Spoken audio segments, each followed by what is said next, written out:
Tiebreakers in Greenville, plus the all-new Tiebreakers in Winterville do real burgers better than anybody. So don't just go to any burger-themed restaurant chain. It's time to break the chain and eat local. Tiebreakers, real burgers at its best. Everybody loves burgers.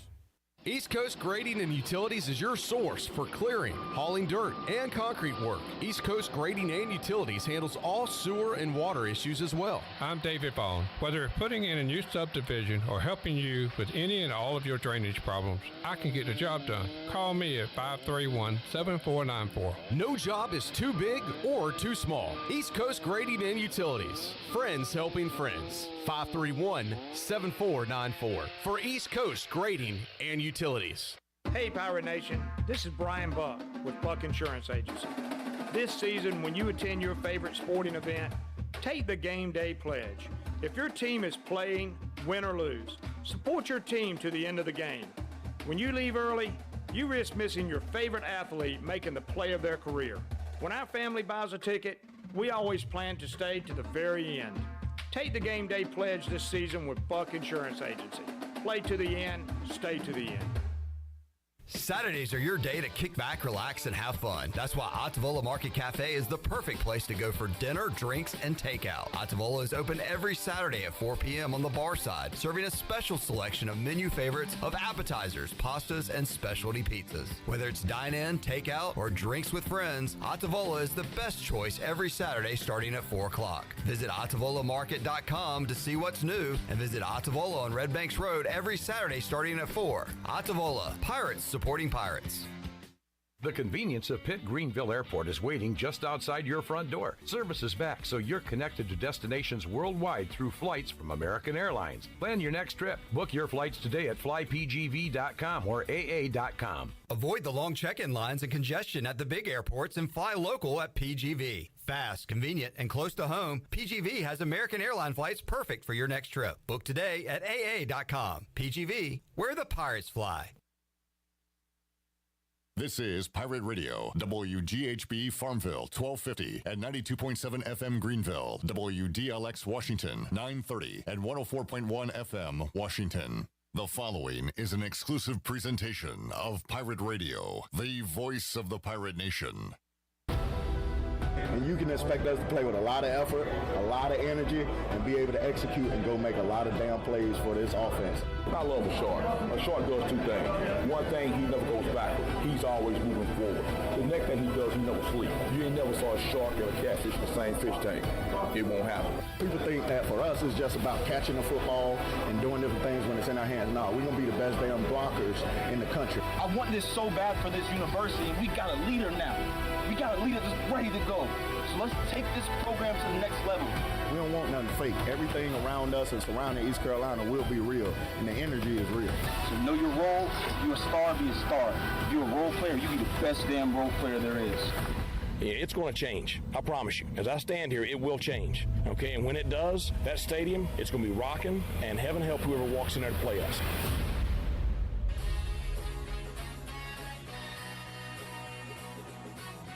Pirate fans, get ready. It's time to talk ECU football on the Bud Light Pregame Tailgate. Brought to you by Bud Light. The Pirate Radio sports teams will get you ready with a game-winning strategy, live reports from the stadium, a breakdown of all the X's and O's, and all the scores and previews of other games around the country. Let's get ready. It's time for Pirate football on the voice of the Pirate Nation. Now live from the Pirate Radio studios, the Bud Light Pregame Tailgate is on the air.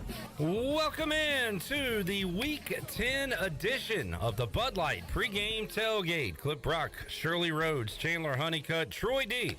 inside the Pirate Radio studios. And for the next 4 hours, we'll get you ready for kickoff. East Carolina, Cincinnati, a big one in the American going on tonight on ESPN2, and we will cover it from every angle right here on Pirate Radio, 92.7 FM in Greenville, 104.1 in Washington. You can find us on 1250, 930, also online, pr927fm.com. And we want to hear from you. How are you spending your game day? What's on your menu? What's going to happen tonight? Let us know on Facebook, YouTube, Twitter. Just like we did a couple of Fridays, we're going to interact with you here, hour number one. and have a fun intro to the show, as Troy D will be alongside for the entire hour number one. Hour two, we'll go out live to Cincinnati and talk to Stephen Igo from Hoist the Colors, also Patrick Mason from the Daily Reflector, and the voice of the Cincinnati Bearcats, Dan Hoard. We'll talk to the voice of the Pirates, Jeff Charles, in hour three of tonight's show. Also, Billy Weaver, my co-host on the U.S. Sailor fifth quarter call-in show, and Brian North, WCTI 12, will join us coming up later on as well. Kevin Monroe gives his thoughts on East Carolina, Cincinnati. We'll also hear from the coordinators, Donnie Kirkpatrick and Blake Harrell. We've got Pirate players to hear from as well. Plus, Double B, Brian Bailey, live from the turf at Nippert Stadium, coming up at 7 o'clock. We've got all that, your comments, a whole lot more coming up the next 4 hours. The Week 10 edition of the Bud Light Pregame Tailgate. Can you believe it? Just 2 games left after today, and the Pirates are in the hunt for a spot in the American Championship. We'll pop the top on the Week 10 edition of the Bud Light Pregame Tailgate next.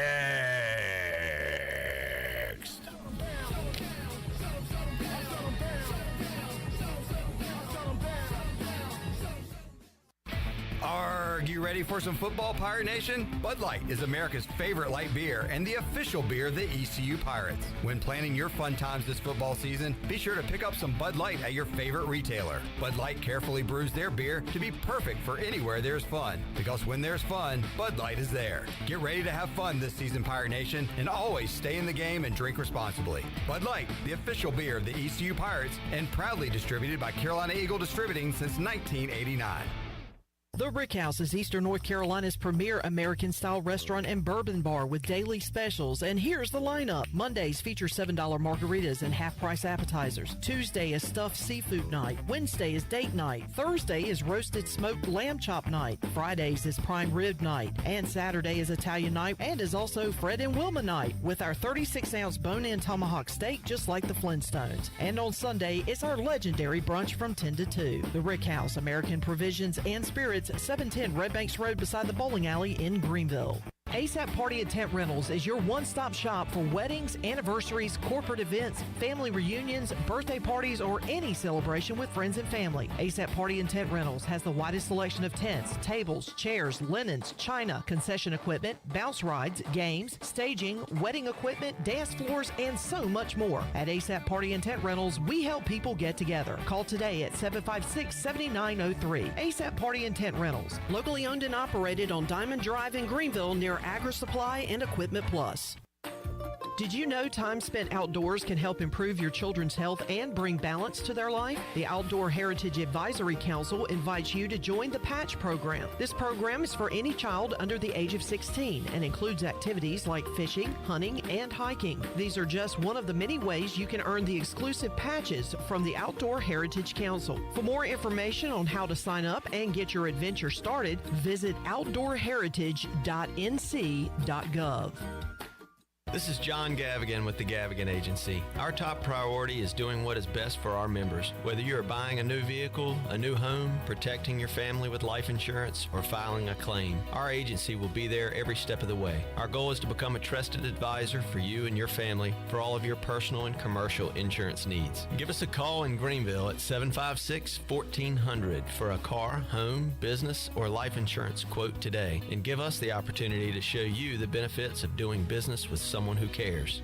Hi, I'm Annalie Newhoff. And I'm Rob Campbell. And we are with CopyPro. We have been locally owned and operated here in Eastern North Carolina for almost 50 years. CopyPro is the leader in office technology. Does your business struggle with keeping printing costs low or producing professional documents? Here at CopyPro, total customer satisfaction is our #1 priority. We have a variety of solutions to help reduce your printing expenses and make your business more productive. Call us today at 1-800-682-6558 or online at copypro.net. CopyPro, we are the professional office systems people.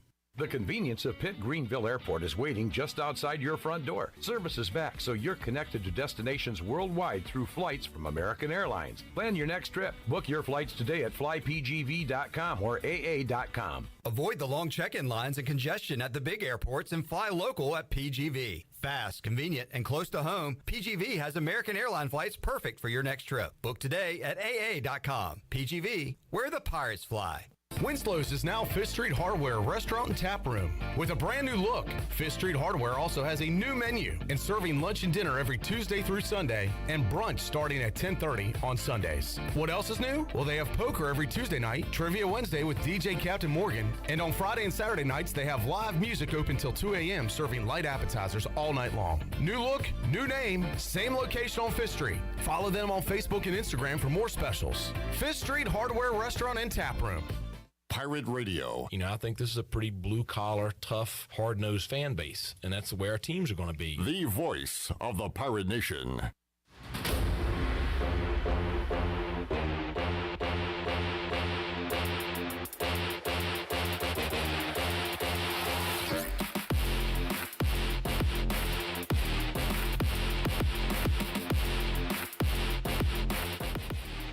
Bud Light Pregame Tailgate, powered by Bud Light, the official beer of the ECU Pirates, and proudly distributed by Carolina Eagle Distributing since 1989. Now, back to the show. Welcome back for the latest breaking news, interesting stories, and awesome contests that can make you a winner. Be sure to follow Pirate Radio on our social media. You can follow us on Facebook, Twitter, and Instagram at PR927FM. Join the over 60,000 followers today. Now let's head into the Bud Light Pregame Tailgate. Here's Clip Brock. All right, we are at the end of that weird quirk in the schedule that had East Carolina playing on a Friday and then no game and then another Friday. We get back to our traditional Saturdays on the Bud Light Pregame Tailgate coming up next week. Kickoff time, TBA. We'll find out coming up on Saturday or Sunday when the Pirates will take on the Houston Cougars. But happy to have you here for today's edition of the Bud Light Pregame Tailgate. Shirley Rhodes, Chandler Honeycutt, Troy D. We are all in a good mood because we just filled our bellies with some Parker's Barbecue. Parker's, 3 locations in Greenville to serve you. We went to the Memorial Drive location to pick up some awesome chicken sandwiches, barbecue sandwiches, shrimp burgers, also some hush puppies, corn sticks. We got those boneless wings, kind of a hidden gem now at Parker's. I've got a sweet tea. Troy has his large unsweet tea, and we are ready to go for a full day and night of broadcasting here at Pirate Radio, thanks to Parker's Barbecue. Hello, Troy D. Hello, Clip. We got enough food to eat for 24 hours, thanks to our friends at Parker's. And I went with the shrimp burger, and I told you I didn't think it was going to be enough. So during the break, I went with the chicken sandwich. All right, a little surf and turf. Yeah, and a couple hush puppies. A couple hush puppies in between, and the large unsweet tea. Clutch. Can't beat it. Yeah, it's been a great start. I asked you what's on your menu today. Josh Thomas is frying up some Bearcat, parentheses, pork tenderloins. All right. That sounds good. Bearcat tenderloins on the grill. Maybe a little slider, like with the Hawaiian rolls. Not bad. Those are always good. Let's see. Justin's going wings and pizza rolls. He said it helped him beat BYU, and he's running it back tonight. Stick with what works. Yeah. Well, you know, wings are always good, but the pizza rolls are an interesting deal because I like it. But you got to be careful with those, Clip, because you go too early on the pizza rolls, you burn the top of your mouth. Yeah, those things are hot in the middle. Yeah. It seems like they're either cold in the middle or way too hot. It's hard to find that perfect temperature for a pizza roll. Yeah, and then, so how long do you wait? And then you're like, they're done and they're crispy and you want to dive into them. But I'm telling you, if you're not careful, boom. It's going to be a disaster for the rest of the day. Well, I kind of wimp out and cut it to find out how it's doing there in the middle instead of making it a surprise. I also... but you live life dangerously. The other day I bought what some people would refer to as pigs in a blanket. What would other people refer to it as? Oh, like mini hot dogs wrapped in dough. Pigs in a blanket. Yeah. Pretty universal name for it. Yeah, so they had them. It's like a seasonal item at Sam's, which I found. So I got them up. Chef Troy whipped them up for the boys, and boy, they were delicious. But you got to be careful. I like them, right golden brown, right before they get too crispy, but just really nicely done. But you got to be careful not to go too early on those, Clip. You got to let those cool. So sometimes the smaller the food item, the hotter it can get. Good advice. We'll get back to Troy's weekly menu in a moment. Let's hear more from you. Teach is going with brisket, pulled pork, corn sticks, smoked mac and cheese, and green beans. Man, that is a Friday meal right there for a football game. Our man Stan for Stan, is smoking a homemade pizza on the smoker. Okay. I like that for a Friday night. So everybody getting ready, Troy D, for a big one at 8 o'clock tonight. Todd Garrett's asking if we're any desserts are on the menu from Parker's today. Well, Troy's already had one today. I'm not a dessert guy. I'm not a dessert guy. You've had, what, 4 this week? I did have lunch with Bram, and he ate a salad for lunch over at Fifth Street Hardware, one of our neighbors here in downtown Greenville. And I was telling Bram, we were talking about the dessert conversation we were having yesterday, Clip. And I said, actually, I got to give Tiebreakers credit. One of the best desserts in Greenville, commercially made dessert, if you will, is there, and you've, Chandler, you can back me up on this. I guess you'd call it their little sundae or whatever. It comes in a like a bowl of like a cookie. Yeah. It's this big chocolate chip cookie bowl with ice cream and then hot fudge sauce on it. I mean, it's fantastic. It's really one of the best desserts. This is where? At Tiebreakers. Huh. It's one of the best desserts I've had in Greenville. And he's like, hey, speaking of cookies, want to walk down to Insomnia Cookies? I was like, not really. He's like, no, come on, I'm buying. Well, it'd be rude to say no to him, right? I mean, that's right. You can't turn it down. Friend and client and wants to buy. So went down to Insomnia Cookies and had a little derailment before the show, Clip. All right. Big dessert guy, Troy D, ate some cookies today. After he said that he would not eat another dessert this week. And I want to apologize because I went back on my word, and I'm a big on my word guy. And No, you're not. No. And I feel like you were going to the game the other night? I was planning to go to the game. I said I was definitely planning to possibly be there. No, you didn't. You said you were definitely that text never referenced the game. Yeah. That text could have referenced You are not a big on your word guy, Troy. We have learned that. So I feel like I let everyone down by going and having a dessert today. We don't care. It's fine. Reed, our guy, says he's having Sweet Baby Ray's chicken, steaks, broiled taters. He's in Kennesaw, Georgia, so enjoy that, Reed.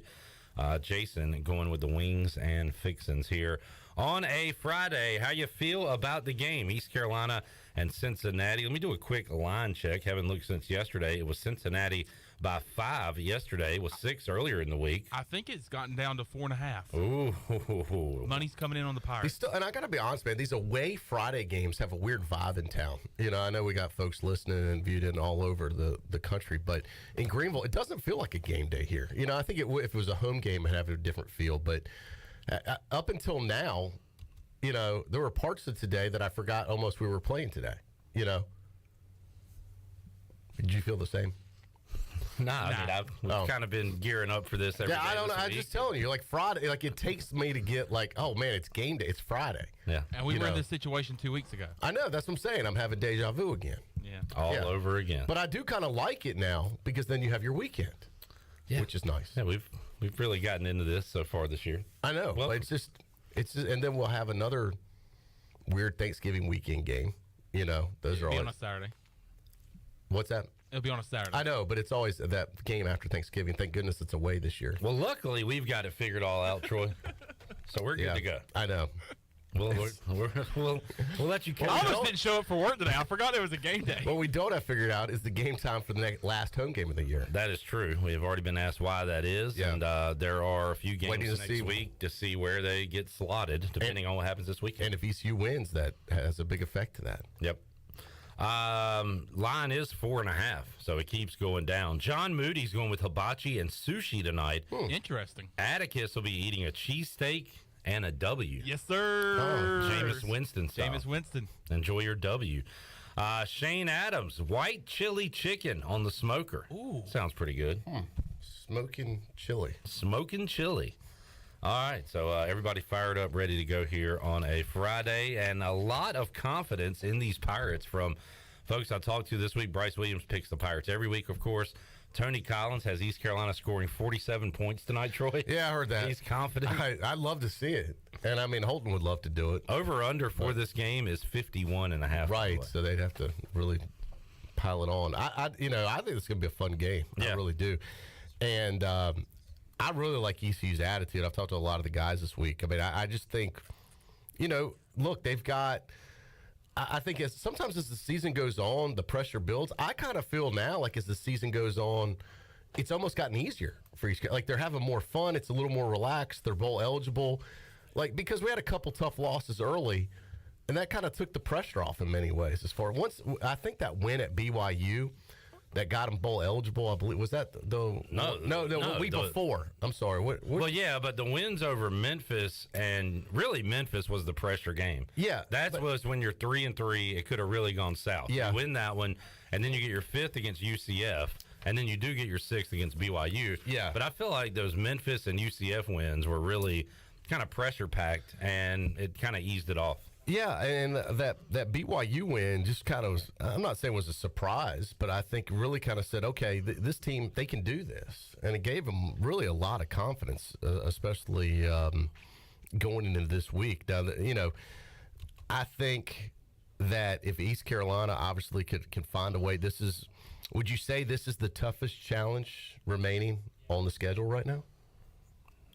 I mean, Cincinnati's obviously better than Temple. That would be obvious. So then, and Houston's down this year. Definitely. So if they can get by the Bearcats tonight, I mean, you would think then that they could hopefully finish out the rest of the season. Well, Houston's going to be a good game. Yeah, it's going to be tough either way. That's a toss-up. Yeah, but you have it here at home. There's going to be a lot of emotion with that game, especially if you're coming off a win tonight. Houston might be playing for something as well. So that's a great game coming up next week here at home. Yeah, huge game. Absolutely. So I don't know. This will be a fun one to watch. A couple trends though, Clip, and a stat to consider on the UBE stat sheet.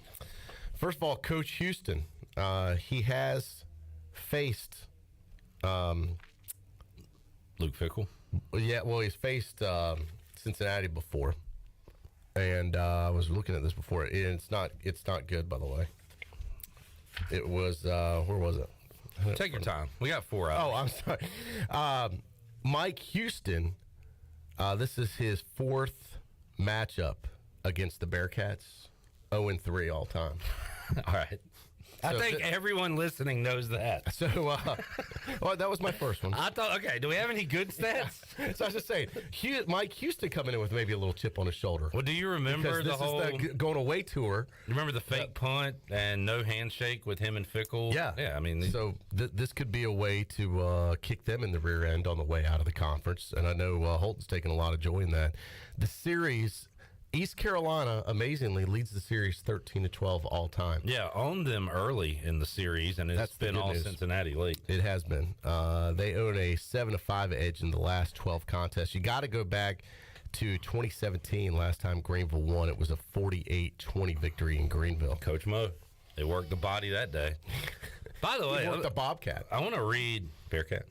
I want to read the box score just to go. I like to look back at the names. That was who threw for over 400 passing yards? November 18th, 2017. Who threw for over 400 passing yards for the Pirates? Troy did in 2017. Yeah, I love looking up stuff like this. All right, so it was after Shane, right?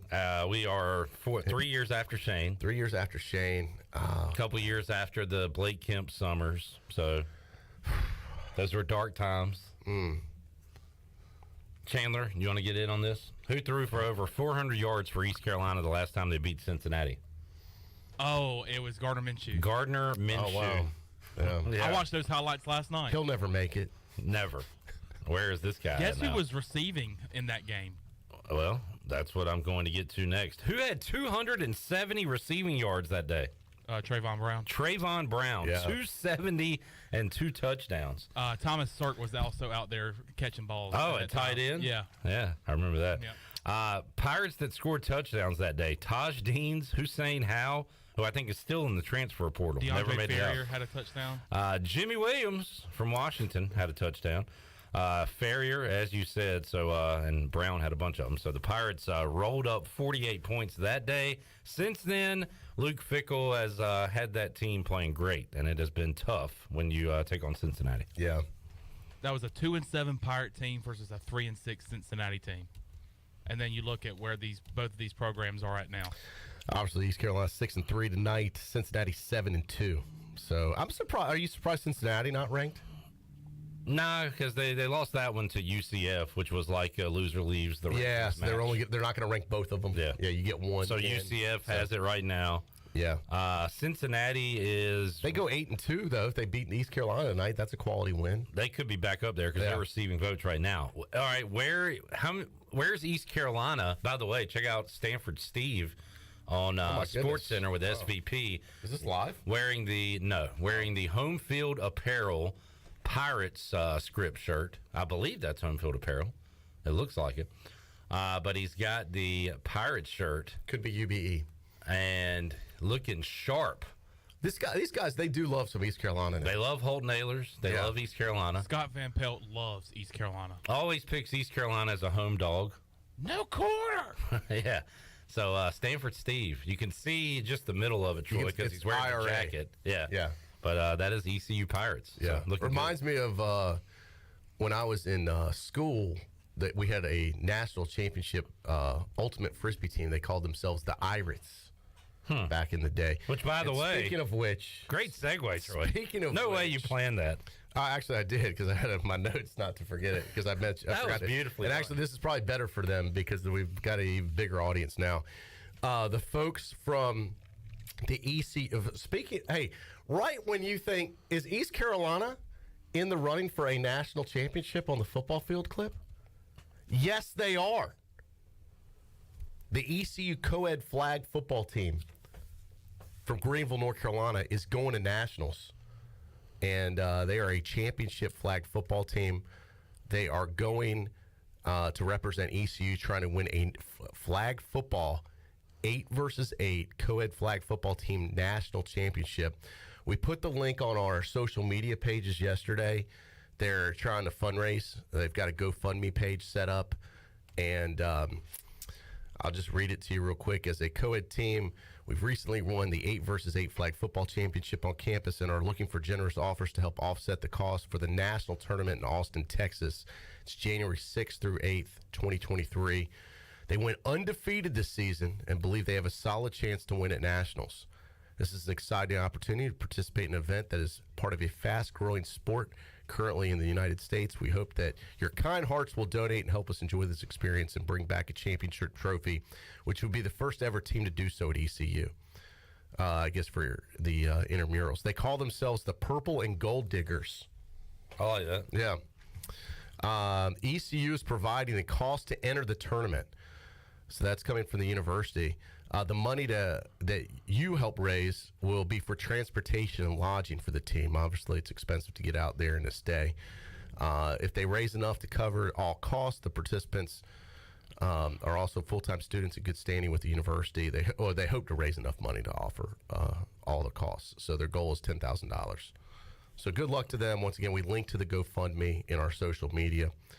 And good luck to the Purple and Gold Diggers out of ECU. Awesome stuff. Trying to win a championship here for the university. That's great.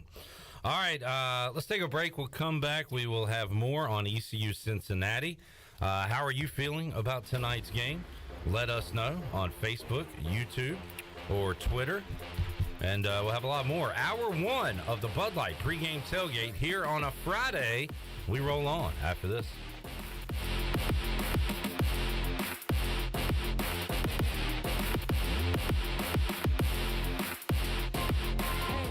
Hey, Ellerby, have you tried our new menu at Clean Eats? I was planning on going there today. Tell me what's new. First of all, you're going to love our new melts. A melts is a quesadilla folded over like a sandwich full of things like beef and queso and chicken parm. Scott, tell me you got more. Man, I do. We have pretzel bites with queso, our fabulous meat and taters wrap, and we even have Clean Eats mac and cheese, complete with beef or chicken on top. It all sounds awesome. I'm going to head over there now. Fantastic. I hope to see everybody at Clean Eats, 805 Red Banks Road, Arlington Village. BMS Builders is your premier custom builder in eastern North Carolina. With homes in Blackwood, Mills Creek, Dalton's Cove and Farmville, and Belmar and Ayden, they're constantly expanding. Now to Laurel Glen and Sarah's Way, plus the new duplex community at Abigail Trails. BMS Builders can build the home of your dreams. Just ask Dr. Dennis Ross in Greenville or ECU football coach Mike Houston. They built their homes, and they can build yours as well. Call 916-1578 for BMS Builders. All anniversaries are special, but because it's Bostic Sugg Furniture's 85th anniversary extravaganza, we packed a lot into our big extravaganza with not one, not two, but 3 ways to save. Extra 10% off, plus $19.37 local delivery, plus 6 months special financing on all in-stock and custom orders. Change your mattress, change your life, and get 48 months special financing during the big 85th anniversary extravaganza on now at Bostic Sugg Furniture. Revive Health and Wellness of Greenville is here to enhance your health, assist you with weight loss goals, improve your overall feeling of well-being, elevate your natural beauty, and to give you the confidence that you need and deserve. Locally owned and operated by Samantha Casper, Revive Health and Wellness has a new location and is ready to serve you. Visit them at 2459 Emerald Place in Greenville. Call today to set up an appointment at 350-1805 or go online at revivehealthwellness.org. Ahoy, mateys! It's Captain Jack Spare of R&R Tire Express. We're here to serve our pirate community by offering easy payments for easy ownership. For you landlubbers, R&R will install a new set of tires for just $20. $50 installs new custom wheels and tires. To learn more about R&R, stop by 3920 US 264 or rnrtires.com. Are you looking for a home loan? Look no further than Amy Goss at Guild Mortgage. Since 1960, Guild Mortgage has partnered with industry professionals to close loans on time and help millions of Americans realize their dreams. Call Amy Goss at Guild Mortgage in Jacksonville, 910-389-4602. Amy Goss is licensed in Florida, Georgia, Maine, North Carolina, South Carolina, and Virginia. Guild Mortgage Company, Equal Housing Opportunity, NMLS 3274. NMLSconsumeraccess.org /for licensing information. Please visit guildmortgage.com /licensing. Guild Mortgage is not affiliated with Pirate Radio. Hi, this is Jeff Charles for my friends at Ed Watkins Marine. I've known Ed personally for years, covering his winning performances on the football field and on NASCAR's pit road. Now Ed is winning on the water, and you get to win too. You win with awesome prices on boats from Ed Watkins Marine, and of course, great service after the sale. If you're looking for a new boat, contact Ed Watkins Marine today. They will deliver anywhere. Find them online at edwatkinsmarine.com and tell them the voice sent you. Great food, great atmosphere, and great service is Atavola Market Cafe. Atavola is simply a restaurant that focuses on that, being a great restaurant. There's something for everyone at Atavola. The menu offers a variety of great choices like pastas, pizzas, sandwiches, soups, salads, and seasonal rotating selections. Lunch or dinner, Atavola is always the right call. Call ahead and get Atavola to go, or stop by the bar for a drink with friends. It's simple. Come and eat at Atavola Market Cafe, Red Banks Road next to Food Lion, and AtavolaMarket.com. Atavola, pirates supporting pirates. This is Xavier Smith, and you're listening to Pirate Radio, the voice of Pirate Nation.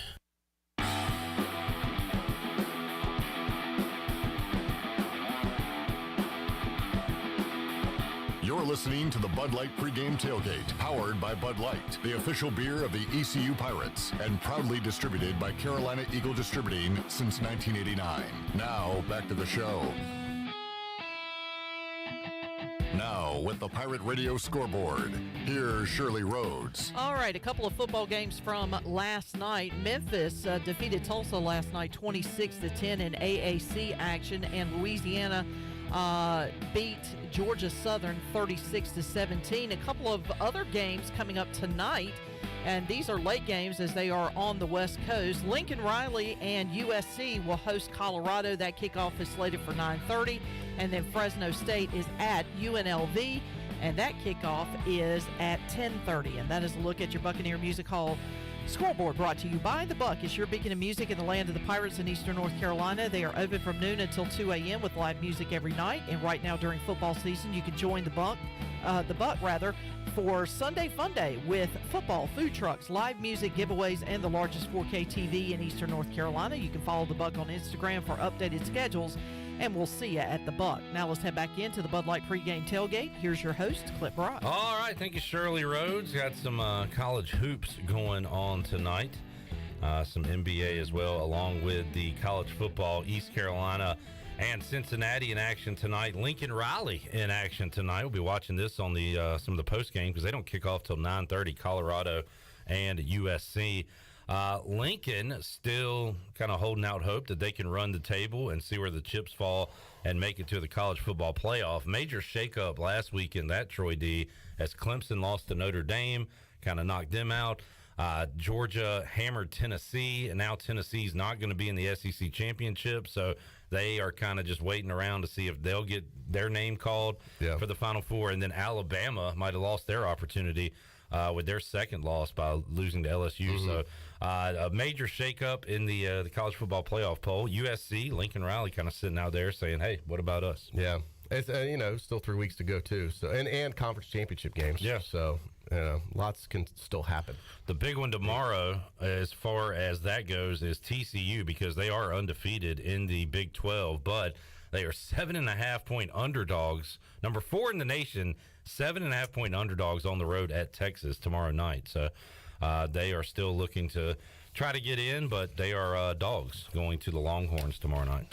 Other interesting stat, we were talking about some stats clip, non-Saturday stats when East Carolina has not played on a Saturday. Okay, which has happened quite a bit. All time, East Carolina is 20. Hold on. All right, I will tell you. I'll just say 20-something and what? Well, how many games? Well, okay. Well, I don't want to give it away. What do you think they're? How many games have they played? All right, they're going to play close to. Or just give me the exact number. Just do some math. Yeah, it can't be that many. No, I don't want to mess it up. All right, there's a lot of pressure. You're gonna be like, you can't do. All right, there are 51 total games. 51. I heard you say 20-something, so it kind of gives it away. Yeah. So, question is, winning or losing record. So this includes this is non-Saturday. Non-Saturday games. So this is all time. 51. East Carolina. Any game played other than a Saturday. I'm going to say they have won 24. 22. Okay. So 22. Give them a little too much credit. So under 500 on non-Saturdays. So I'll go ahead and give it to you, breakdown on the day. Sundays, East Carolina. What do you think East Carolina, out of 6 times they've played Sunday? What's the record? Well, we beat UConn. We beat Tulsa. So there's 2 right there. They played 6 times on Sunday? 6 times on Sunday. They lost to A&T. That was a Sunday. So I got them at 2-1 right now. So there's 3 more. Did you say Tulsa in 2010? Yeah, I got Tulsa and UConn as winners. I got A&T as a loser, so I'm at 2-1. When are the other Sundays? Sunday. Yeah, that's not required to know, but I know, but I'm trying to figure them out. Hawaii Bowl on a Sunday? Could Christmas have been. Eve. They played. I remember Washington played Minnesota while ECU was playing a game, and ECU won that game. So that's 3-1. I'm going to say they're 4-2. 5-1. Okay, all time on Sunday. So Sundays. Do you have the other one? Who they played? I don't. Okay. I don't have the actual breakdown of the day of these games. East Carolina, believe it or not, has played on Monday before, twice. Pirate Radio's first game was a Monday. True or false? Against Cincinnati. I'm going to say true because it was Labor Day weekend, I believe. Got smoked.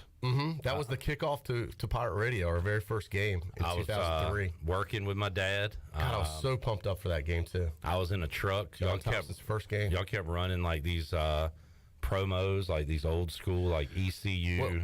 What we did when we took over our first station, 1250, our original station, we called it's called stunting in the radio business. So no one really knew what we were doing but a handful of people. But we took over 1250. We probably, surely, I don't know, we might still have it somewhere. Either you or Wes could probably find it. We put this montage together, and it was all of like East Carolina's greatest moments.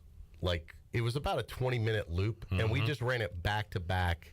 Oh, you're talking about when we stunted? Yeah, right. For an entire weekend, we did this, like a Friday, Saturday, Sunday. It created a lot of buzz, and then we launched that Monday. I remember listening to that. Yeah, but that was before. That wasn't. And then we came on in August, and we had a lead up into the game. And the very first guest ever on Live at 5, which was the original, which turned into PRL, was John Thompson.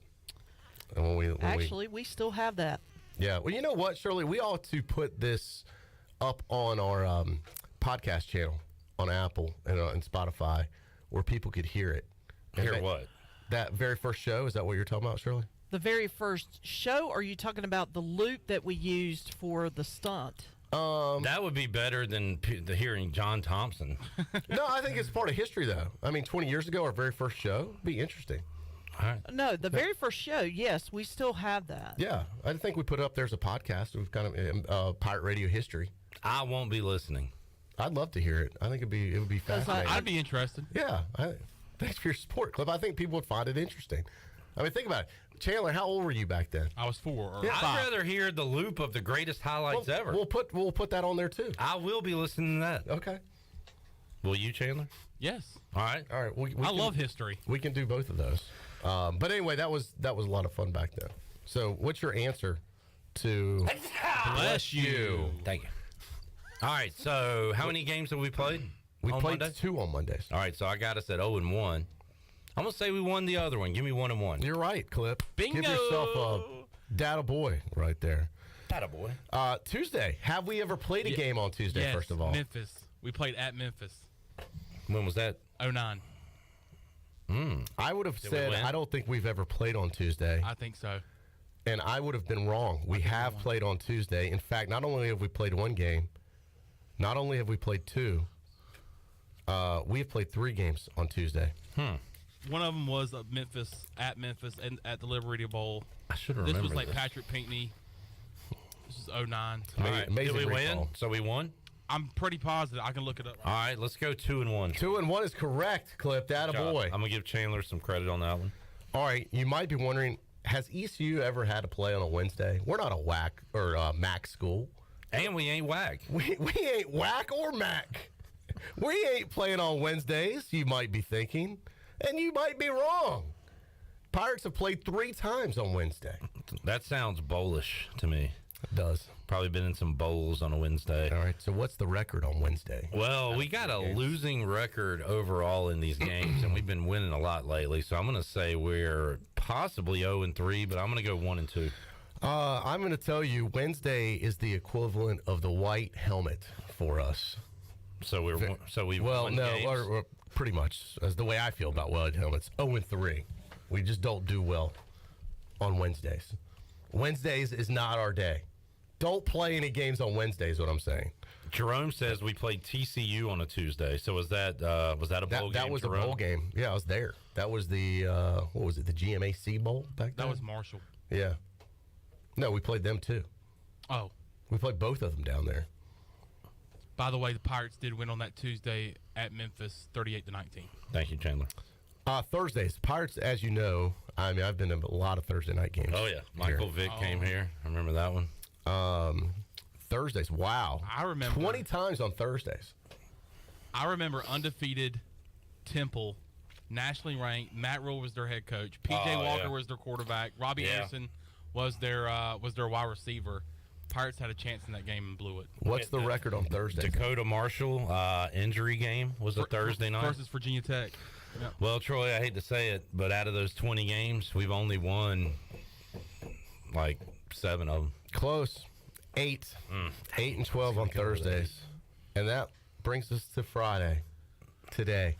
We play today on a Friday. We played last game on a Friday, so you know we've played at least twice on a Friday. Troy used to wear makeup and curl his hair. He was a big fan of The Cure. Friday, I'm in love. Not only have we played twice this year on a Friday, we've now played 17 times overall. We haven't played this one yet. No, we haven't played this one yet. You're right. But up until tonight, how many times out of 17 have we won on a Friday? We lost a bad road game to a bad team on a Friday that I am recalling. Did we play? All right. Anyway, 7 times. Yeah. 3 and 4. We have gone 6 and 11. Wait, 17 times? Yeah. What did I say?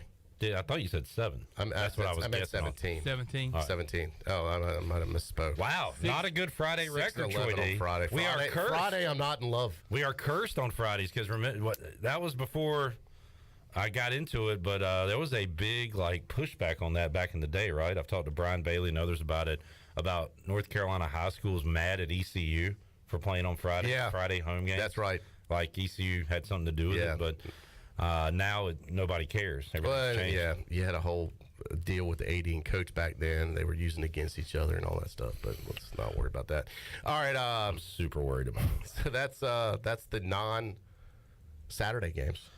Jerome says they played TCU non-bowl, I guess, Conference USA game, October 30th on a Tuesday, 2001. Beat TCU on the road. So there you go. I talked to Steve, the equipment manager for the Left Town. I think they already put this out there publicly, but I love the helmet combo tonight. It's the black helmet with the purple face mask. I think it's an incredible look. They'll go with the all-white unis. This is the same look they had against BYU. Mm-hmm. So I really think that look is clean, very nice looking, and I love the black and purple helmet that they go with. I assume Cincinnati will be in their black tonight, I would imagine. Yeah. So this will be a white versus black color out game. And those are good on television. They pop. Yeah. It's easy to see who's... Versus who. like a white dark bottom. I'd rather they go solid. The NFL doesn't do it anymore, but they used to have those color rush games that I used to Have they gotten out of that? Yeah, they don't really do it anymore. They're doing more They've gone to these stuff. alternate helmet type deals. Panthers, I saw that. Panthers had a good look. I thought the Panthers looked good. Yeah, I like thought, that. And I saw that. I was surprised. I'm like, haven't they had this before? Like, I feel like I've seen it before, but I guess not. Maybe it was just fan rendition. I'm so used to seeing all these fans that do renditions of stuff. And I guess that it's been out there as a projected helmet for so long. I thought it had already been done. I thought the Bears' orange helmets were awful. I wasn't a fan. Them? No, you didn't like them? Are you awful? Yeah. Yeah, no, I was not a fan. Oh, okay. No, I wasn't a fan of the orange helmets. I was reading up, the Chicago media was trying to hype it up like it was the greatest helmet ever, and best helmet in the league. And I didn't like it either. It didn't do anything. I guess they have such a classic look that it's kind of shocking to see them wearing that. I'm okay with orange. the orange jersey once in a while, just to shake it up, but I didn't like the orange helmet. Yeah, they wore them against Washington, so they'll never wear them again because they lost that game. You getting a weather check for Jerome? I just saw that. I'm going to give him an update. Troy D going to Doppler 1250 to find out what's happening in Cincinnati as far as the weather goes. All right, so here's this is an important thing to consider here as far as the weather up in Cincinnati, because up until now, East Carolina has really not had many cold weather games. I wouldn't even consider BYU necessarily a cold weather game. I think towards the end it got a little chilly, but it wasn't like it could be up in the mountains there. The UCF game was cold weather because they had heaters on the sideline. It was 62 degrees for them. All right, so kickoff is at 8 o'clock tonight in Cincinnati, Ohio. It will be a brisk 54 degrees and cloudy, which is this time of year, once again, not too bad. No rain in the forecast. At one time, there was going to be, it was looking like it could be rain. It'll dip down towards the end of the game. It'll be in the upper 40s. So you'll see the temperature drop from probably about 5 degrees during the game. So you'll start in the mid-50s, you'll end in the upper 40s. But the good news is it's clear and cloudy. It'll be dark anyway, so what difference does it make? No rain. So I would say for Cincinnati, that's good. Yeah. That's not bad. This I'm not showing a lot of wins. Just late in the year. So we could only have one. Well, we'll see what happens next week here at home. But that Philly game, could be a cold one. But you could go the entire season without a real cold weather, rainy game. So. Jerome's saying, hell, that's springtime there. Yeah. So I agree. Got a good They break. did. Once again, I talked to the guys before they left. They loaded up the truck. All the cold weather gear went, so they were planning to have whatever they need. So the team will have all the equipment necessary if it feels cold to them. Which that would be, to me, how I am, Clip. 50s, I'm chilly. Yeah. Yeah. I'm going to say the players are a little tougher than you. You'd be surprised. And that's... I've heard they like to have their long johns. That would be surprising if I was wrong. They can get chilly, too. Yeah. But speaking of chili, Tony Collins and I were judges in a chili cook-off earlier today. And I saw you in a chili bowl earlier today. That's right. I've been chillied out on this. You are just chill everywhere. Mr. Chill. Yeah. Have you ever had Skyline Chili? I have not. I've been to Cincinnati, and I've never went to Skyline Chili. And I've been to Philadelphia often. I never gotten one of their, what's that place? The cheesesteak place. Geno's. Never went there Famous, either. Whatever. Yeah, I just feel they're so touristy, I feel, I don't know. How good, it's chili. Like, have you ever had, all chili kind of to me, it's kind of like wine. After a while, they all start to taste the same. Well, as a judge, Troy, I have a distinct taste. You have an executive palate. My palate, yeah. But let's be honest. It's the only thing that changes is how spicy they are. Like, oh, this has a kick to it. Yeah. Other than that, if it's ground meat and tomatoes and the sauce, it's basically the same. You know, is it chicken or is it beef? All right. You know? So we can definitively say you're not a chili guy. I like chili, but I'm not searching it out. I don't need to be. I've been a chili judge before, Clip. I've done what you've done. I've paved the way for people like you. You've walked a mile in my shoes. You're standing on my shoulders. He's 8 a mile in his shoes. I feel like I have today. I bet they never asked you back. You were probably there like 8 hours. Like, can I try that again? Now, is this a 4 or 5? Is my hat on straight? Sometimes it's tough for you to make a decision. How are you at judging competition? I try and just do one because you've got to take a taste of everything, and I don't want to get full on, like, let's say the first one I really like. I have a tendency, I'd want to eat more of this, but I've got to control myself because I got to save room for 8 more, tastes. Weren't you a judge at a different kind of competition? I judged a lot of stuff. Yeah, I remember that. I had my younger Troy D was a. It's well documented. I was on the circuit for a long time, a professional swimsuit competition judge. Back when those things were a lot more readily available. Back in the day, they used to have swimsuit competitions all the time. Yeah, downtown and around. I know a lot of people my age are. Oh yeah, I remember those. And we even had one at Hooters back in the day. That's what I remember. Yeah, that was kind of one of my last ones there. The last hurrah. Yeah. Should be a 30 for 30. The last judge.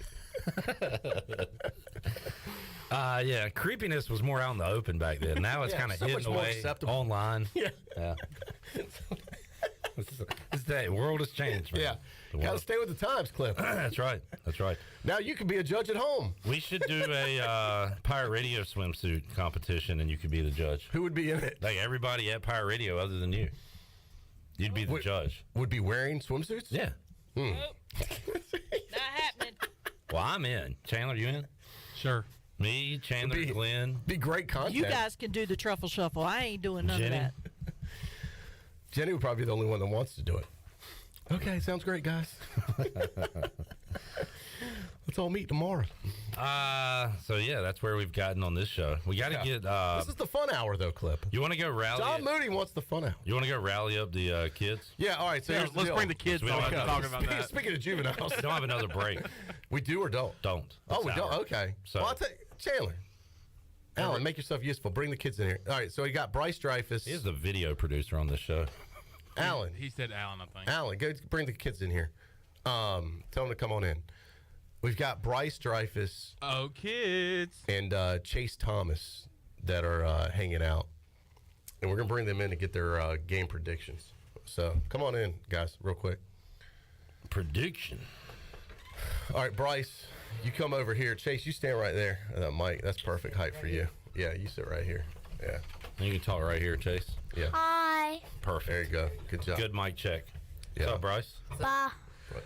What's your what's up? What's your fantasy football team's record? Oh God, it's not good. Not good. It's like 3-6. Ooh, all right, still time. I joined 2 other leagues just for the fun of it, and I'm like 6-3 and 6-2 in those leagues. How many leagues are you in? I don't know. I just joined a couple for fun. So of course the leagues that don't matter, I'm doing really good in. That's the way it works. Yeah. People always say, "Hey, what sport does Bryce play?" And I always go, "He's a professional fantasy football player. He's an e-gamer." Yeah. So all right. They give out letters for that. I did hear you talking about flag football. That sounds fun. Flag football? It's fun. You're on. Or whatever it is. Yeah, you're on, buddy. You can wear the headphones if you want. Yeah. You can hear it. You want to pull that mic down a That's little in bit? the championship. Nice, good. Okay. Try there. All right. Good. All right. Hi. You play any sports, Chase? I played soccer this year, but it ended. Okay, 10-4. Gotcha. You know who also played soccer?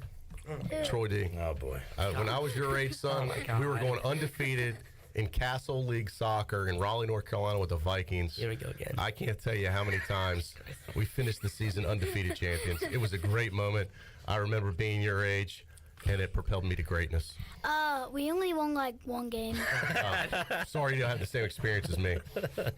Yeah, but he actually played. You were just cheering your guys on. The Vikings ruled Raleigh for the 70s and 80s, my friends. Bryce, how many times have you heard this crap? God, I've heard of the greatness of his soccer and tennis careers. All right. Damn right, son. And what's the greatest team in ECU football history? I don't know. Come on, you know. Which one? The greatest team? Yeah, the football team. The one we talked about. The year? Yeah, the year. 19 what? I don't know. I forgot. 1991. 91. 91 Pirates. Oh. Yeah. Your dad could tell you that. I wouldn't remember that. All right. Any other things you want to talk about yourself? Trying to help the youth. Yeah. It's all about education here, Clip. That's right. Got to raise them right. Who's your all-time favorite ECU player, Bryce? All-time favorite ECU player? Yeah. I don't know. Probably like a current one now. Like who? Such as? I don't know. Like C.J. Johnson, Holton. Yeah. You got Keaton, Mitchell. Yeah. Chase, you had fun going to games this year?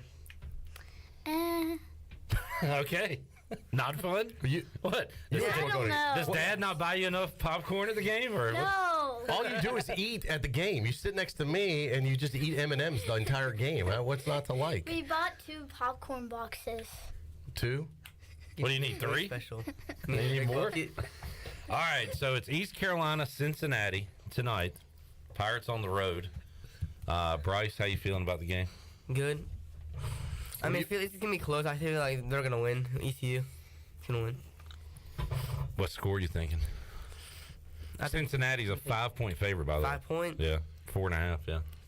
31-26 ECU. All right. 31-20. I like so that. they flip it on the Bearcats. Yeah. Chase, what do you think about the game tonight? I don't know. Where are you watching the game? Just at home?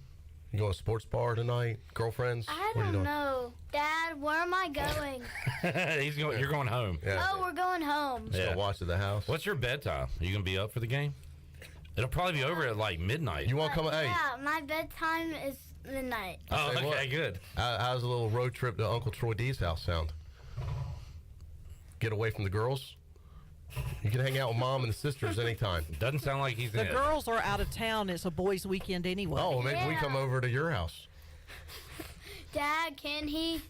Can Troy come over and spend the night? Yes. Can Uncle Troy come over? Yes. Hey, good news, Bryce. You got the house to yourself. Yeah. Yeah, make sure Tyler don't do anything dumb. That worked out good for Bryce. From alone. Troy's I got out. a free pass. Usually it's the opposite. Bryce and Tyler are like, all right, Dad's away. We finally got a night to ourselves. We don't have to worry about him. Yeah, That's a good that's deal. funny. All right. All right, we'll have to all get together and watch the game. That'll be fun. So who do you like tonight? It's ECU versus Cincinnati. You just pick one of those teams. ECU. ECU. Good All call. right, sounds good. All right. All right, what school are you at now? Winter Green Intermediate. And what grade? 4th. How's that going? Good. Are you making good grades? Yeah, I got a 99. In what? Reading and social studies. That's a waste of time. Stick to sports, kid. That's what, no, I'm just kidding. What were you for Halloween this year? An inflatable dinosaur. Oh, cool. Sounds fun. And Bryce, how you're a freshman at Rose now? Yes. For folks that have followed you since you were a baby on this program or station. Yeah. How's it going? Good. All right. You were going to run cross country, but you retired? I didn't feel like it Okay. this year. I feel like maybe next year, Clip. Maybe. All Do right. you know, Avid sports fan. do you know David Rashadi? On the soccer team? Yeah. Yeah. They suck in TV. He's Holly's boyfriend. Oh. We got a name. There we go. We got a name for the +1 we keep seeing. Here we go. Dad's like, no, don't say anything else. Yeah, I see this guy lingering all over the place. Do you like him? Is he a nice guy? Sometimes. Yeah. So Conley girls are dating Rose guys, huh? Wow. Cross-town I don't know if I like this Okay. as a Wow. Conley guy. It's all about house divided. I don't like them taking our women. Conley K. All right. Well, your sister will be happy to hear this segment later. That's for sure. Awesome. My mom will send it to her. Finally, some scoop on this damn show. Is That's good. That's we did not know that before this. Hey, can you tweet that out? I sure will. Breaking news. Breaking news. Just kidding. Dad, do you have to say anything? You've said enough. Yeah, don't worry about it. All right, guys, thanks for hanging out. Yeah, good seeing y'all. Okay, bye. Have a fun night. Chase. All right, take care, buddy. Bryce, enjoyed it, buddy. Louder on the, Have a good one. Troy D. Oh, my I guess God. that's it. Is this it? The hour's over? The hour flew by. Man, it'll be over before you know it, Clip. And boom, just like that. This is this went by fast, didn't it? I feel like I've been here 10 minutes. Sand in the hourglass. Are you serious? Has dropped down. The whole show goes this fast, it'll fly by. Yep, we got 3 hours to go. A lot of guests to get to, including, I believe, Stephen Igo right on the other side of this timeout. All right, well, let's get to the igloo, man. We will talk to him when we return on the Bud Light pregame tailgate. Thanks, Troy. We'll see you Monday on the Players Lounge. Yes, we'll be back PRL 3 o'clock. Holt Nailers will join us as hopefully we're talking about a little hot streak going on for the Pirates. Man, that'd be awesome. They take care of business. Go Pirates, and we'll be here obviously after the game with the 5th quarter. Stephen Igo joins us live from Cincinnati when we return. Bud Light pregame tailgate after this.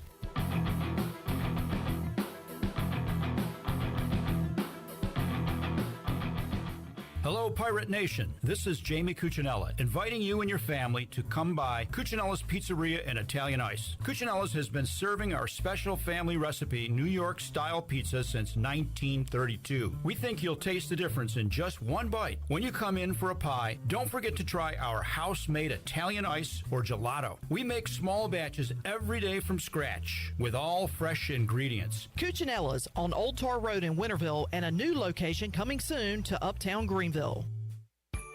We're here at Naughty Life with Gina in downtown Washington. It's the holiday season, and boy, you've got something for everybody, Gina. Yes, for kids, we have toys. For the guys, we have some Duke Cannon soap. We have Yeti. We have T-shirts. And for the ladies, we have dog bags, Scout, and some watches. Come see us in downtown Washington. The selection is great, and the service is even better. Of course, free wrapping with every purchase, right? Free gift wrapping, and we have jewelry. Come see us. At Naughty Life in downtown Washington. Hey, Pirate Nation, this is Brian Buck with Buck Insurance Agency. This season, when you attend your favorite sporting event, take the game day pledge. If your team is playing, win or lose, support your team to the end of the game. When you leave early, you risk missing your favorite athlete making the play of their career. When our family buys a ticket, we always plan to stay to the very end. Take the game day pledge this season with Buck Insurance Agency. Play to the end, stay to the end. Country Mart has been locally owned and operated for over 40 years and is your premier country store serving the best cheese biscuits and country food around. Country Mart is open every day and has 2 locations in Bethel on Highway 11 and in Stokes on Highway 903. Both Country Mart locations are top-of-the-line fuel stations serving Shell gas, including 93 ethanol-free high-octane gas. Country Mart, fueling you up with great food in your engines with great gasoline. Go Pirates! Do you need custom t-shirts, apparel, or promotional items for your business, organization, or event? Keep it local. Print it local with University Sportswear. UniversitySportswearENC.com is your one-stop shop for all promotional products for your business. With over 1 million items to shop from, UniversitySportswearENC.com offers high-quality products at prices to fit any budget. Visit UniversitySportswearENC.com for contact information and to get shopping. UniversitySportswearENC.com, the official sportswear provider of Pirate Radio.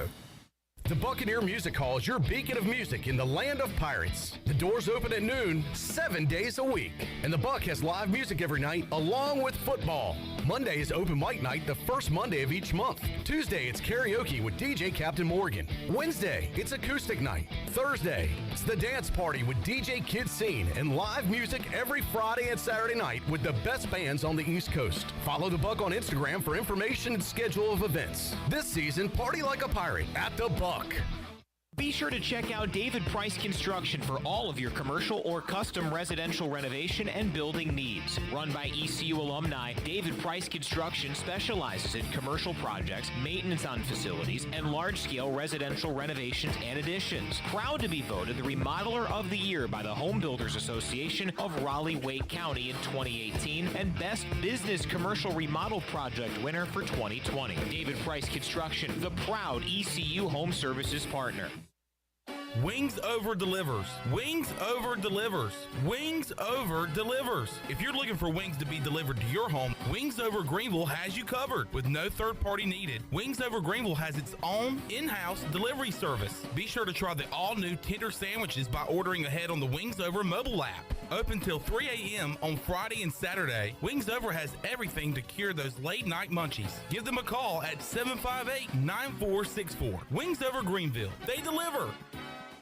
This is Pirate Radio, WGHB Farmville, 1250 and 92.7 FM Greenville, WDLX Washington, 930 and 104.1 FM Washington.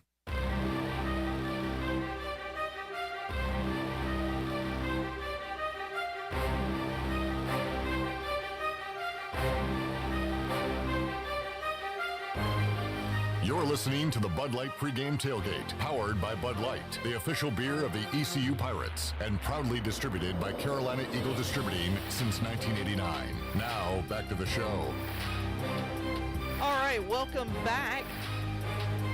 Watch all of Pirate Radio's local programming on YouTube Live. You can go to YouTube and search for Pirate Radio TV. And, of course, you can watch Pirate Radio Live Monday through Friday, 3 until 6 p.m. And the Bud Light Pregame Tailgate and the U.S. Cellular Fifth Quarter, of course, on game days. Go to YouTube, search Pirate Radio TV, and click on that subscribe button. And while you're at it, click on the like button as well. Now let's head back in to the Bud Light Pregame Tailgate. Here's your host, Cliff Rock. All right, hour 2 of the Bud Light Pregame Tailgate here on a game day Friday. East Carolina taking on Cincinnati. We will have several trips out to Cincinnati, including one right now with the owner of HoistTheColors.net, Stephen Igo, joining us on the Pit Electric Live line. Stephen, how you doing today, sir? Doing good, Clip, and pleasantly surprised at, for now, how nice the evening has turned out in Cincinnati. A little nippy, but some good football weather, I think, on the way. Nippy at Nippert, Igo? Yeah, there's nips everywhere. All right, we'll save that. Where are you? Are you at the stadium yet? No, I am in an apartment complex about a mile away from the stadium at an Airbnb.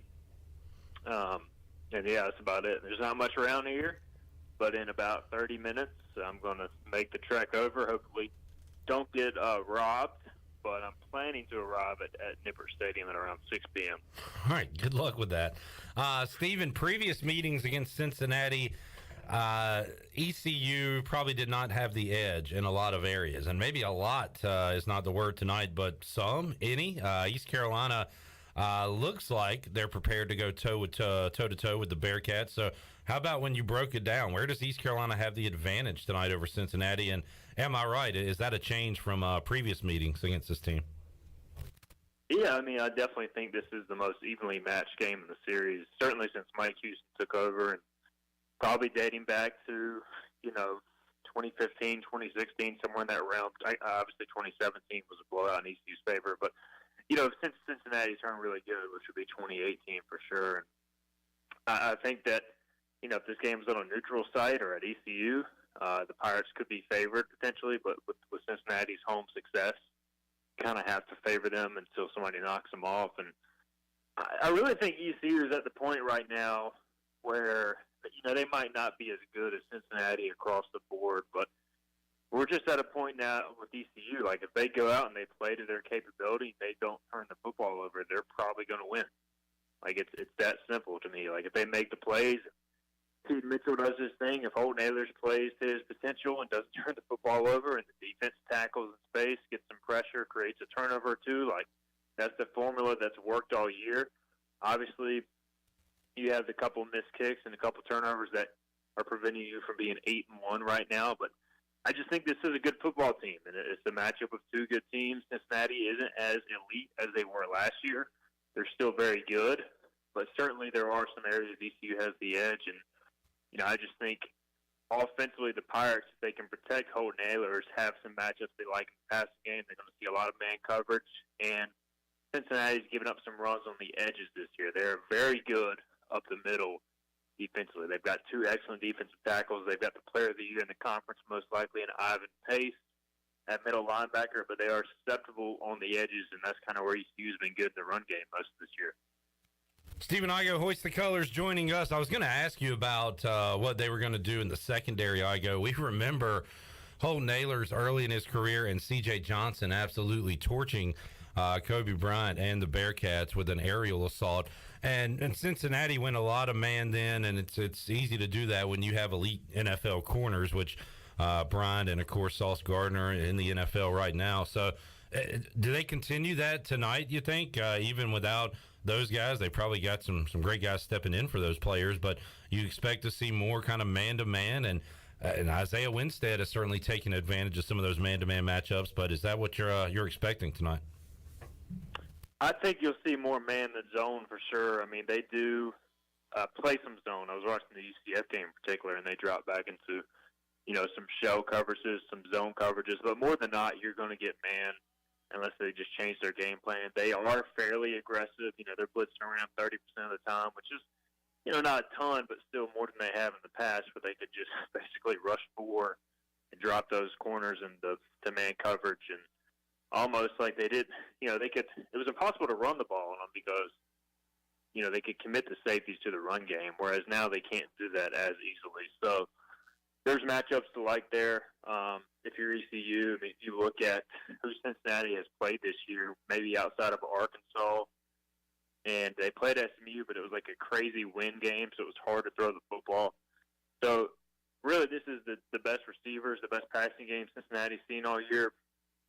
And I think that's going to be a fascinating matchup. So you will see them mix coverages. You will see them be aggressive. But I do think ECU, if they can protect, you're facing a defense that ranks in the top 5 nationally in pressures per game. That's my concern if I'm ECU. They got to be able to hold up up the middle and on the edges and on the offensive line. But I do think you can get some matchups. The Orthopedics East Injury Report is brought to you by Orthopedics East, offering a variety of services that will get you back in the game. For experienced and professional medical care, visit Orthopedics East on W.H. Smith Boulevard in Greenville, online at orthoeast.com. Pirates have not seen Jalen Johnson in the lineup for a while. Igo, how about him? Other guys on offense. And also, Noah Henderson played the last 2 years or last year with that a back injury, and it was just been nagging, but he's been able to go pretty much all this year, right? So how about him, and any injuries on the offensive side? So I would not expect Jalen Johnson to play. He is on the trip, but he was not practicing at all when we were out there on Tuesday, and typically that's the day you want, 3 days out, you want your guys practicing. We'll see, but I doubt it. Parker Moore and Noah have been rotating for most of the year at right tackle, and it was actually Moore who got the starting as a BYU and played the majority of the snaps because Henderson not only had his back flared up but was sick. But it sounds like he's back to 100%. You'll probably still continue to see that rotation at right tackle. Shane Calhoun should be back at tight end. He was practicing this week, and so it should be a relatively healthy bunch. I think we're reaching the point now with Jalen Johnson. He may not play again this year if his back continues to bother him.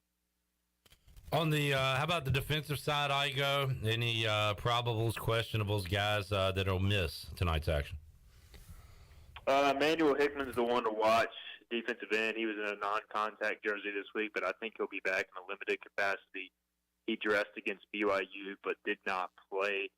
Outside of that, I think you'll have pretty much your full cast of characters, the guys we've seen all year. You've had guys who have been, injured, I guess hurt but not injured, in like Malik Fleming, Miles Berry, Deontay Johnson, guys that have played through Chad Stevens. They've played through some pain. I think the bye week will do them a lot of good. I think they'll be a lot more fresh tonight. But you should be as healthy going into this game as you've been all year. Stephen Igo, Hoist the Colors, joining us. Let's talk about the edge on a defensive side for the Pirates when the Bearcats have the football. Igo, Does ECU have an advantage secondary, run game anywhere? And what is the matchup or two you're looking at when the Bearcats have the ball? I don't think you can say the secondary has the edge against any opponent this year. I mean, it's just been the corners have done their job for the most part, and ECU's primarily become a zone coverage team because you just don't have the guys to match up a corner right now. You know, most of the receivers you're seeing in this league are 6 foot and above, and you're playing with 2 5'9" corners in a Washington and Malik Fleming, and those guys are very good zone corners. They can play some man, but when you play zone, you have to be extremely sound at safety and linebacker, and that's been an issue at times this year because they are so committed to stop the run. And Cincinnati's got a good passing attack, so I think they definitely have the edge in the passing game. The key for ECU, quite simply, much like it's been the key all year, is find a way to stop the run on first and second down, get them into third and long, and then you just take your shot on third and long. I mean, it hasn't been the best third down defense like we saw last year, and that's been a bit of a disappointment, but they have created some turnovers lately besides the BYU game, and you're probably going to need a turnover or two tonight. And Bryant has shown he will throw into coverage and misread things at times, so, you know, you just got to stop the run. Cincinnati's been pretty one-dimensional this year, although they are averaging 4 yards a carry. But they missed Jerome Ford, they missed Desmond Ritter. The quarterback's not much of a threat in the run game, so you do have an opportunity to, if you stop the run, make them one-dimensional. Question from YouTube. If the Pirates get up by a couple scores, and this, I guess, could go from today, next week, and against Temple, do you think they have any packages for Mason Garcia now that he won't lose a year? I will say a commenter pointed out last week when I was bringing up that he's played in one game, there are 3 games left.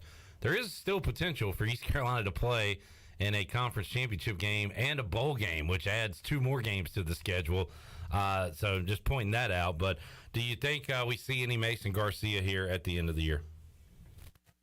As long as the conference championship is at stake, I don't know what good it would do to put Mason Garcia in the game. I mean, what Holt Nailers is playing at an elite level, you're playing for a conference championship. I mean, if you lose this game, then maybe we have that discussion next week. Maybe at Temple, but for me, like, it's not even really a conversation unless you're going to use him in a specific package near the goal line if you're, you know, struggling to score with your regular offense. Like, to me, you know, you win this game, this could be the biggest win ECU has had in football since when? I mean, a decade. I mean, this is a monster game. I mean, I don't think this is a game you mess around whether you're up 2 or touchdowns or more. Like, you just find a way to win this game, and it's a huge deal. So, yeah, I wouldn't mess with it, honestly. Stephen Igo, hoist the colors. Igo, what is the confidence level right now in Andrew Conrad? Like, if the Pirates have it, you know, 4th and 4 at the 30, I mean, they're going for that, right? But if it's 4th and 13 at the 30, are they fit? Can he kick a 47-yarder? I mean, what's do you think the coach's confidence right now in the kicking game? That's a great question. I don't really know. I guess pretty confident considering they played for the field goal. And how long was the one he missed where he had plenty of leg? Do you remember that, Igo, how long that was last week? 44, maybe it was. Okay. 40. So he showed he definitely has the leg. He missed it. Yeah. I think 50 and in, you're taking a shot. Yeah. As long as it's not like, if it's 4th and short, you're probably going for it with the way this offense is playing right now. If it's 4th and like within 7, maybe, right? Like, then I think they might go for it in that scenario. I think the only reason they kicked it the first time is because it was like 4th and 10 or so. Yeah. And your odds are not great of getting that. You know, so yeah, I don't know. It's an interesting spot right now. The other factor we didn't really mention, Cincinnati has an excellent kicking game. They definitely have the edge at kicker and place kicker and kickoff specialist. So, you know, you're going to have to find a way to make up those yards. Basically, their guy's averaging 10 more yards per punt than Luke Larson, and he's a Ray guy, legitimate watch list guy. So they're really good in the kicking game. ECU has been good in kick coverage this year, but certainly the kicking game has left a lot to be desired at times. Igo, while we got you here, will the Pirates get to 2-0 on the hardwood on Saturday? 1-0 East Carolina versus Presbyterian. Yeah, I think this is one of your more winnable games on the schedule. I think it'd be a disappointment if you didn't win it. Presbyterian lost to the Citadel by 12 last night. You've had plenty of time to kind of correct the things you did wrong in game one. They are a pretty veteran team, so I don't think it's going to be like a 20 or 30 point, washout or anything. I think it'll be a fairly competitive game, but I would be disappointed if ECU didn't win on Saturday. Igo, good stuff. Thanks for joining us, man. Enjoy the game. Have a safe trip home, and we'll catch up with you again next week. All right, Cliff, you'll have a good show, and maybe I'll give you another fifth quarter call late tonight. All right, well, we'll be here late night on the U.S. Sailor fifth quarter call-in show, and we might hear from Stephen Igo traveling back to his hotel with nothing to do, as he called us when he was out in Provo. All right, let's take a break. We'll come back later on this hour. We will hear from Patrick Mason. When we return, we'll hear what Dan Hoard had to say when he joined us on Pirate Radio Live earlier this week, the play-by-play voice of the Cincinnati Bearcats. We got that and more on the other side of this timeout. The Bud Light pregame tailgate rolls on a Friday. Back with you after this.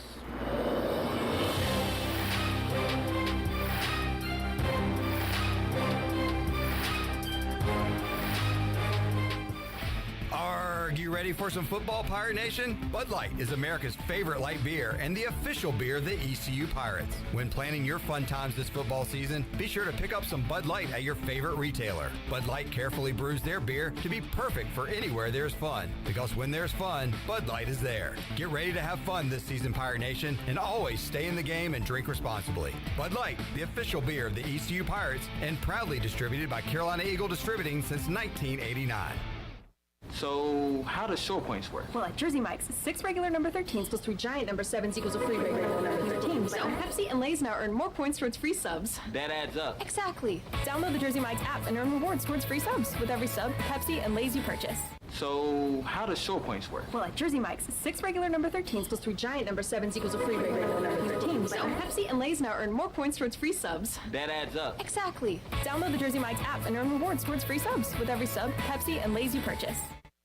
Temperatures are in the low 30s at 10 a.m., increasing sharply to 75 degrees by 1 p.m., and then dropping into the teens by 10 p.m. So before you go to work, put on some gloves, pack some shorts, and a parka. That should cover you for the day. Your heating and cooling take a beating. Guarantee your system is ready when you need it. Call Delcor. Buy a new train system and make no payments until 2023. It's hard to stop a train. With inflation and high gas prices, you don't need another payment. So buy this month and make no payments until 2023. Delcor, the service professionals.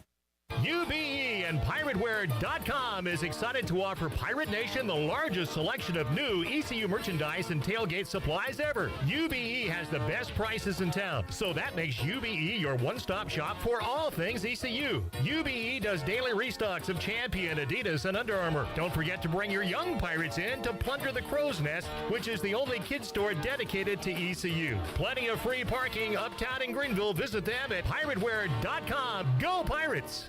Jeff Stein for Brown & Wood, our special guest today. Jeff, the holiday travel season is here. Folks are going to be traveling. How can you help them out in the service department? With the winter months coming, customers are putting on new tires, getting alignments, making sure we check their brakes. We also have an increase in parts inventory, so that's speeding up the process for the customer. And don't forget, we have free pickup and drop-off. To make an appointment, you can visit our website at brownandwood.net or give us a call at 252-355-6080. Brown & Wood, 4 brands, 3 generations, 2 rooftops, and 1 goal to make sure you leave a happy customer. Hey Pirate Nation, Lindsay Gray here with Carolina Caliber. In 1960, my granddaddy started his firearm business right here in Eastern NC. Still family owned and operated, we have the area's largest selection for outdoor shooting sports and accessories and are one of the nation's top firearm dealers. At Carolina Caliber, we have everything you need from hunting, home defense, and personal protection, including a wide variety for ladies and youth. We buy, sell, and trade. It's a time-honored tradition. Visit us at Carolina Caliber on Fire Tower Road in Winterville.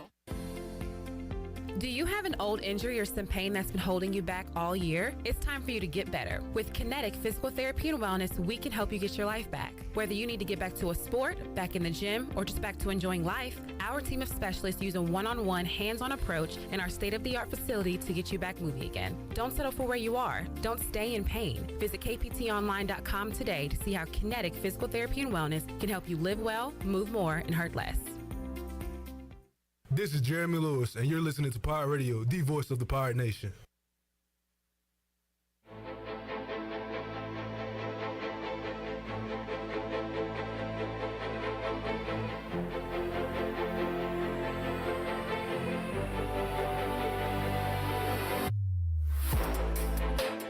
listening to the Bud Light Pregame Tailgate, powered by Bud Light, the official beer of the ECU Pirates, and proudly distributed by Carolina Eagle Distributing since 1989. Now, back to the show.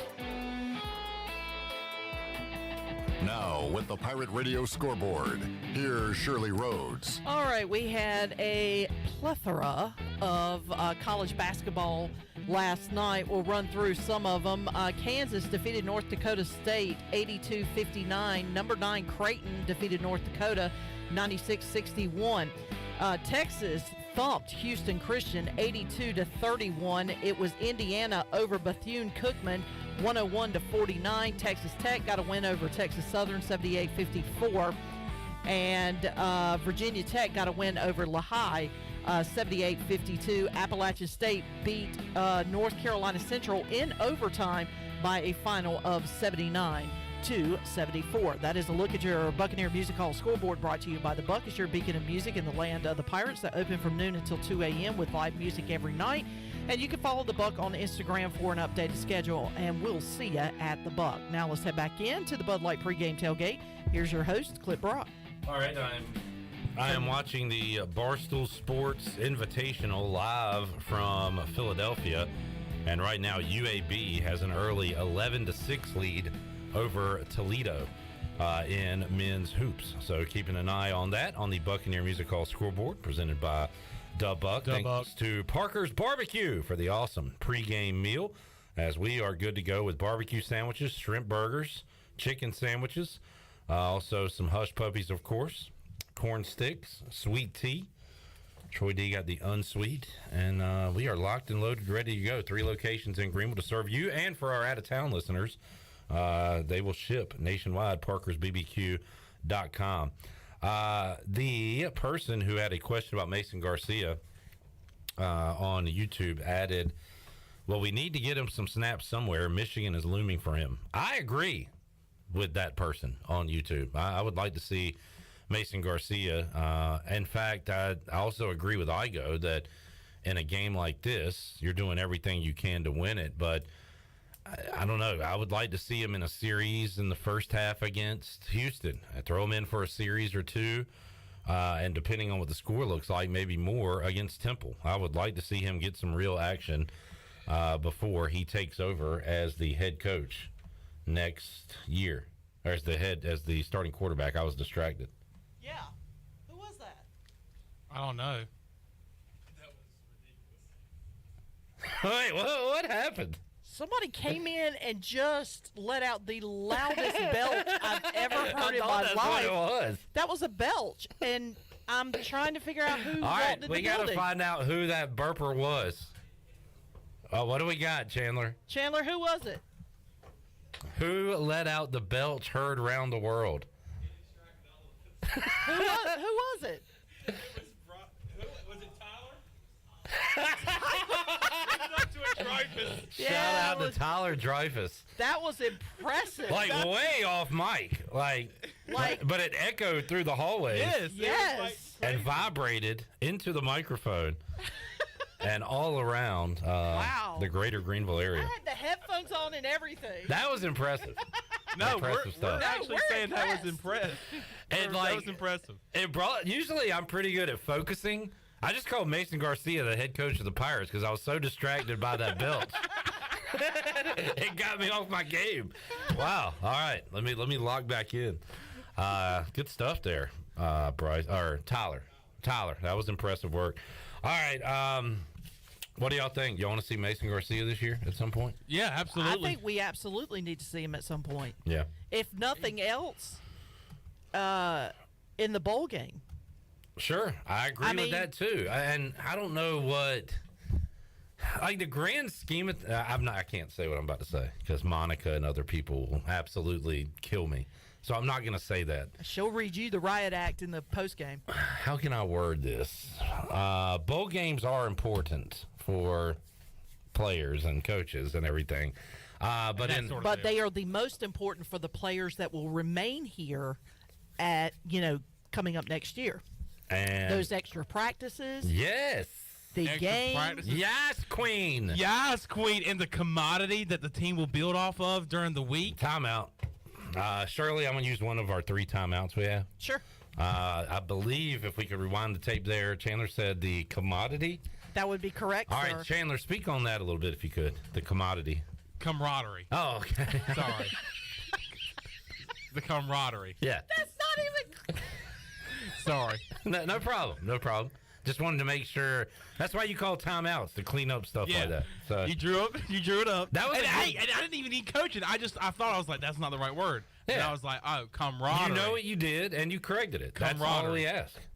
But it's important because the camaraderie of this team will be built during that week on the road at the bowl game with the different events that they'll have, and the camaraderie of this team will be strong. I don't know who's worse. What did I say? when Commodity? Commodity. And with a confidence. Is commodity You said even a it word? With 100%. No, commodity is a word, but just incorrectly used in this particular sentence. Between you and Troy, I don't know which one have more problems with certain words. All right, we got it there. We're good. But I didn't need help. I rebounded there. Yeah. I said camaraderie. Yeah, I'm proud of you. Well, But Stop. now, but chemistry.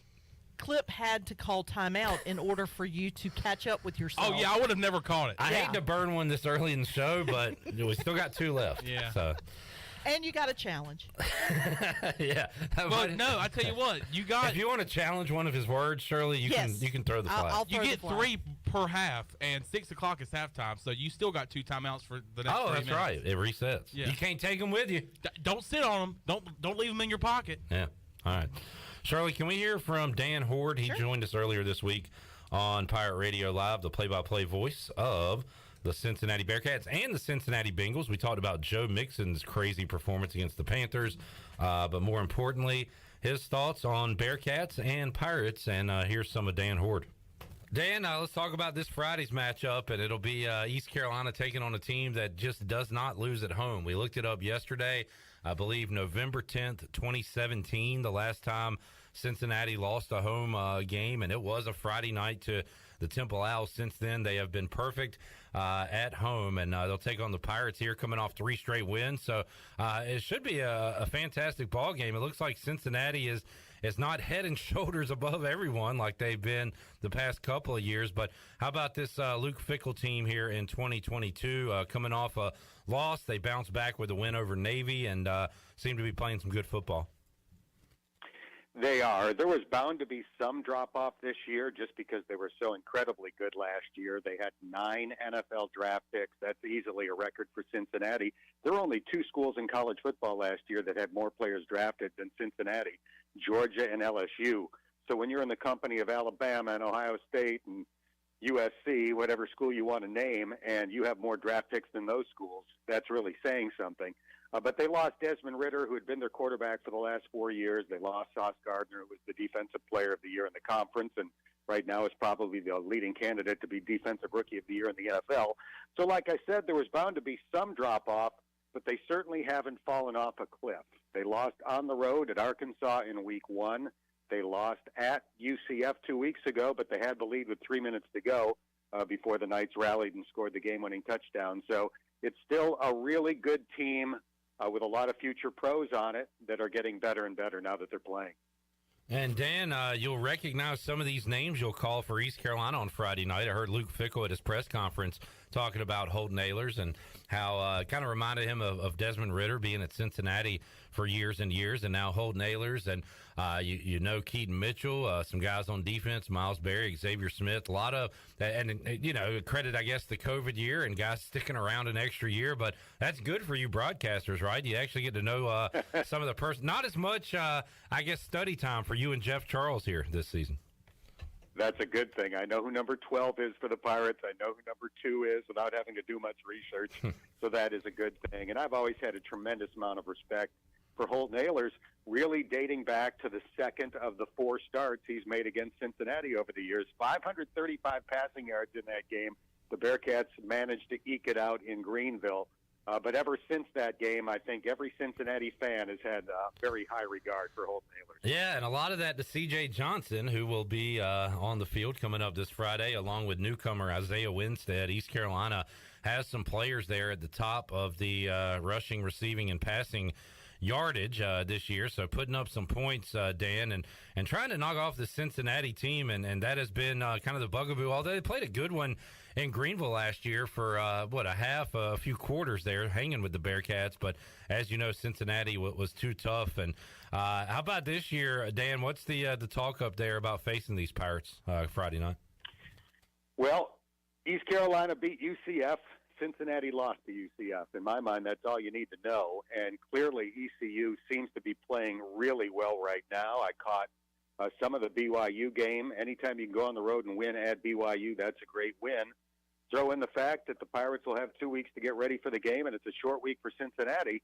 I think Bearcat fans are understandably on edge, a little bit nervous about this matchup, but they do have the factor of playing at Nippert Stadium. And as you pointed out, 2 days from now, it'll be 5 years since they lost a home game. And I guess, Dan, both Cincinnati and East Carolina will be watching on Saturday. The winner of the Cincinnati-East Carolina game will be a Tulane fan, hoping that UCF loses a game because major conference championship implications on this East Carolina-Cincinnati game will be we'll all be Green Wave fans on Saturday, I guess. Well, not so much necessarily for Cincinnati, because Cincinnati still gets to play Tulane. And since Cincinnati lost to UCF, it's probably better for Cincinnati if Tulane wins. Ultimately, Cincinnati would have to beat Tulane anyway to get back to the league championship game. So if UCF lost, they would have 2 losses.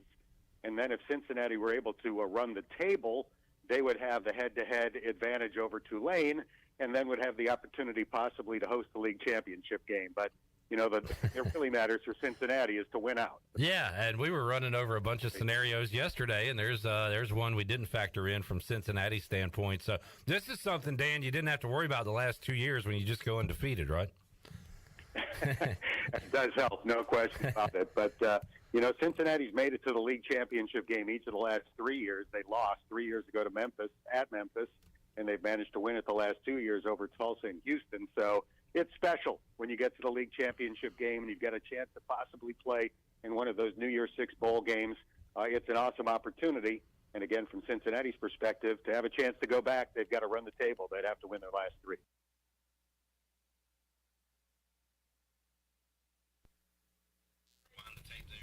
That's Dan Hoard joining us earlier this week on Pirate Radio Live, the play-by-play voice of the Cincinnati Bearcats. A good team, a very good team, but not an ungettable team like they have been the past years. And I did not go to the ECU Cincinnati game last year. Did you go to that, Chandler?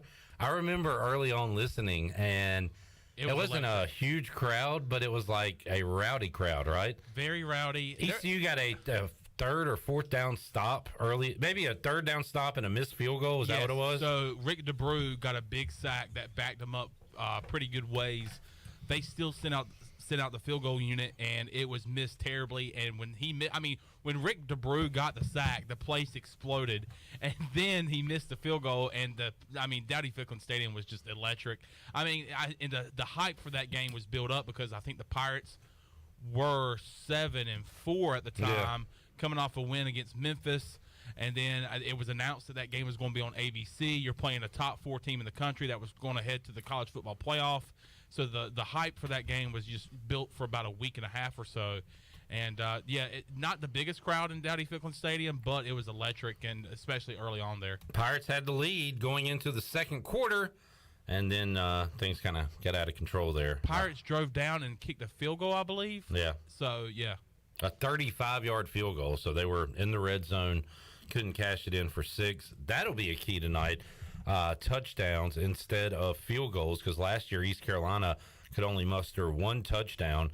It was Josiah Hatfield scoring with about 9 minutes left to go in the game to cut it to 2 possessions, but Cincinnati walked out of here with a 35-13 victory over East Carolina, and they have had the Pirates' number, of course, as Luke Fickell's had just about everybody's number here in recent years. All right, let's take a break. We'll come back when we return. Patrick Mason will join us live from Cincinnati as we roll on the Bud Light pregame tailgate here on a Friday. Tyler on YouTube says Chandler is a spelling bee guy, not a word guy. That is true. That is true. He's the spelling beast. He can spell the words, has trouble saying them. John Moody says, Chan with the commodity report, like you used to see on the local news every day at lunchtime, sitting at the grandpop's table. What's the hog futures looking like over there, Chandler?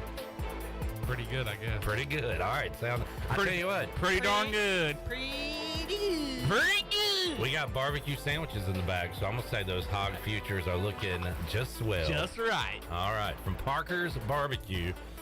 Awesome pregame spread here on this Friday. Let's take a break. We'll come back. More to go on the Bud Light pregame tailgate. Back with you after this.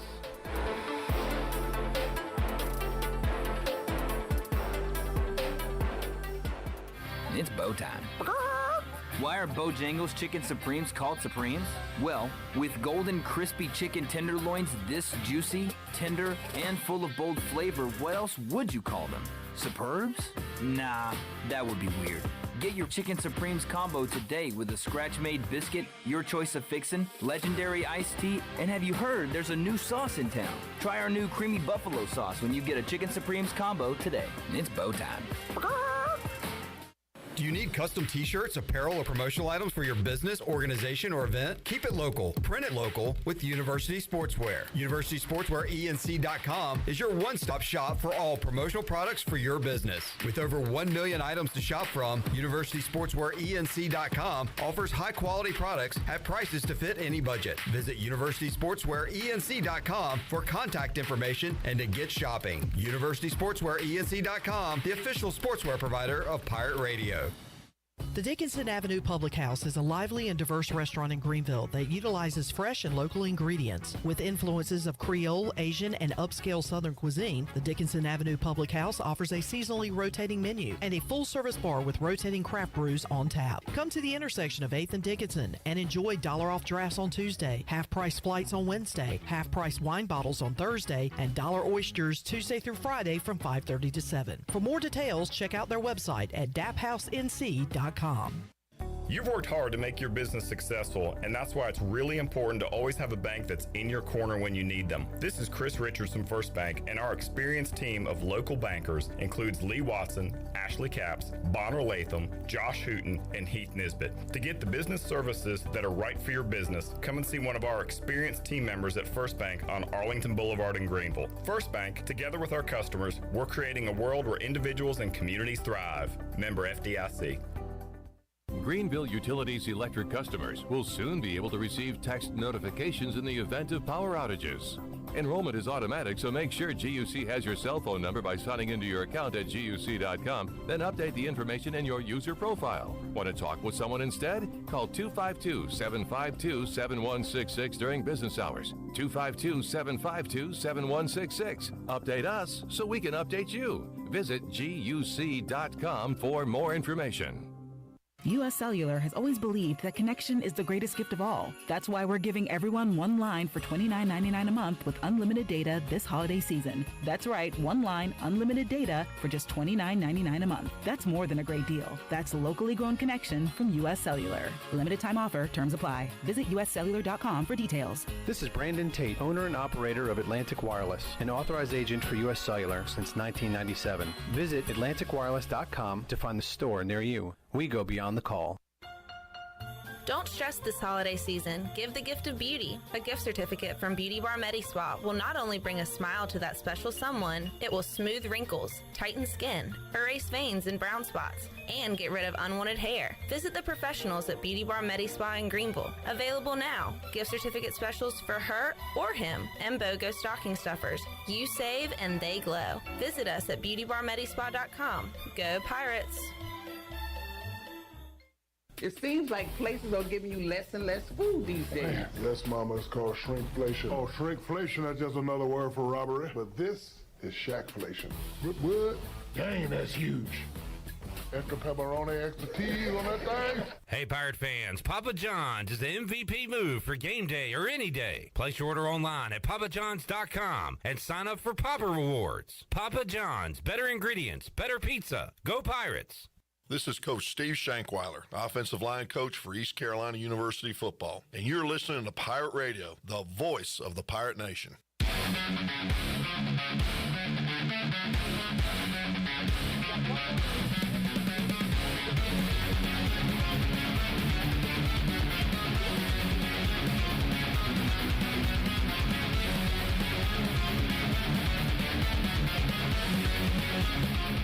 listening to the Bud Light Pregame Tailgate, powered by Bud Light, the official beer of the ECU Pirates, and proudly distributed by Carolina Eagle Distributing since 1989.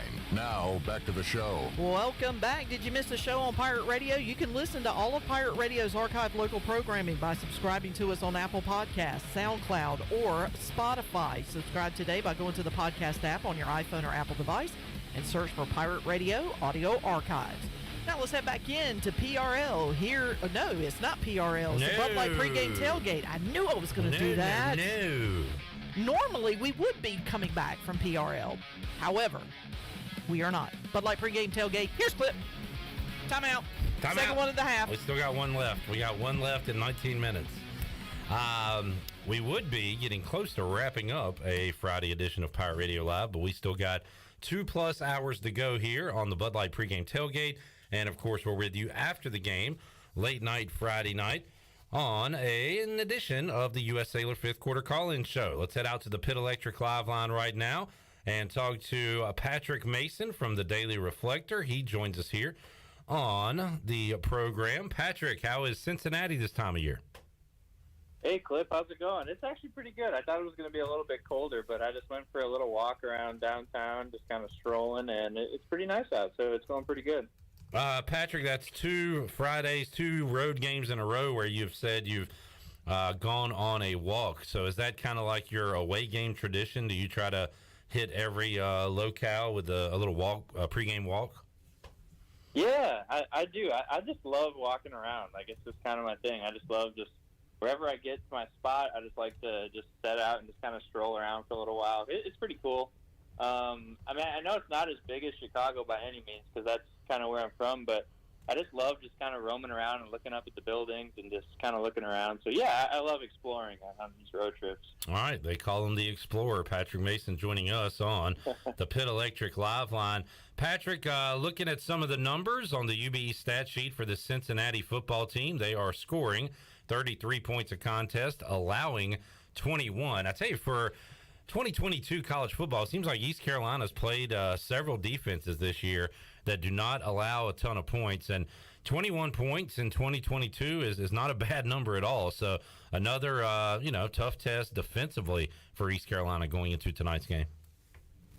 Yeah, you're right. I mean, it feels almost like Groundhog Day when we look at all these opposing teams where it's just good defense one after another. I feel like every Wednesday, I guess Tuesday this week, we end up talking to the coordinators and we're like, how do you figure out this defense this week? So, yeah, it's going to be a tough test. And, I mean, obviously Cincinnati's a really good football team. I mean, you don't win 31 games at home without being a good team.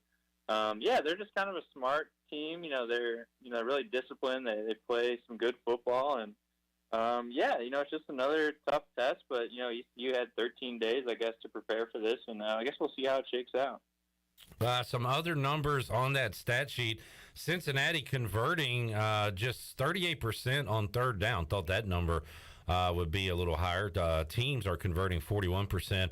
Cincinnati has been good on fourth downs this year, if it comes down to that, 62% offensively. But East Carolina has been good the last couple years on third down, and Cincinnati, not the best number we've seen this year. So something to keep an eye on there. And of course, Patrick, it sounds obvious, but coaches tell you all the time, if you want to have a good third down percentage, you got to be good on first and second down. So important for our guys to play well those first 2 downs tonight defensively. Yeah, and, I think just part of that, too, is just kind of what Cincinnati lost. I think, just having some new guys I'm sure they've got it figured out by now, but, it's just a little bit of work in progress. And I feel like, out of all the years, they're obviously a really good football team, but they are a little bit gettable this year. They're not like this, juggernaut that's going to run through you. So they definitely do have some weaknesses. Like you said, third down conversion is pretty low. If you kind of get them, stop them on first or second down, get them behind the chains a little bit, they're definitely gettable. You can get off the field, and that's exactly what East Carolina needs in a game like this. Just get off the field on defense, go to work on offense, do your thing, run the ball, throw the ball. Just kind of get that ball back and kind of find the groove, because I feel like when ECU struggles, it's those games where, they're not on the field for 8-9 minutes and they do a 3 and out, and they just never find that groove. So, Yeah, I mean, if you can get off the field here, I think that this just plays perfectly into ECU's hands offensively. Yeah, and part of that, too, you talked about them, playing with new faces earlier in the year. I mean, how many third downs could Ritter get just by himself running the football? The quarterback we'll see tonight, Bryant, is not as good at all on the ground as Desmond Ritter was. Bryant through the air this year, 18 touchdowns, 6 interceptions for him. So I saw a comment earlier this week, either on Facebook or YouTube during one of our shows, that said it'll be nice to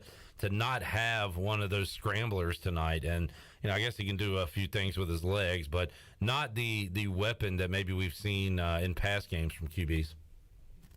Yeah, I mean, like, if you think about it, like, almost every single team they've faced has had some sort of dual-threat quarterback, a guy who can make some plays with his legs. Even in that BYU game, I don't think we saw Jaron Hall run like that. Then against ECU, he just looked like, one of the fastest players on the field. It was insane. But I think this week is going to be totally different in the fact that, I mean, sure, you got to keep your eye on him, but it's not like he's just going to pull it down and run every time. I mean, looking at the stats, I think he's got, I know some of that goes in the sack numbers too, but, I mean, he's just not a runner. He's got some negative yards rushing-wise. That's just not their game. But he is a really good passer. And that's kind of where ECU's been vulnerable. Because, I mean, honestly, the ECU defense probably played one of its sloppier games against BYU. They had trouble defending the run. They hit some big pass plays. They had some really untimely penalties, uncharacteristic penalties, really. And it just was kind of sloppy. So I feel like, I mean, that defense has really got to clean it up. They really got to play smart football. But, yeah, I mean, this is just a test where Cincinnati is going to, throw the ball. I mean, this is, the quarterback, that's what he's going to do. He's going to beat you with his arm, and he's not going to do it with his legs. Speaking of quarterbacks running the football, Holt Naylor's turned into a fullback near the goal line. The last time East Carolina played against BYU, found the end zone a couple of times. Big night for Keaton Mitchell, which he has big nights just about every time the Pirates lace him up. So the running attack got going against BYU.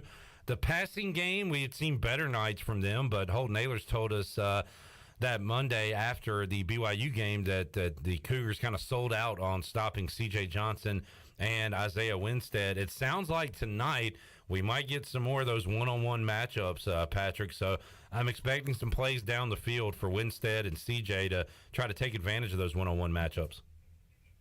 Yeah, I think that's what teams are. It's almost like a coin flip for a lot of teams where they say, all right, do we try to take away Keaton Mitchell or do we bracket Isaiah Winstead or, pay extra attention to C.J. Johnson? And I feel like ever since, I think that's the last team that was successful doing that was Tulane. And part of that was because Keaton Mitchell wasn't fully healthy. He was playing, but he wasn't really, Keaton Mitchell. And I think once he got healthy, teams realized, hey, we can't just sell out on one or the other. I mean, you can certainly try, but then that other aspect is going to gash you. So I guess looking at this game, yeah, I mean, you're going to see some one-on-one matchups. Holton's going to air it out, make some plays, or try to make some plays, and I think it's going to be there just because they are so balanced. And it is tough to say, hey, how do we take away one of this? And if we do, how do we, not leave ourselves vulnerable for the other part of that, the passing attack or running attack? Patrick Mason joining us on the Pitt Electric Live Line. Patrick, you never forget your first. So what do you remember about the first ECU football game you covered last year? It was a home game against the Cincinnati Bearcats, and kind of a fun beginning to that one. Got a little out of hand after that, but what do you remember about that matchup against the Bearcats last year? Honestly, I really remember East Carolina playing extremely well early on. I remember they were just chasing Desmond Ritter all over the place. They almost had him sacked for a couple of huge losses before he wiggled free. And then I also remember, some of their wide receivers getting behind the defense. They hit some big passing plays. And I was just like, oh, yeah, that's why they're going to the CFP. So, it was definitely a game where, you thought ECU could hang with this team. But in the end, Cincinnati was just really talented everywhere. And I think, Cincinnati's definitely talented. I don't think they have that much talent or, not as much talent. So I think maybe, if you almost replay this game, which I guess we get to do today, obviously in a different venue, but if you get to replay that game, you could still have those same plays where you're kind of getting them behind the line and you're feeling good about yourself. And yeah, if you don't give up some of these huge chunk plays, you got to feel good about your chances. Patrick Mason joining us. Patrick, are you at the stadium yet? Not yet. I'll probably leave in maybe about 20 minutes or so. All right. So we'll get a Nippert update from you when we talk to you Wednesday on Pirate Radio Live. But how about road trips so far this year? So you went to Boca Raton instead of Tampa. So you went there, you went to New Orleans, you went to Provo. How about rank the stadiums you've attended so far? I think it's crazy because I think Provo is tops, partly because the view is just insane. And it was also just kind of cool to be surrounded by mountains. I think maybe the aesthetic of that stadium probably wins out, but maybe for pure, I don't know, maybe road games, we really haven't had too many. Like, I thought Boca Raton might be cool, and then, there's no one there, obviously, because of the hurricane. Tulane, a great football team, but apparently no one cares about it out there. It's really weird. No one was at that game. And it also felt kind of like a high school stadium. So I guess I'm pretty curious to see what Nippert Stadium's like. I know it's a Friday night game. Cincinnati, they get behind their team. So I'm actually really looking forward to this environment because, BYU is really like the true only, road environment ECU has played in with, 55, 60,000 people there, and that was really cool. But, so yeah, I'm actually kind of, optimistic about this environment tonight. I think it's going to be like a true college football. When you think of college football, that's what this is going to look like. And, Patrick, I am curious to see if they were able to rally the locals and students and everybody down in New Orleans for tomorrow. It's the biggest game Tulane has had since, I guess, their undefeated season in 1998 when they host UCF tomorrow. Tulane's thinking AAC championship. They're also thinking New Year's Six bowl game. So they've got a lot on the line. I'm interested to see if they can get some fans there. I remember when they started winning in basketball last year with Ron Hunter. They got some fans in, and it was a shocking sight to see a loud student section in an ECU Tulane basketball game, and it certainly helped Tulane because they put it on the Pirates that day. But we'll see if they can get enough support for football tomorrow. Yeah, having a big crowd is just what, college football and really college sports is all about. And I'm telling you, man, it was so disappointing to seeing how they showed up for that team because it is a good football team. And I think their Twitter account posted a hype video for the game, for the upcoming game. And, they got fans with, signs. They're holding them up. They're cheering. And in the background of that video, there's no one there. It's so weird. It's like, here's 12 fans, and we're just going to showcase these guys. So it's really weird. I hope just for their sake, I hope, they get some people behind them. Because I remember when I was in New Orleans, all the talk was like, hey, LSU's in town. What's LSU doing? The Saints are playing. Tulane is just such an afterthought. So, I don't know. It's just such a weird disconnect of, a good football team and no one seeming to care about them. Patrick Mason joining us, Pit Electric Live Line here on the Bud Light Pregame Tailgate. Patrick, thanks so much for your report. Enjoy the game. Have a safe trip home, and we'll catch up with you on Wednesday. We'll read the recaps on the Daily Reflector online, reflector.com. Thank you, man. Thanks, Clip. I appreciate it. All right, there is P. Mace joining us after an away game pregame walk for Patrick Mason. Is that me? Who's yelling? Why is Stephen A. Smith yelling? Now it just what's going on here? What is going on? Why is Oh, you know what? It might be me. Steven, time out. That's preposterous. That's preposterous. That's why we saved that last time out, so we could use it when we needed it. Very well done. That was me. Unfortunately, I have 3 different ESPN scoreboards up, so I can bounce between the 3 for our Buccaneer Music Hall scoreboard. And they love to pop up a live video on you out of nowhere. I thought that I had muted it. Patrick Mason, Daily Reflector. Oh, what are you talking about? That's preposterous. I really got scared for a minute because I was like, if Stephen A. Smith's voice is screaming in my head, I've got some major psychological issues that I need to get worked out. And I apologize. I did not have my headphones on. I had taken them off, so I couldn't hear it until you said something. As soon as you said Stephen A. Smith, I'm like, oh, no, ESPN I didn't hear it. I didn't hear it until he said something, and I heard him in the background. He was as he yelling always does. Yeah. Have you seen these videos of Stephen A. Smith when he's like when his head looks like it's going to pop off, and his lips are spitting saliva because he's so worked up over something? No, he walks into the arena like people know who he is. Like he's got this confident walk, and like nobody's paying attention to him. It's so funny. He's got a baller walk. The Stephen A. Smith quote of a lifetime is when he said, talking about the Knicks and he said, the first thing that, what was his name? Philip. Oh, man.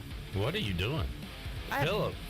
No, who was the Bulls? Who's the Bulls coach? And then Phil Jackson? Phil Jackson. Oh, my God. God, I had a brain fart. We're out of timeouts. This is the bad. I mean, I'm saving the challenge flag for after the... We just called a timeout. We didn't have any. We just Webered. No, but he said the first thing that Phil Jackson did as the president of the Knicks was to sign Lamar Odom, who was on crack. Who was on crack? Stephen A. Smith, former athlete, he received a basketball scholarship to this school. Winston-Salem State. Well done, Studio B. Touchdown, Winston State. Touchdown, State. Touchdown, State. All right, let's take a break. We'll come back. Welcome to Pregame Tailgate After Dark. Yes. And boy, it gets dark early. At 6 o'clock. At 6 o'clock. When we return, the co-host of the U.S. Sailor Fifth Quarter Call-In Show, Billy Weaver, will join us. The Poop Doctor. On the Pit Electric Live Line. We'll talk to Billy Weaver, PD, when we return after this.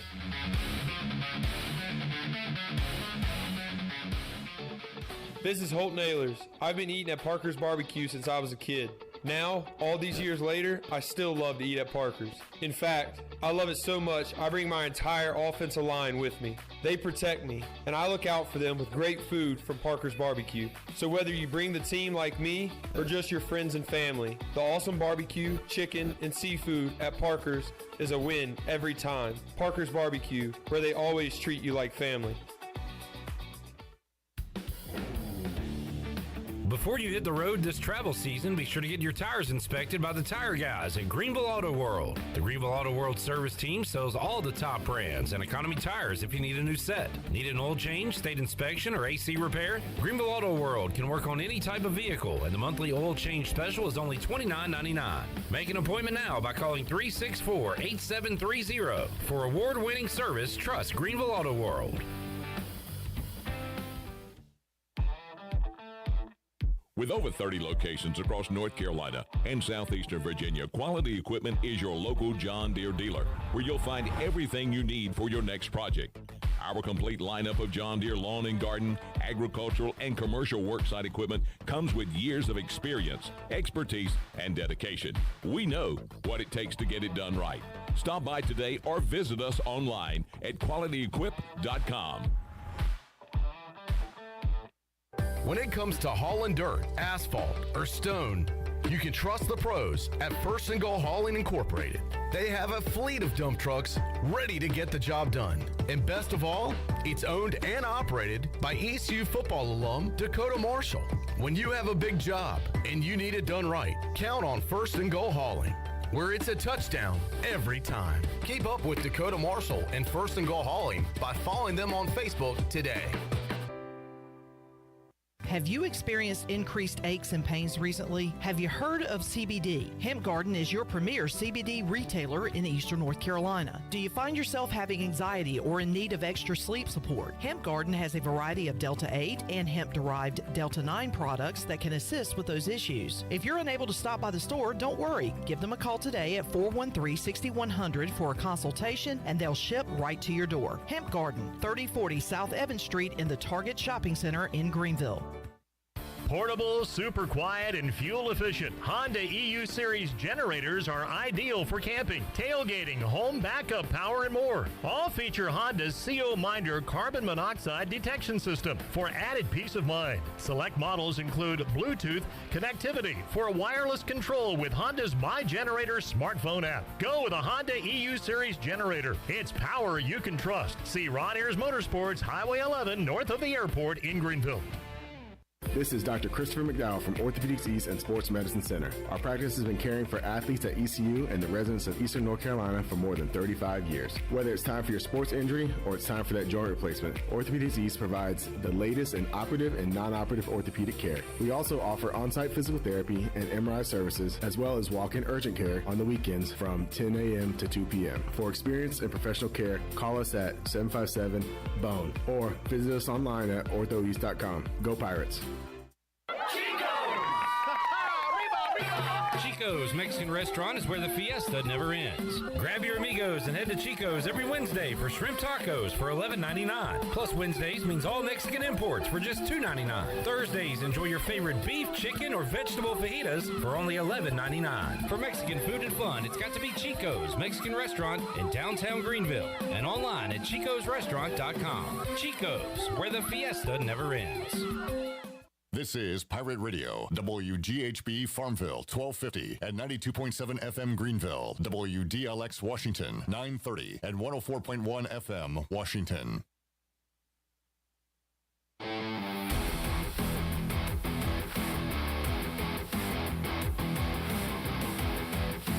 You're listening to the Bud Light Pregame Tailgate, powered by Bud Light, the official beer of the ECU Pirates, and proudly distributed by Carolina Eagle Distributing since 1989. Now, back to the show. Now, with the Pirate Radio Scoreboard, here's Shirley Rhodes. All right, NBA scores from last night. The Wizards beat the Mavericks 113-105. It was the Hawks over the 76ers 104-95. Joel Embiid had a double-double in the losing effort for Philadelphia, 26 points, 13 rebounds. Hornets drop a tough one in overtime to the Miami Heat, 117-112. Kelly Oubre had 29 points in the losing effort. And the Trailblazers beat the Pelicans 106-95. Zion Williamson finished with 29 points in the losing effort for New Orleans. And that is a look at your Buccaneer Music Hall Scoreboard, brought to you by The Buck. It is your beacon of music in the land of the Pirates. They're open from noon until 2 a.m. with live music every night. Right now during football season, join The Buck for Sunday Fun Day with football, food trucks, live music, giveaways, and the largest 4K TV in Eastern North Carolina. You can follow The Buck on Instagram for updated schedules, and we'll see you at The Buck. Now let's head back into the Bud Light pregame tailgate.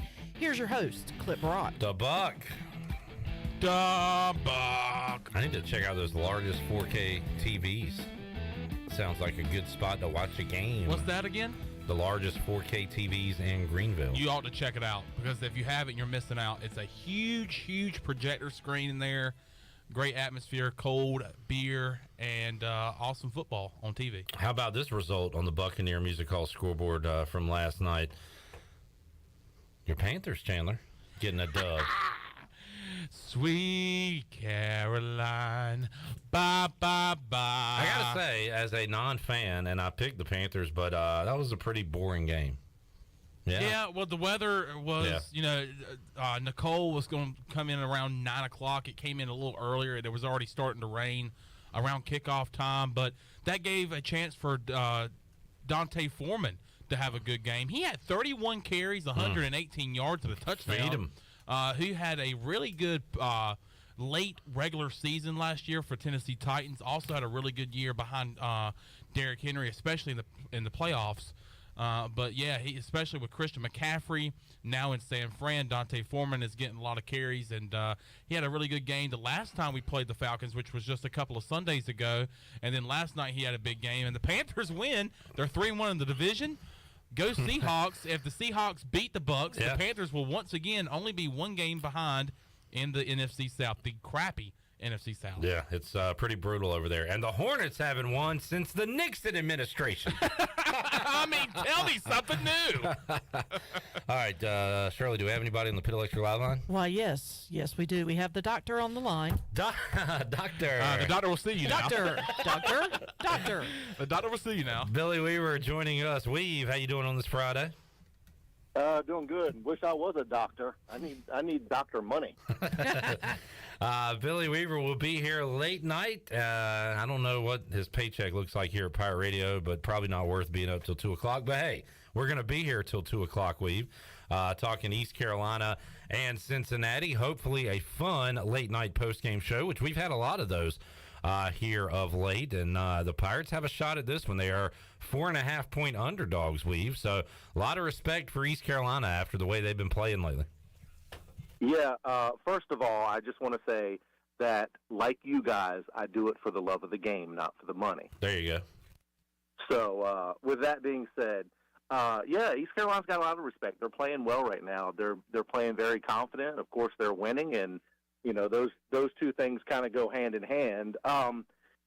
Cincinnati's tough to beat at home. I mean, you guys know that. The record winning streak at home proves it. They're going to be very tough to beat at Nippert Stadium. But it's, like I said, this is a team that's very confident going into Cincinnati. They're coming off a bye week where they've been able to heal up some bumps and bruises. That's always a positive when you're playing in a tough game like this. Just hope there's not any rust at the beginning of this game, because that can be a problem sometimes after an off week and that long road trip out to BYU. So it'll be interesting to see how the Pirates respond early in the game. Yeah, no doubt. And I mean, the bye week came at a good time. I think they can still keep that momentum they had, but we will see that. You're right. That first part of the game is important. East Carolina was able to beat Cincinnati in the first quarter last year. We at Dowdy-Ficklen Stadium 3-0, and then a second quarter, explosion from the Bearcats. They were up 21-3. Halftime of that game, but feels like the Pirates can go toe-to-toe with Cincinnati this year. Both teams playing for a lot too, Billy. You've got kind of a loser leaves town match when it comes to the AAC championship, and East Carolina, if they want to stay alive, have to win this one tonight.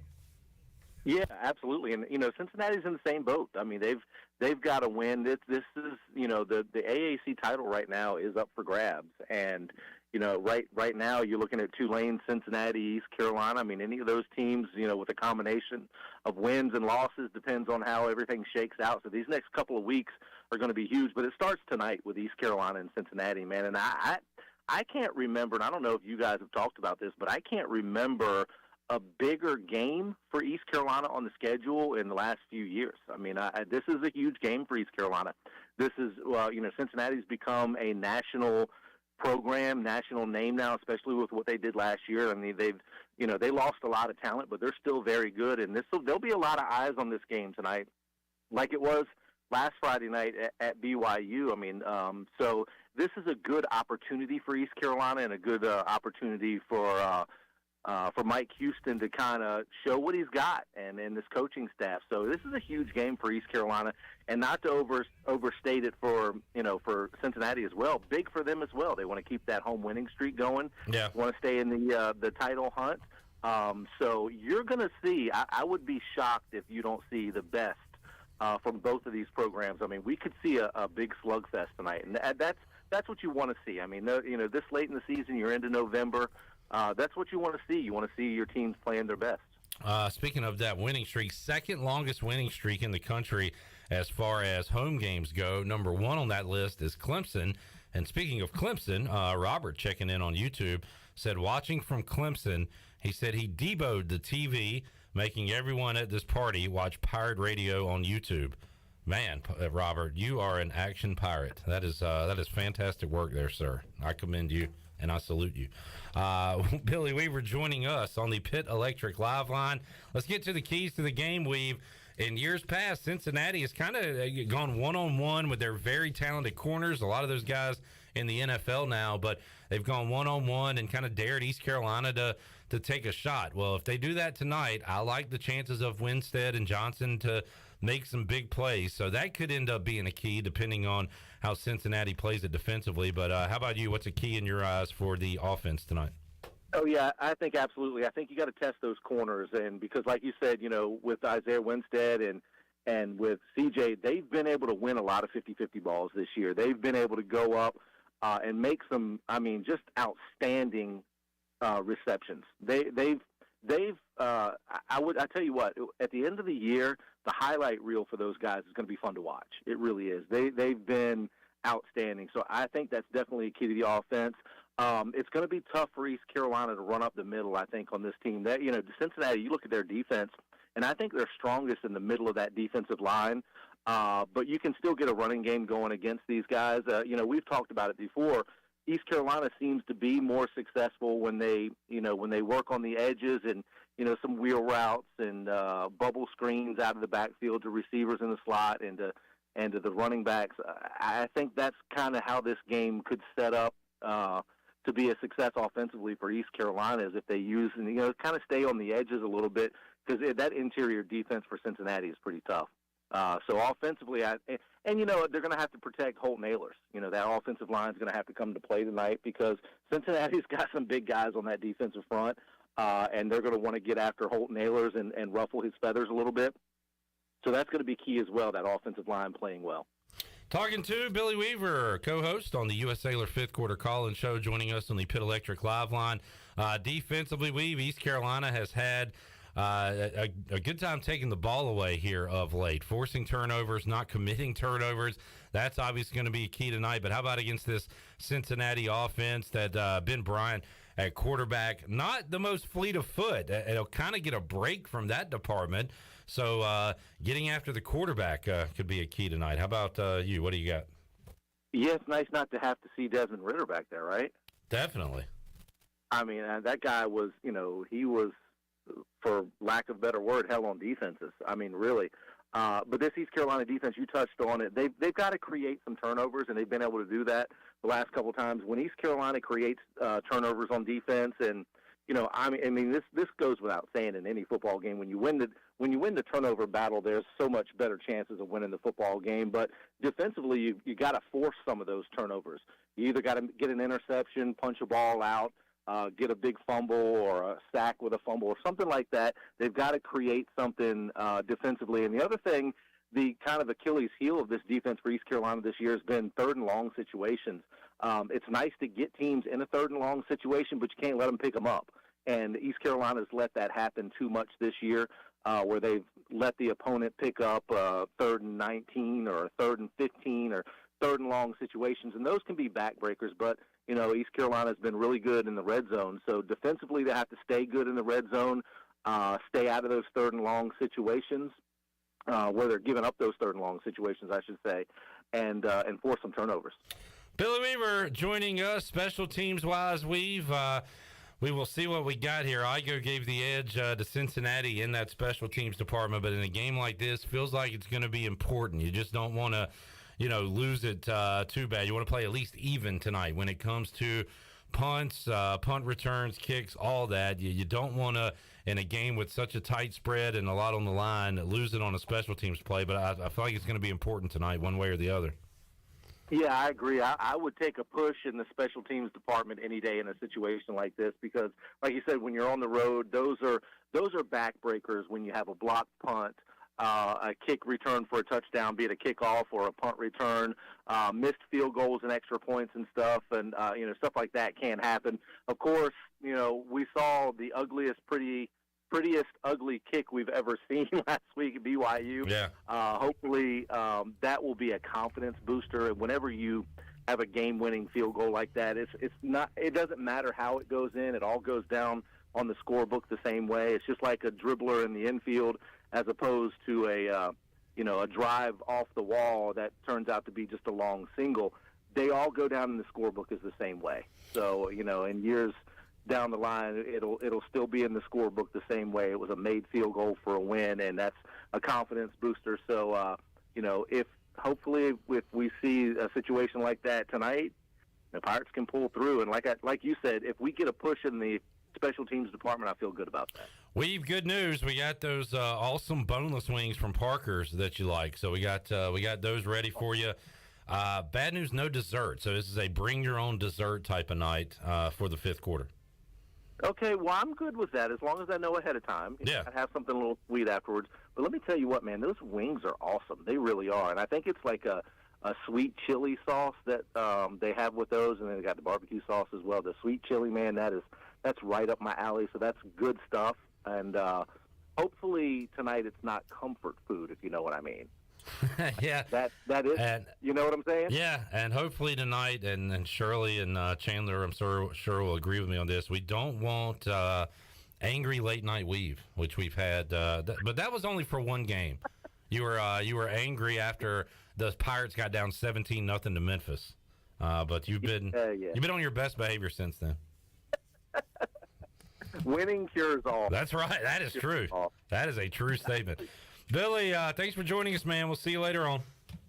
All right, we'll see you guys. There he is, Billy Weaver, co-host, U.S. Sailor Fifth Quarter Call-In Show, joining us tonight, whatever it is, here on the Bud Light Pregame Tailgate. Chandler, what are you doing? What kind of celebration are you doing? Nah, man, I'm just getting hyped, man. Oh, I'm okay. getting hyped for this Hyping game, yourself dude. up. We're, All right. we're like less than halfway through the show, or we're over halfway through the show, and about an hour and 45 minutes till kickoff, baby. I'm just getting hyped. Don't mind me. Appreciate everybody tuning in. I would appreciate the 63 more of you watching than we have likes to give us a like. We got a lot of you, a lot of freeloaders out there. Smash it. Smash the like.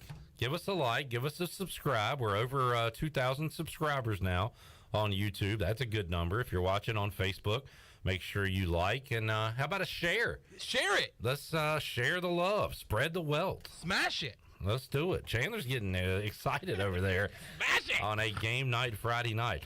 Let's take a break. When we return, we'll go live to Nippert Stadium and visit with the voice, Jeff Charles. He'll join us on the other side of this timeout. We roll on the Bud Light Pregame Tailgate on a Friday after this.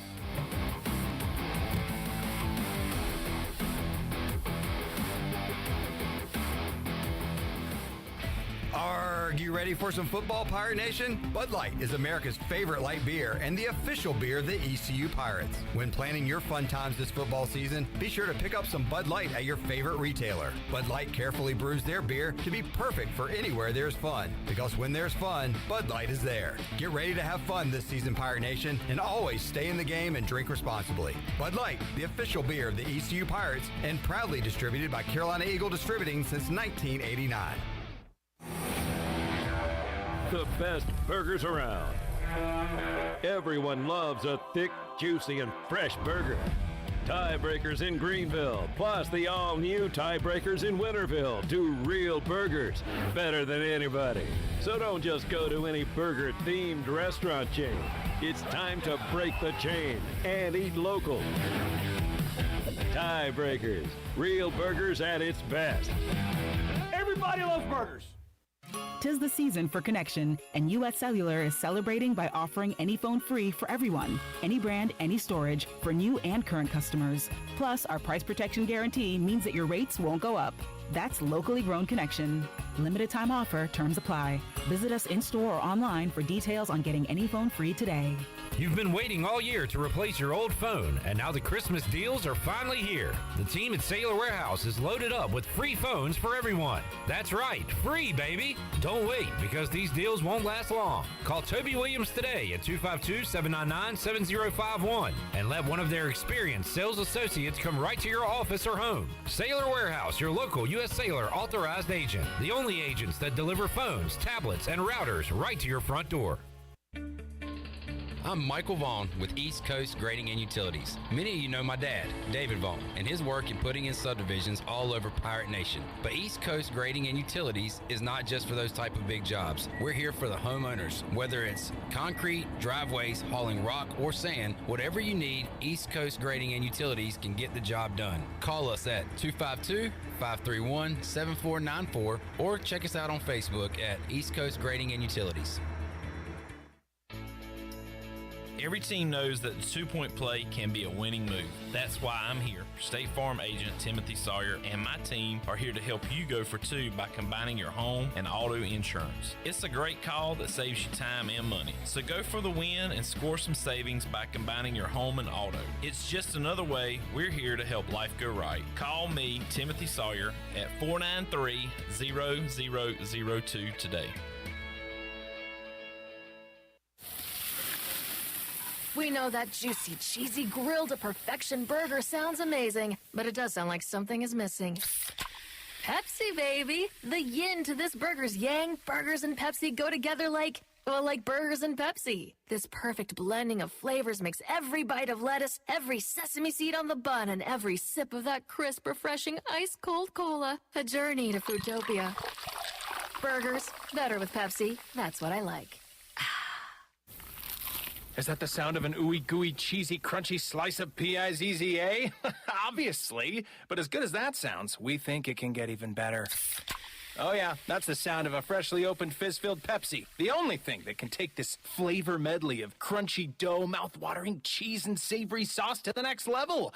How about another bite? Pepsi and pizza sound like a match made in heaven and taste even better. Pizza, better with Pepsi. That's what I like. Warren's Hot Dog Pizza. Homemade lemonade. Hungry for game day, Pirate Nation? Take advantage of the Warren's Hot Dogs tailgate special of 10 or more hot dogs for only $1.50 each. And the best part, this special is available every day. Just call ahead and Warren's will have your order ready to go. Hungry for breakfast? Warren's Hot Dogs in Chocowinity opens at 5 a.m. with cheese biscuits, chicken biscuits, sausage dogs, and more. Warren's Hot Dogs in Greenville, across from Ron Ayers, or in Chocowinity next to the fire station. Go Pirates! Pirate Radio. And you write that down, because when you're at East Carolina, you go for it every time. Or you don't coach at East Carolina, you don't come to East Carolina, you don't play at East Carolina with a weak heart. Write it! The voice of the Pirate Nation.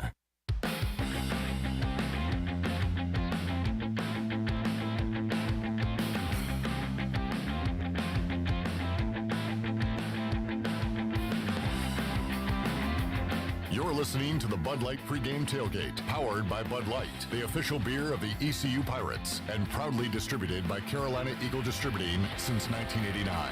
Now, back to the show. Welcome back. For the latest breaking news, interesting stories, and awesome contests that can make you a winner, be sure to follow Pirate Radio on our social media. You can follow us on Facebook, Twitter, and Instagram at PR927FM. You can join the over 60,000 followers today.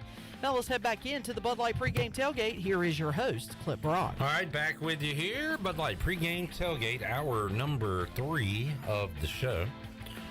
Trying to get in touch with the voice, Jeff Charles, who will join us just a moment live from Nippert Stadium. Keep an eye on what's going on in the world of sports. They are about to get underway, it looks like, Toledo and UAB in the second half of the Barstool Sports Invitational up in Philadelphia. And Toledo trailing UAB by 7 at halftime in that one. So some college hoops going on. We got college football tonight, East Carolina in action, and Lincoln Riley's USC Trojans in action tonight as well, taking on Colorado. A couple of games there on the Buccaneer Music Hall Scoreboard, presented by Da Buck. Da Buck.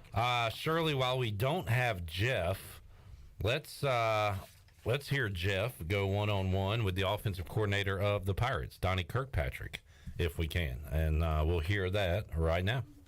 ECU offensive coordinator Donnie Kirkpatrick is alongside. And, Coach, let's talk about this Cincinnati defense, because they are a big play defense. They're right at the top nationally in tackles for loss and sacks. So these guys make a lot of big plays, don't they? They do. They cause havoc, is what we say. And you're right. They're nationally ranked, I think, overall as well. They a lot of sacks, a lot of tackles for loss, a lot of turnovers, return for touchdowns. They've scored 4 touchdowns on defense.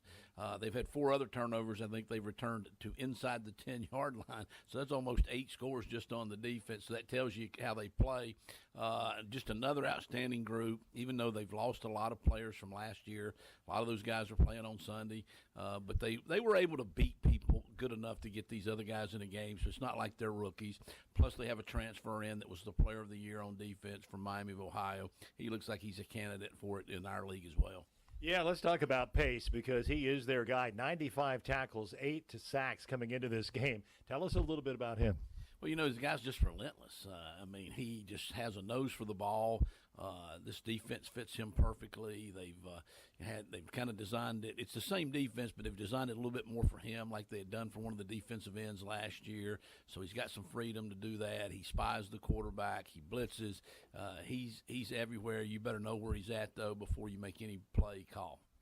Coach, as you well know, playing against Cincinnati down through the years, they are always physical. They're always big. They play more of a Big Ten style, being a Midwest-type team in school. Is that pretty much the case again this year? I think that's exactly the way I would classify him as well. They depend on being tough and physical. We know that's going to be one of our goals because that's who we want to be. We got to go in there and match them toe for toe. We got to be more physical than they do. I think we're going to have to win that part of the war. They haven't lost many of those, that's for sure. Again, they kind of thrive on that. It's going to be a great atmosphere. It's a Friday night game. That's one of their big deals there. I think Nippert at night or something they call that. It'll be a sellout crowd. So, again, we're going into a hostile environment, a little bit like what we did last week, but maybe a lot nastier.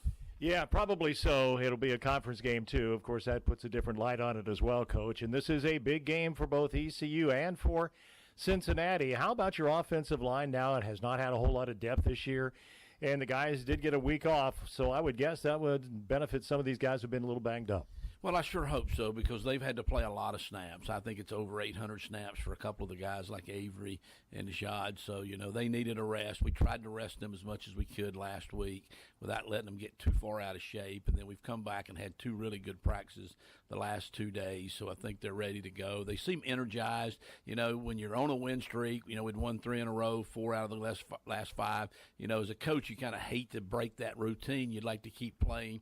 But at the same time, I could tell after the game at BYU, they were exhausted. I think mentally, I think physically, we were beat up. That's a lot of games at this level. And we've had long games. We've had games go into overtime. We've only had really one blowout, maybe a blowout and a half. So we really haven't had a chance to take those guys out. So it was a really good time for a good week to be off. And now we go into a really, really good Cincinnati football team who's used to winning the league. We're just kind of really thrilled that we're talking. People are talking about us being in the conference race. Obviously been a while since that's been the conversation around here. So I think we really have nothing to lose. We're going to go in there and just let it roll. Coach, as you well know, it's always important to protect the quarterback. I would think maybe even doubly so this week because they make so many big plays. Yeah, it all starts with the guys up front. I think probably in any football game, but we really think that. We really emphasize that. We're going to have to be physical to be able to run the ball. The run game's the quarterback's best friend. We got to be able to protect the quarterback. That's why we've improved, I think, so much right now is that the offensive line has protected the quarterback while playing, really well in the run game. Yeah, absolutely. And Holt Nailers just continues to play the best he's played his entire career, isn't he? Yeah, he's on a good roll, and I hope we haven't lost the momentum. And, I'm saying he's a tough young man, and he's had one of his better games of his career against Cincinnati. He's had his worst game probably against Cincinnati. So, I think mentally, though, he's tough enough to handle that. And, how he plays will obviously determine how the offense plays because the quarterback has the ball almost every play. That's ECU offensive coordinator Donnie Kirkpatrick.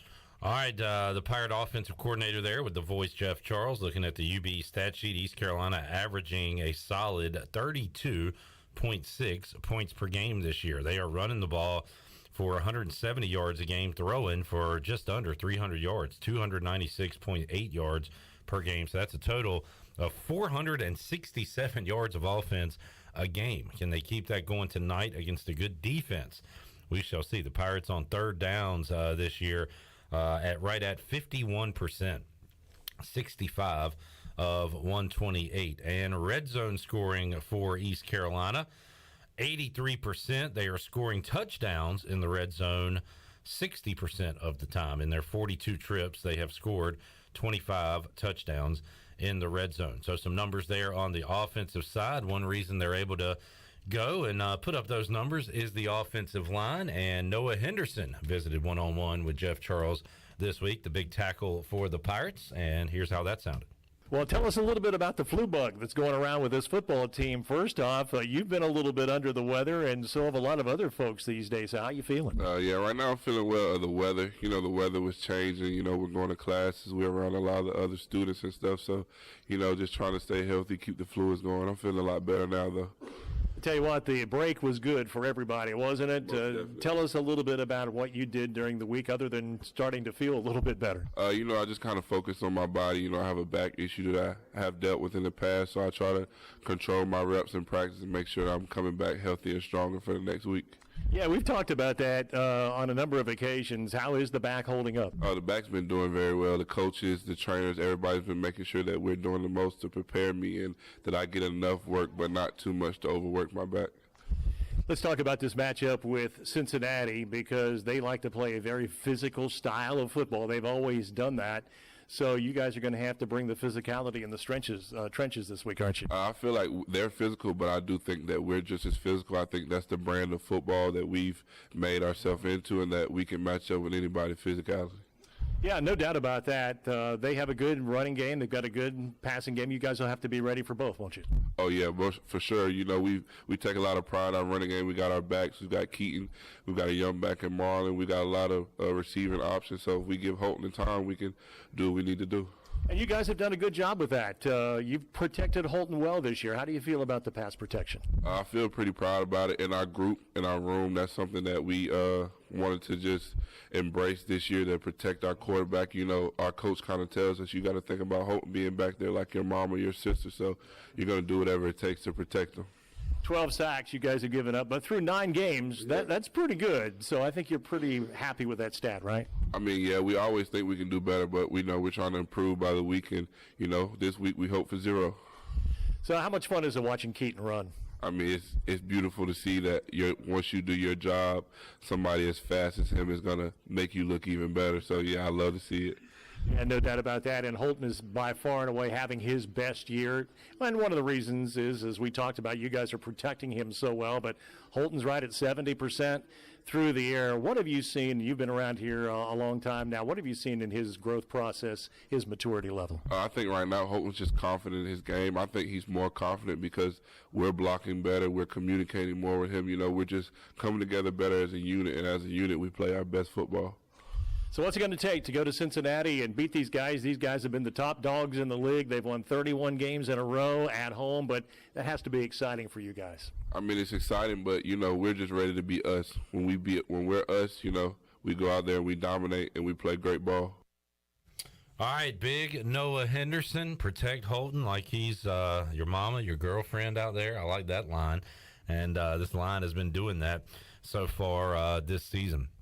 Brandon on YouTube says, by the way, Clip, have you seen where the AAC announced our 23 through 26 football schedule as far as who's home, who's away? Yeah, we talked about that earlier this week. That was when I said that a away game at Rice is about as boring as it gets.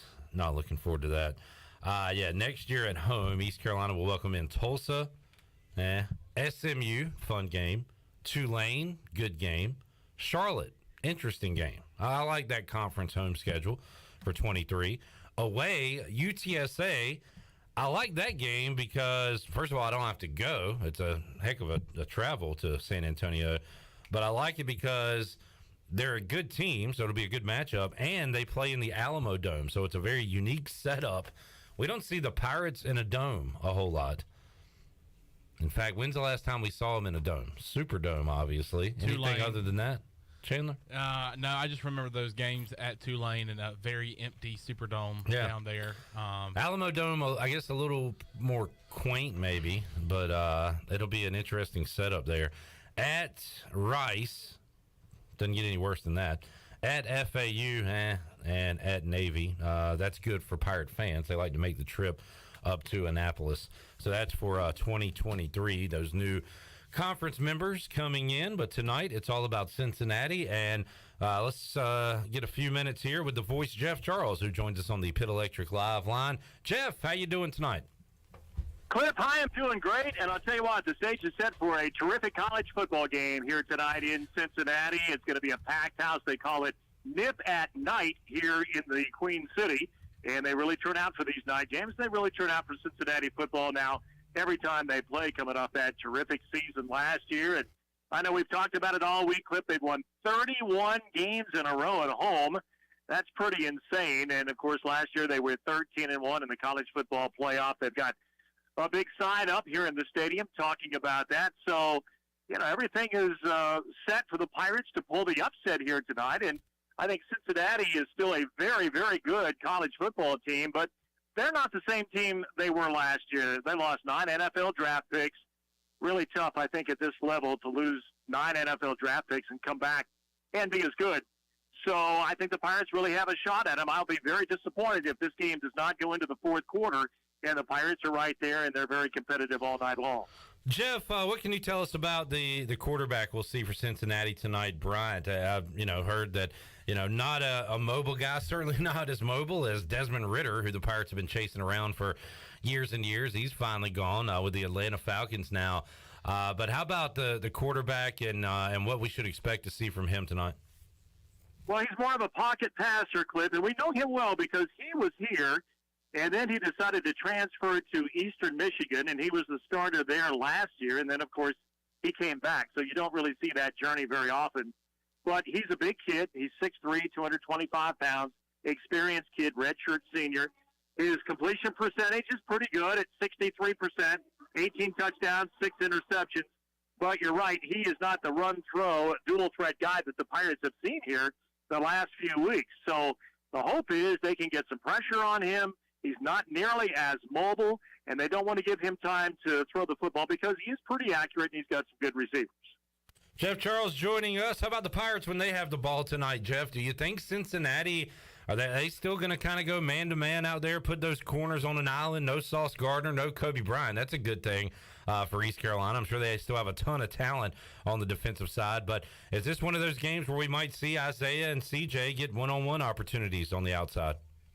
Yeah, I think that could very well be the case. And Cliff, before we had a chance to visit here, I was talking with Dan Hoard and Jim Kelly, the broadcasters for UC, and they say going into this game in the UC camp, they are very concerned about their corners holding up on the outside against the Pirate receivers, and especially against Keaton Mitchell if he gets wide, because Bush and also Shepard are a couple of guys who have been in the program. They're both seniors, but they're not the same caliber of players as those two guys you just mentioned who went into the NFL. So they've had some corner issues, and we'll see if the Pirates can do a good job exploiting that here tonight. Jeff, we always talk about, obviously, the speed of Keaton Mitchell, speed that we haven't seen since Chris Johnson played at East Carolina, the quickness, the agility. I don't talk a ton about the toughness of him, and he has been the bell cow for East Carolina with Rajay Harris going down. We're seeing more of Marlon Gunn, who looks like he's going to be a heck of a Pirate, and already is, and we've seen Holton Ahlers run the ball, but Keaton Mitchell gets a lot of touches night in, night out, and if the passing game's not working tonight, the run game is. We're going to see him once again get the load of the work. So what do you see, Jeff, week to week from a toughness standpoint? Mitchell takes a lot of hits out there. Yeah, he really does, and I'll tell you what, Clip, his body looks a lot different this year than it did last year. He didn't put on a ton of weight, but he probably put on 10 to 12 pounds in its muscle. And when you see Keaton now with a shirt off or with a muscle shirt on, his body looks a whole lot different than it did a year ago. It looks tremendously a whole lot different than it did when he came to ECU as a freshman. So he's gotten bigger. He's gotten stronger. You know, he's a tough little nut. He's able to take some of those hits now at 185 pounds.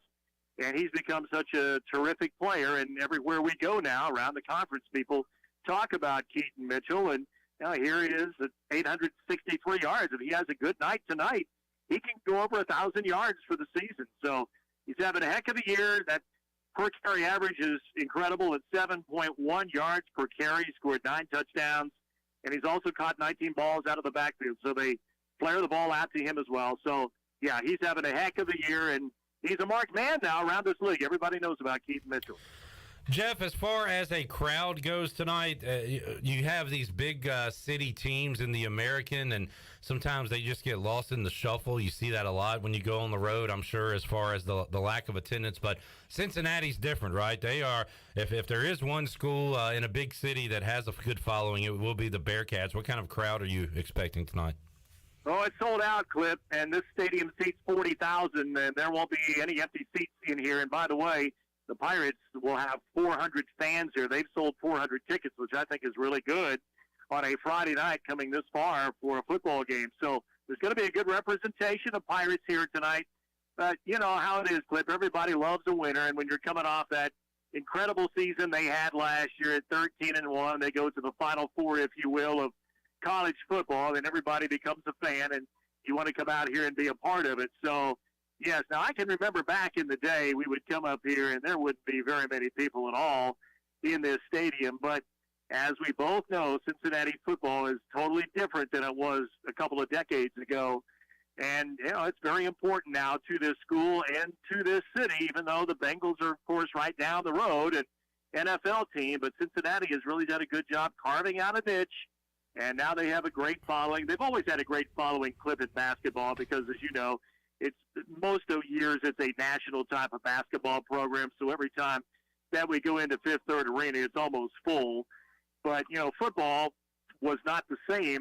This school had always been a basketball school first, but now here in recent years, they've kind of flipped the switch because football has had such great years, and they're doing another great job this year. And, anytime this Cincinnati football team plays against anybody in the country, they can line up and play with anybody. Well, hostile environment last time the Pirates took the field, another one tonight. So, big game, Jeff. You kind of set it up when you joined us here at the top of the conversation, and we'll finish it the same way. It's awesome to be in these big-time games late in the year, right? I'm excited for this one. I know you are as well. Oh, there's no doubt about it, Clip. It's just great to be in meaningful games. Here we are in almost mid-November, and as we both know, it's been a long time since that's been the case for ECU football. Usually, in recent years, just kind of playing out the string with 2 or 3 games left. But let's face it, they're still in the hunt for a conference championship, and so is Cincinnati. So it's almost like a playoff game here tonight between these two teams. And I think the importance of this game is certainly very much on the minds of the head coaches and also the players. So it's got a real big-time feel here tonight. And, when you play a game at night, Clip, there's always a little bit extra electricity. I think this place is really going to be rocking tonight. It's down in a hole, and the noise really stays down on the field and throughout the stadium here. And it's going to be an exciting night. Let's just see if the Pirates can pull the upset. Jeff, have a great call. Going to be a fun one. We'll check in with you next week on Pirate Radio Live. Thanks for joining us tonight. Very welcome, Cliff. Have a good one. All right, there is the voice, Jeff Charles, joining us on the Pit Electric Live line. Just hearing the voice fired up fires me up, Chandler. I know you're about to run through a wall. We need to get you like a very thin wall to run through. I'll be glad to do it. Yeah, that'd be cool. Set up a wall for Chandler to run through when he gets excited. Pirate football tonight. You have the 1-0 Mike Schwartz ECU basketball Pirates back on the hardwood tomorrow, 4 o'clock against Presbyterian.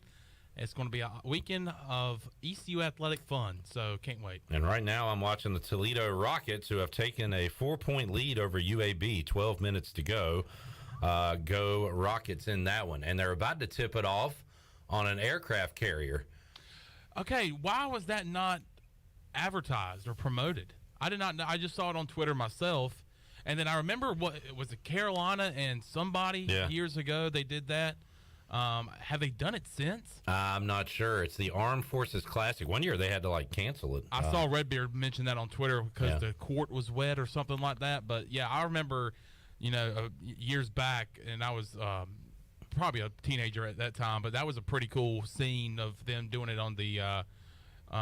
What do they do it on? I'm sorry.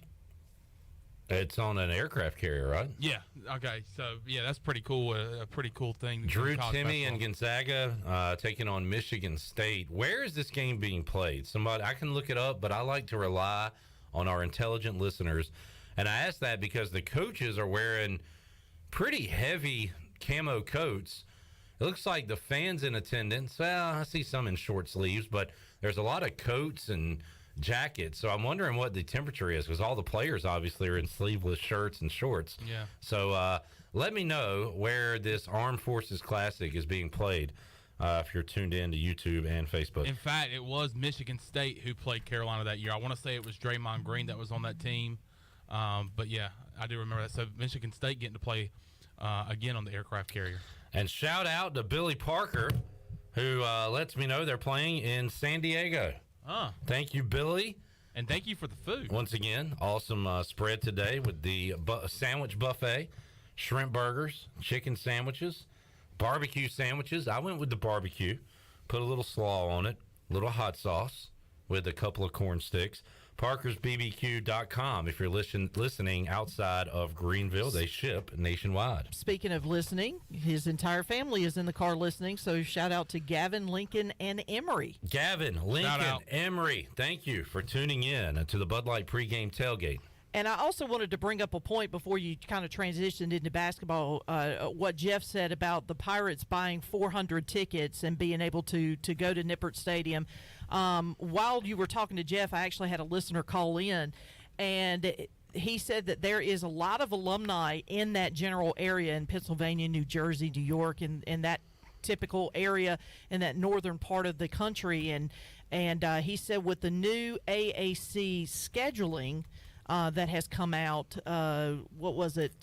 just earlier this week, in terms of what the Pirates are going to be looking like schedule-wise for the conference, it takes away some of those games that some of those alumni would be able to attend. So I guess some of those Pirate fans that are up in that area are kind of viewing this as maybe the last time in a long time that they're going to be able to see the Pirates up in that area, because Temple is not on that schedule. So, good point. I forgot about that. Yeah. So that's I think one of the reasons why there was such a large number of tickets in terms of Pirate fans being sold for tonight's game. And feels like a game that East Carolina's going to be in and have a chance to win coming up tonight. Well, that's the thing. They've been competitive in every game, with the exception of Tulane. I think that we've been competitive in every game that we've been in. Yeah, no doubt. We've all talked about one play goes this way, one play goes this way, one kick goes good instead of, wide. Look, Jeff. Listen. It's, as long as we can stay competitive and keep them up, keep close, I think that we have just as good of a chance as anybody to wreck that 31-game home winning streak that the Bearcats have. All streaks come to an end. How about one tonight in Cincinnati? Let's take a break. We'll come back. Brian North will join us on the Pit Electric Live line. WCTI 12 Sports Director. He is on the other side of this timeout as we roll on Hour 3 of the Bud Light Pregame Tailgate. We'll have a Parker's break and come back with more. I need to refill the sweet tea. Back after this.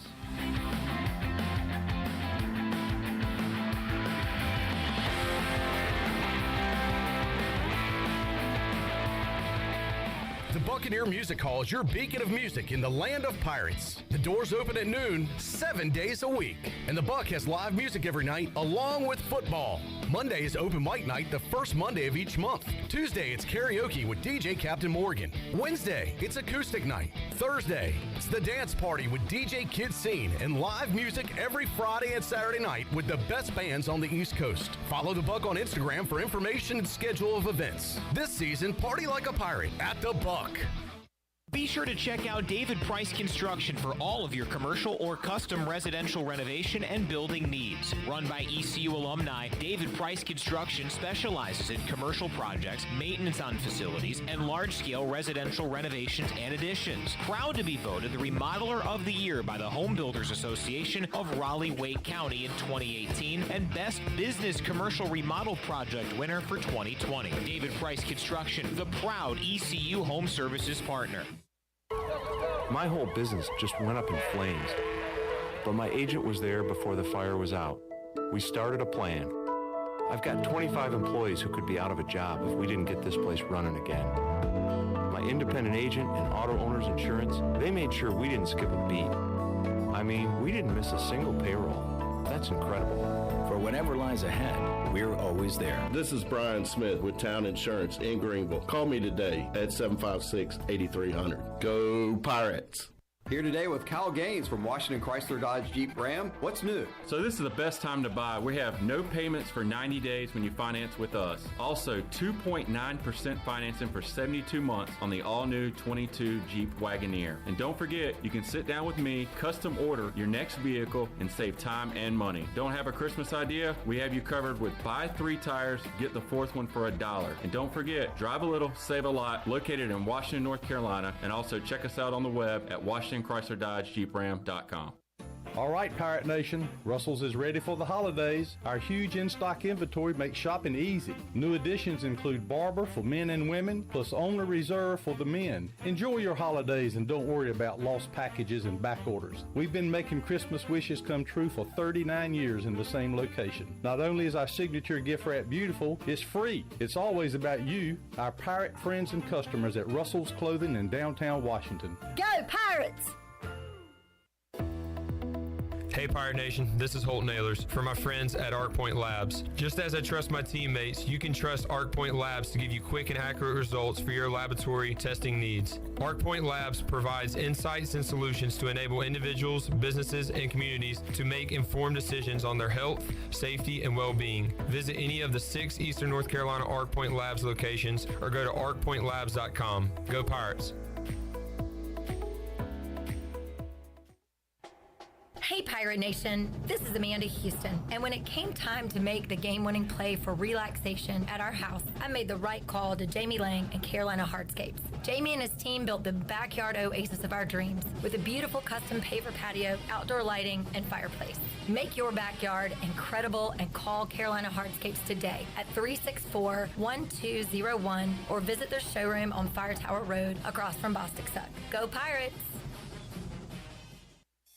Country Mart has been locally owned and operated for over 40 years and is your premier country store serving the best cheese biscuits and country food around. Country Mart is open every day and has 2 locations in Bethel on Highway 11 and in Stokes on Highway 903. Both Country Mart locations are top-of-the-line fuel stations serving Shell gas, including 93 ethanol-free high-octane gas. Country Mart, fueling you up with great food in your engines with great gasoline. Go Pirates!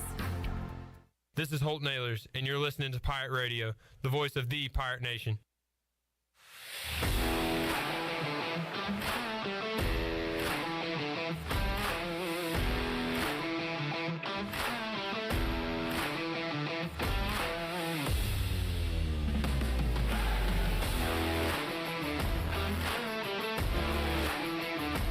You're listening to the Bud Light Pregame Tailgate, powered by Bud Light, the official beer of the ECU Pirates, and proudly distributed by Carolina Eagle Distributing since 1989. Now, back to the show.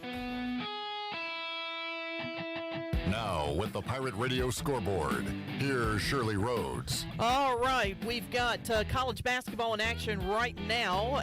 Duke has a 14-9 lead over South Carolina Upstate in the first half. It is UC Santa Barbara 59, Fresno State 54, and it's coming down to the wire as there's about 19 seconds left to go in that game. Air Force leads Delaware 62-52.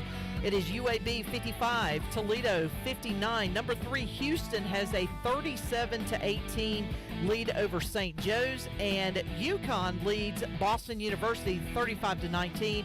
And number 2, Gonzaga trails Michigan State by a point early in this game, 8-7. That is a look at your Buccaneer Music Hall Scoreboard, brought to you by the Buck. It's your beacon of music in the land of the Pirates. They're open from noon until 2 a.m. with live music every night. And you can follow the Buck on Instagram for an updated schedule, and we'll see you at the Buck. Now let's head back into the Bud Light pregame tailgate. Here's your host, Clip Brock. All right, I'm watching Toledo have a 1-point lead over UAB.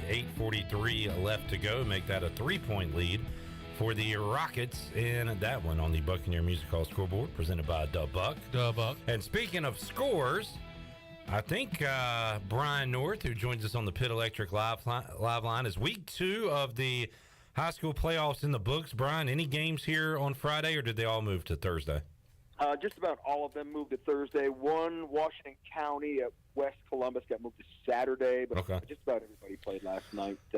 With a few scragglers out there. Give us what result or two, I don't know, surprised you or is worth mentioning here on our program tonight? Crazy, nutty games at 3 different locations. You had Jacksonville going into Havelock and winning 49-42 on just a wild. Is that an upset or is that, No, maybe based on siege, yes. But during the regular season, Havelock beat them, but only by 2 in Jacksonville. It was a crazy game there, too. And then last night, Jacksonville jumped out to the 21-0 lead. Havelock came storming back, tied it up at 42-all and a pick 6 with 4 minutes to go. Jacksonville returned the kickoff, ensuing kickoff for a touchdown. Havelock was driving down for what we thought would be a touchdown, and they'd probably go for 2 in the win, but they fumbled about the 15-yard line. So, there's such a great rivalry. I mean, Havelock has dominated it for the most part, but Jacksonville's won twice now in the playoffs. So I don't know if I'd call it a huge upset, but it's too bad they had to meet in the second round. That's like a third or fourth round matchup, that type of matchup. Yeah, I hear you there. Brian North joining us On YouTube, we got George tuned in. He says, currently sitting at college across the state in Brevard. Watch y'all every week. Haven't been to a game in years, but we'll be in Greenville when Houston comes to town next week. And, Brian, this is the first time I can recall a 6-day window for an ECU kickoff time game where the game time has not been announced yet. And that is one of the, for fans that want to attend from out of the area, I guess one of the downsides of being good this late in the year, right? That they want to put you on TV and they want to get some eyeballs if you're good and if you earn it. And if the Pirates win tonight, there's a chance they could be playing an 11 a.m. kickoff time in Greenville next week. But we'll have to wait and see on that. Welcome to big-time football. When you're in a 6-day window, you know you're either good or you have a great matchup, or the other team you're playing is highly coveted to win. Yeah. So, and I think for ECU, that it's a good thing. I mean, it stinks for fans. And I've always hated this rule. I don't know why they can't figure out these things well in advance, but it's just the way college football has always done it. So it is one of those ancillary indications that, yeah, your program is kind of back being relevant again. Cincinnati has had ECU's number. Let's face it, they've had everyone's number over the last few years, but some signs that they are not the juggernaut they were. They lost on the road at Arkansas week 1. No shame in that. And then losing to UCF on the road. So, again, they haven't lost at home, the nation's second longest winning streak. But Vegas respects the Pirates. 4.5-point spread in this game, Brian. Yeah, I saw that. And, you know who the head coach was the last time that ECU won in Cincinnati? The guy that just got overpassed there in Indianapolis for Jeff Saturday, Scotty Montgomery. Right? Did they win up there? I thought it was. Oh, in Cincinnati. I'm sorry. In Cincinnati, you said. Let's see. I mean, Steve Logan? Yeah. Wow. Steve Logan. The last time they won at Nippert Stadium, which seems so weird because they used to dominate Cincinnati back in the day. And then all of a sudden, Cincinnati's made that big jump. And look, it's kind of funny when everybody's like, well, they're not as good as they were last year, but they're still really good. But with ECU having gone to BYU and picked up that nice win there, they have that quiet road confidence that they can win there. And sometimes believing is half the deal. I think the last couple of years against Cincinnati, I don't know if they really truly believed they could stack up against the Bearcats. I really think the Pirates believe that they can win this game tonight because they believe they're just as good as them. And sometimes that's most of the battle is the mental battle when it comes to a football game. Yeah, we're to the point now where if it gets ugly and if they get blown out tonight, we're going to have a long show and a bunch of angry callers because the expectation is to win and at the very, very least be there in the fourth quarter. And that's, Mike Houston, that's his fault for raising these expectations and for winning road games, for winning important games here at ECU. Well, I told you how many weeks ago when Georgia Tech job opened that he would be a candidate, right? And now to hear the name a little early, well, you probably just floated that rumor out just so you could be right on that. It's a common sense deal to me. I don't know if he'd ever take it, but when you're looking at coaches to rebuild programs and wants to stay in the Southeast and wants to go to a bigger conference, it just made sense they take a look at him. But when's the last time ECU had a football coach being mentioned in coaching vacancies? At the beginning of November, of all things. It's usually after the season's over. But look, that's also another indication that your program's back on the rise and people are taking notes. Yeah, Mike Houston working his way along the Atlantic coast. He's been in South Carolina, North Carolina, Virginia. He's going to hit Georgia, then take over at Miami later, and then he'll get fired from there and kind of rebound up in Maryland at – not Maryland. Who's another school in Maryland? He can maybe go back to FCS, take over Towson for a year. So he could hit the whole East Coast by the time he's done. Yeah, Whitman Mary. He's got his house in Charleston, South Carolina, and that's kind of where they decided they're going to make their home base no matter what happens in their coaching circles. And he's told people, he wants to stay Southeast. He's a Southeast guy. And so there's that kind of limits jobs that you're looking at if you want to leave Greenville. And look, there's no indication or word that he definitely wants to leave Greenville at this point. This is just all speculation we do out there.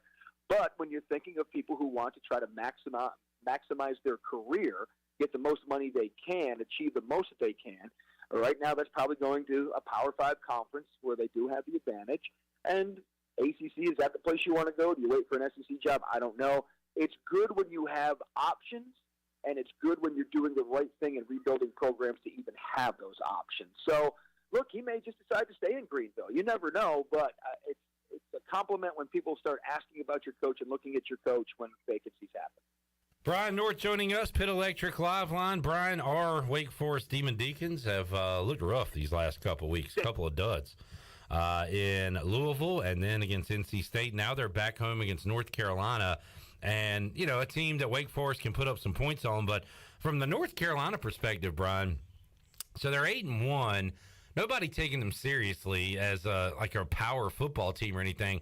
But if they win this game, and just stay with me here for a moment, they beat Clemson in the ACC championship. Mm-hmm. Do they get a look in the playoff? The answer is no, probably, but they at least have a better argument than 95% of the teams out there. I mean, what a world we could be living in where North Carolina fans are complaining about not being in the playoff, but it's a real possibility if they keep winning. Well, if their only loss is to who? Their only loss would be earlier in the year to... Oh, I had to look it up. Notre Dame. Notre Dame, right? Yeah. Notre Dame all of a sudden who find themselves back in the top 25, yeah. Right. So all of a sudden that's not as bad a loss. You start talking about RPI. If other things happen in the SEC, why not? I mean, that's why you have to play all these things out. But they're kind of like in the weeds creeping right now, right? No one's really paying a lot of attention to them because they're in that horrible ACC where no one is any good, but everybody is kind of good. And so, no, if you can somehow outscore Wake Forest, that's going to be that's no given. That's going to probably be about 100 points in that game. But if they go and they beat Clemson in the ACC championship game, you know everybody's going to be like, well, this Clemson team's no good, blah, blah, blah, even though they're going to have a really good record. No, I don't know why North Carolina can't at least be in the conversation. But, again, there's certainly – and I never thought I'd say this. There's an ACC bias right now, right? No one, everybody's hating on the ACC right now when it comes to football, and that's kind of weird to me. But yeah, that could mark against them. But there's money there. They're a name brand, so you never know when you start playing around with money when it comes to these playoffs. Yeah, and man, kind of stinks for them that Wake Forest didn't take care of Louisville and State, right? Because Wake would have been, they were top 10 when they lost to Louisville. They'd be like 5 or 6 right now, maybe. Yeah. Yeah, it kind of depends on what your opponent is doing as well. By the way, Brian, you said maybe 100 points in that game. Have you seen the total? If not, guess the over/under for UNC Wake Forest. Well, I would say it's 100, but Vegas is smarter than me, so it's probably somewhere 80. Yeah, you're close. 78.5. There you go. So, expecting a shootout, some fireworks. Brian North joining us. Brian, how about the Mike Schwartz era getting off to a 1-0 start? They'll play Presbyterian on Saturday, and hopefully people understand what I'm saying when I say this. That was a good win on Tuesday. The Pirates were underdogs, took on a team that did know each other and played with each other, whereas East Carolina hasn't really had that with these new faces on the team. And I also thought it was awesome that the returners were the main guys and the leaders kind of leading the way. Javon Small, Brandon Johnson taking major leaps from year 1 to year 2. Will they score 20-plus every game? Absolutely not. That's not going to happen. But, man, that was a fun one to start the Mike Schwartz era in the other night. Positive reinforcement for bringing in the new coach and turning over that roster. And no, that's a good start, but I didn't realize this until Stephen Igo tweeted it out that was the 23rd straight season-opening win. I've been here for 25 of those, so that one struck me like, I'm like, wow, there's been some bad teams, but every one of them has won their opener. Yeah. Oh, okay. Add this one to the list. Now we see what happens after that. And you know, ECU's had that non-conference deal where they usually try and stack some wins, and rightfully so because you're trying to establish a winning program. But what happens when you get into that AAC play? And we're not going to judge Michael Schwartz on 1 year when he's turning over the roster, but you look at effort, attitude, all those things to match up. And so that'll give you a much better indication of if he's the right guy for the job. Brian, what's a Friday night in the North household looking like tonight? Oh, my God. It's terrorism central here. So as a parent, I think I might start a national campaign of figuring out why daycares are closed on holidays, because parents need breaks too, right? So why am I paying all this money for daycare when they close on all these federal holidays?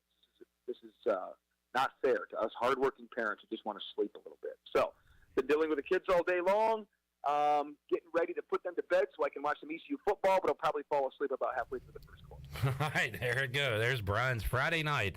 A lot different than it was, say, 20, 30 years ago, I'm sure. Yeah. Brian, thanks for joining us, man. Enjoy whatever part of the game you watch tonight, and we'll talk to you again next week. All right, sounds good, Clipper. I hope you're not up too late tonight. Yeah, well, we'll be here. If you wake up to urinate, turn your radio on. We'll be here. So check us out. There is Brian North on the Pit Electric Live line joining us. We will take a break, come back. Hour 4. It's getting real now, folks, of the Bud Light pregame tailgate. More to go when we return live from the turf at Nippert Stadium. Brian Bailey joins us after this.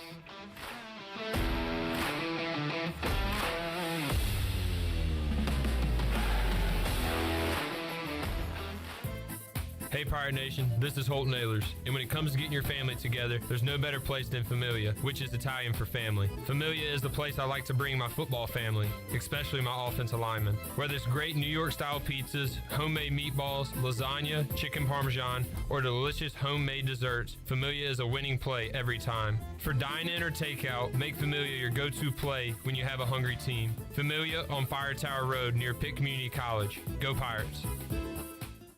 Take a hit from a 300-pound linebacker, and you better be wearing pads. Take a hit on the road, and you better have good auto coverage. When you've got North Carolina Farm Bureau Auto Insurance, you've got the best local agents ready to help you bounce back. If you don't, well, you'll probably play football without a helmet, too. In Pitt County, call Carlton Venters or C.J. Messerly at 252-756-3007. North Carolina Farm Bureau Mutual Insurance Company, Farm Bureau Insurance of North Carolina Incorporated, Southern Farm Bureau Life Insurance Company, Jackson, Mississippi, an independent licensee of the Blue Cross and Blue Shield Association.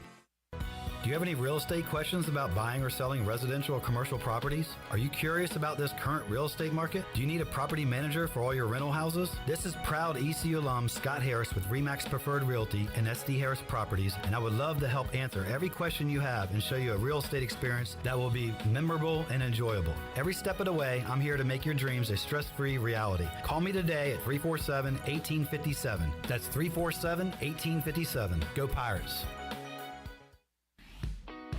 Hey Pirate Nation, Shimmer Boutique is your one-stop shop for all your tailgate essentials. This is Holt Nailers, and if you need a Yeti cooler, apparel, shoes, or accessories for the season, Shimmer has you covered. Shimmer Boutique is also the exclusive retailer in Greenville carrying the largest selection of built when broken gear for adults and youth. Be ready for game day and every day at Shimmer Boutique on Greenville Boulevard behind Starbucks and in Winterville across from Lowe's. Go Pirates! Love is finding the internet of your dreams from MetroNet. Get ready for fast, reliable, 100% fiber speeds with unlimited data so you can stream, study, surf, and game on all your devices simultaneously. No lag times or buffering. MetroNet offers student deals. Get 100 megabit internet for just $39.95 a month. Switch today at metronet.com/switch. MetroNet. Love your internet.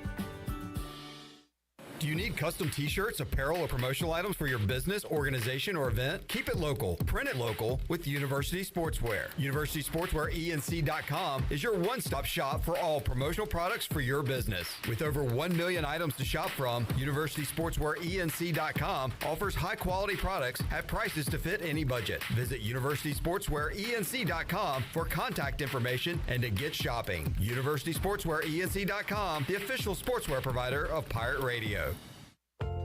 This is Braxton Green with Angel Oak Home Loans. If you're looking to purchase a home, it is still a great time, and being pre-qualified before you begin shopping is an advantage. At Angel Oak, we offer a wide variety of programs ranging from conventional, government, and portfolio loans that can fit most financial situations. To get started, contact our experienced team of Talbot Green, Joanne Weir, Wanda Hager, or myself, Braxton Green, at 751-2060. NMLS 1719250, Equal Housing Lender. While you're sleeping, our whole hogs are slow cooking over wood to create that bite that Eastern North Carolina is known for. I'm Sam Jones, and for more than 3 generations, my folks have been the torchbearers for what whole hog barbecue is supposed to be. At Sam Jones, you'll find plenty of smoke, but no mirrors. Everything, and I mean everything, is made fresh daily, including our sides, sweets, and sauces. Come on over and see us at Sam Jones Barbecue, and I bet you'll be able to taste our passion in just one bite. Sam Jones Barbecue, Fire Tower Road. This is Pirate Radio, WGHB Farmville, 1250 at 92.7 FM Greenville, WDLX Washington, 930 and 104.1 FM Washington.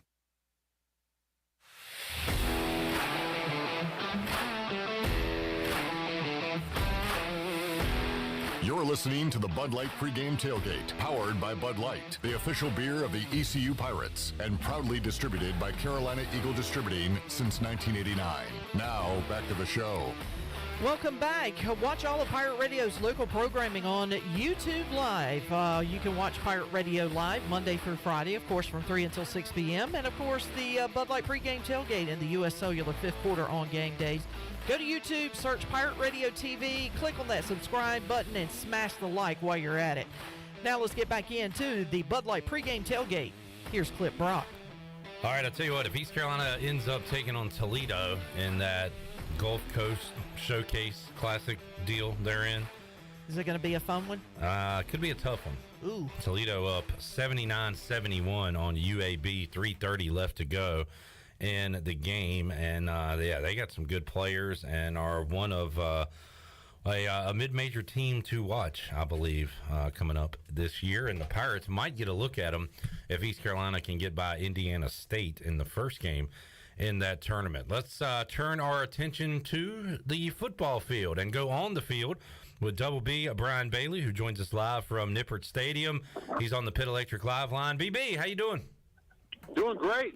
A little windy all of a sudden in Nippert Stadium, but it's a lot better than we thought it was going to be earlier today. The remnants of Nicole moved out of here about 3 o'clock this afternoon, and then we had about an hour and a half, 2 hours of really nice warm weather. And then all of a sudden it got windy and got a little cooler. So it's not really, really cold, but it's I think the wind's going to play a factor. All right, a little chilly, a little windy tonight, so keep an eye out for that. Bailey, how about the conversations you've had this week with coaches, players, people within the program? What's the confidence level like as East Carolina heads into this game tonight? Well, I think there's a lot of confidence. I think they really feel like that they're playing their best football at the best time of the year to be doing so.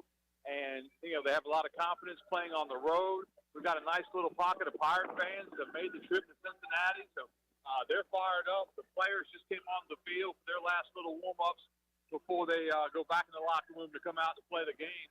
But I think it's a matchup that, when you think back, the Pirates haven't had a lot of success against Cincinnati of late, losing 10 of the last 11, but they lead the all-time series. So back in the day, they used to own Cincinnati. They certainly don't own them now. I think the keys, and we were talking about it on the TV side a little while ago, Holton threw for 535 yards in 2019 in a close loss. Hasn't played as well the last 2 times out against Cincinnati. So I think he's a big key, and the Pirates have to continue to run the football. We all see that every week. When the Pirates can run the football, good things happen on offense. That's another key tonight. Yeah, and we'll see, Bailey, if Cincinnati goes with what they've done in the past, which is kind of sit their corners on an island and dare East Carolina to take shots one-on-one down the field. If they do that, I'll say thank you. I'll take my chances with Isaiah Winstead and CJ one-on-one. Oh, I think so, too. And I think, we saw that against South Florida earlier this year. As the Pirates, CJ won a couple of those big matchups like that. The Pirates blew, South Florida out. So I don't expect a blowout, obviously, in this one. But I do think they can win those one-on-one matchups. And, that's a cliche as well. But still, it's going to come down to some of that. How about defensively, Bailey? This football team has been, a big play defense here the second half of the season. The quarterback sack numbers are up. The turnover numbers obviously up as well. And they give up yards in the passing game, gave up some points to BYU, but when it mattered in the fourth quarter, they got their big stops. When it mattered on fourth down, got a big stop. So kind of an opportunistic defense for Blake Harrell here the second half of the season. Yeah, I think you're seeing some of the facts that Big John gets them, ready to go, gets them in shape. And I think they're the in-shape team when it comes to the fourth quarter. We've seen that a couple of times this year that they wear you down, and they do a great job with that. And those key fourth down plays that you're talking about, that's in the fourth quarter. And so that's what they're programmed to do. That's what they're in shape to do. And I think if it comes down to that again, I really like, how East Carolina has, because you gain confidence when you have success and you can do it. That's all you're thinking about. You're not thinking about anything negative because it hasn't happened in a while. So I think that's going to be big down the stretch. Brian Bailey, you always say you got to cherish these games. You don't get a lot of them. You talk about it at home. Cherish the home games. You only get 6 or 7 a year. Take advantage of it. And how about cherish these big games? I mean, East Carolina, huge game in November. I mean, this is what it's all about, right? Jeff Charles had an extra pep in his step when we talked to him earlier. He's fired up to call an important football game this late in the year. How about you? Well, I think they're right, and I think when you look at it, it's basically, it's kind of like the NCAA tournament when you have a team that's not going to make the tournament, but they're playing in their conference tournament, and they get on a roll, and then they go into the NCAA. Same type thing here. They've got to win. If they lose, they're eliminated from the conference race. Now, there's still plenty to play for, bowl, seedings, that kind of thing. But if they want to win this conference championship, they've got to win tonight, got to win next week, got to win the next week. And still, they've got to get a little bit of help. UCF has to lose a game, which is all possible. But it all starts tonight for East Carolina. They've got to come out here and play this thing like a playoff game. And I think, that's been some of the mentality all week. This is a program that's on the rise, that wants to play in championships, and they've got a chance right now. This is a playoff type game for East Carolina. And something they don't see every week on the road in the American, a tough crowd. They got it non-conference in Provo against BYU. Jeff Charles said it's a sellout tonight, Bailey. He's expecting a loud Nippert Stadium that East Carolina will be walking into tonight. Yeah, they call it Nip at Night. It's going to be nippy as well. But, yeah, and they said they haven't had a Friday night game, haven't had a night game all year, so this is the only one they've had. They are expecting their largest crowd of the season.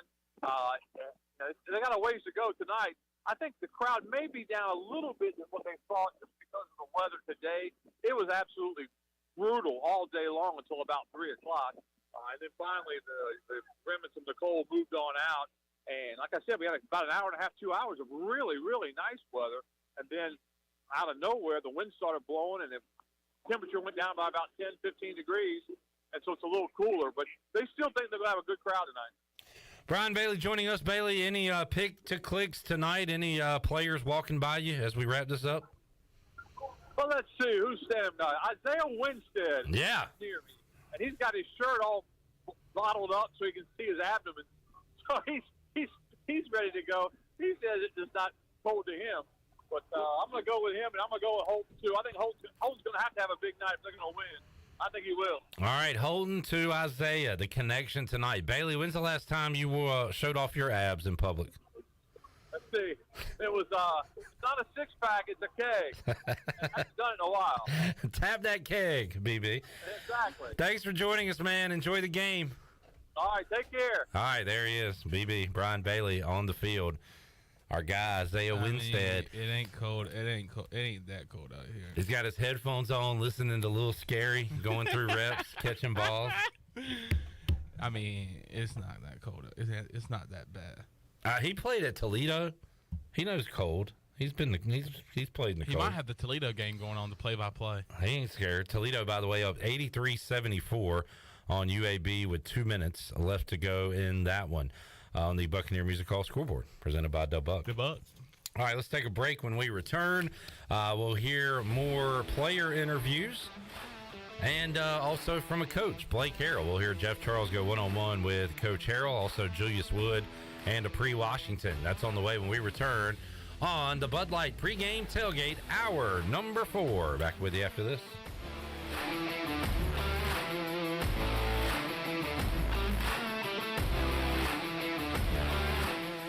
Jeff Stein, our special guest from Brown & Wood. Hey, Jeff, electric cars are coming. What's that mean for Brown & Wood customers? For the customers, like it or not, EV is coming. We've installed 5 electric vehicle chargers here at the dealership. We have the all-new Cadillac Lyriq coming at 1st of 2024, and we've just seen the first reservation for the new Sierra EV. People are interested in electric vehicles. How can they get up with you? They can visit us at brownandwood.net or 329 Southwest Greenville Boulevard. Brown & Wood, 4 brands, 3 generations, 2 rooftops, and 1 goal. To make sure you leave a happy customer. So, how does short points work? Well, at Jersey Mike's, 6 regular number 13s plus 3 giant number 7s equals a free regular number 13. So, Pepsi and Lay's now earn more points towards free subs. That adds up. Exactly. Download the Jersey Mike's app and earn rewards towards free subs with every sub, Pepsi, and Lay's you purchase. So how does short points work? Well, at Jersey Mike's, 6 regular number 13s plus 3 giant number 7s equals a free regular number 13. So Pepsi and Lay's now earn more points towards free subs. That adds up. Exactly. Download the Jersey Mike's app and earn rewards towards free subs with every sub, Pepsi, and Lay's you purchase. Temperatures are in the low 30s at 10 a.m., increasing sharply to 75 degrees by 1 p.m., and then dropping into the teens by 10 p.m. So before you go to work, put on some gloves, pack some shorts, and a parka. That should cover you for the day. Your heating and cooling take a beating. Guarantee your system is ready when you need it. Call Delcor. Buy a new train system and make no payments until 2023. It's hard to stop a train. With inflation and high gas prices, you don't need another payment. So buy this month and make no payments until 2023. Delcor, the service professionals. You've worked hard to make your business successful, and that's why it's really important to always have a bank that's in your corner when you need them. This is Chris Richards from First Bank, and our experienced team of local bankers includes Lee Watson, Ashley Capps, Bonner Latham, Josh Hooten, and Heath Nisbet. To get the business services that are right for your business, come and see one of our experienced team members at First Bank on Arlington Boulevard in Greenville. First Bank, together with our customers, we're creating a world where individuals and communities thrive. Member FDIC. UBE and PirateWear.com is excited to offer Pirate Nation the largest selection of new ECU merchandise and tailgate supplies ever. UBE has the best prices in town, so that makes UBE your one-stop shop for all things ECU. UBE does daily restocks of Champion, Adidas, and Under Armour. Don't forget to bring your young Pirates in to plunder the Crow's Nest, which is the only kids store dedicated to ECU. Plenty of free parking uptown in Greenville. Visit them at PirateWear.com. Go Pirates! With over 30 locations across North Carolina and southeastern Virginia, Quality Equipment is your local John Deere dealer, where you'll find everything you need for your next project. Our complete lineup of John Deere lawn and garden, agricultural, and commercial worksite equipment comes with years of experience, expertise, and dedication. We know what it takes to get it done right. Stop by today or visit us online at QualityEquip.com. The best burgers around. Everyone loves a thick, juicy, and fresh burger. Tiebreakers in Greenville, plus the all-new Tiebreakers in Winterville. Do real burgers better than anybody. So don't just go to any burger-themed restaurant chain. It's time to break the chain and eat local. Tiebreakers, real burgers at its best. Everybody loves burgers. This is Miles Berry, and you're listening to Pirate Radio, the voice of the Pirate Nation.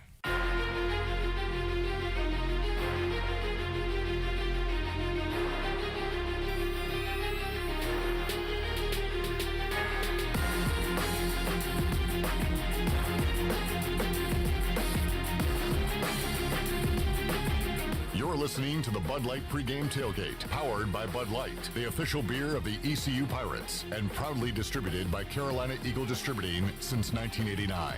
Now, back to the show.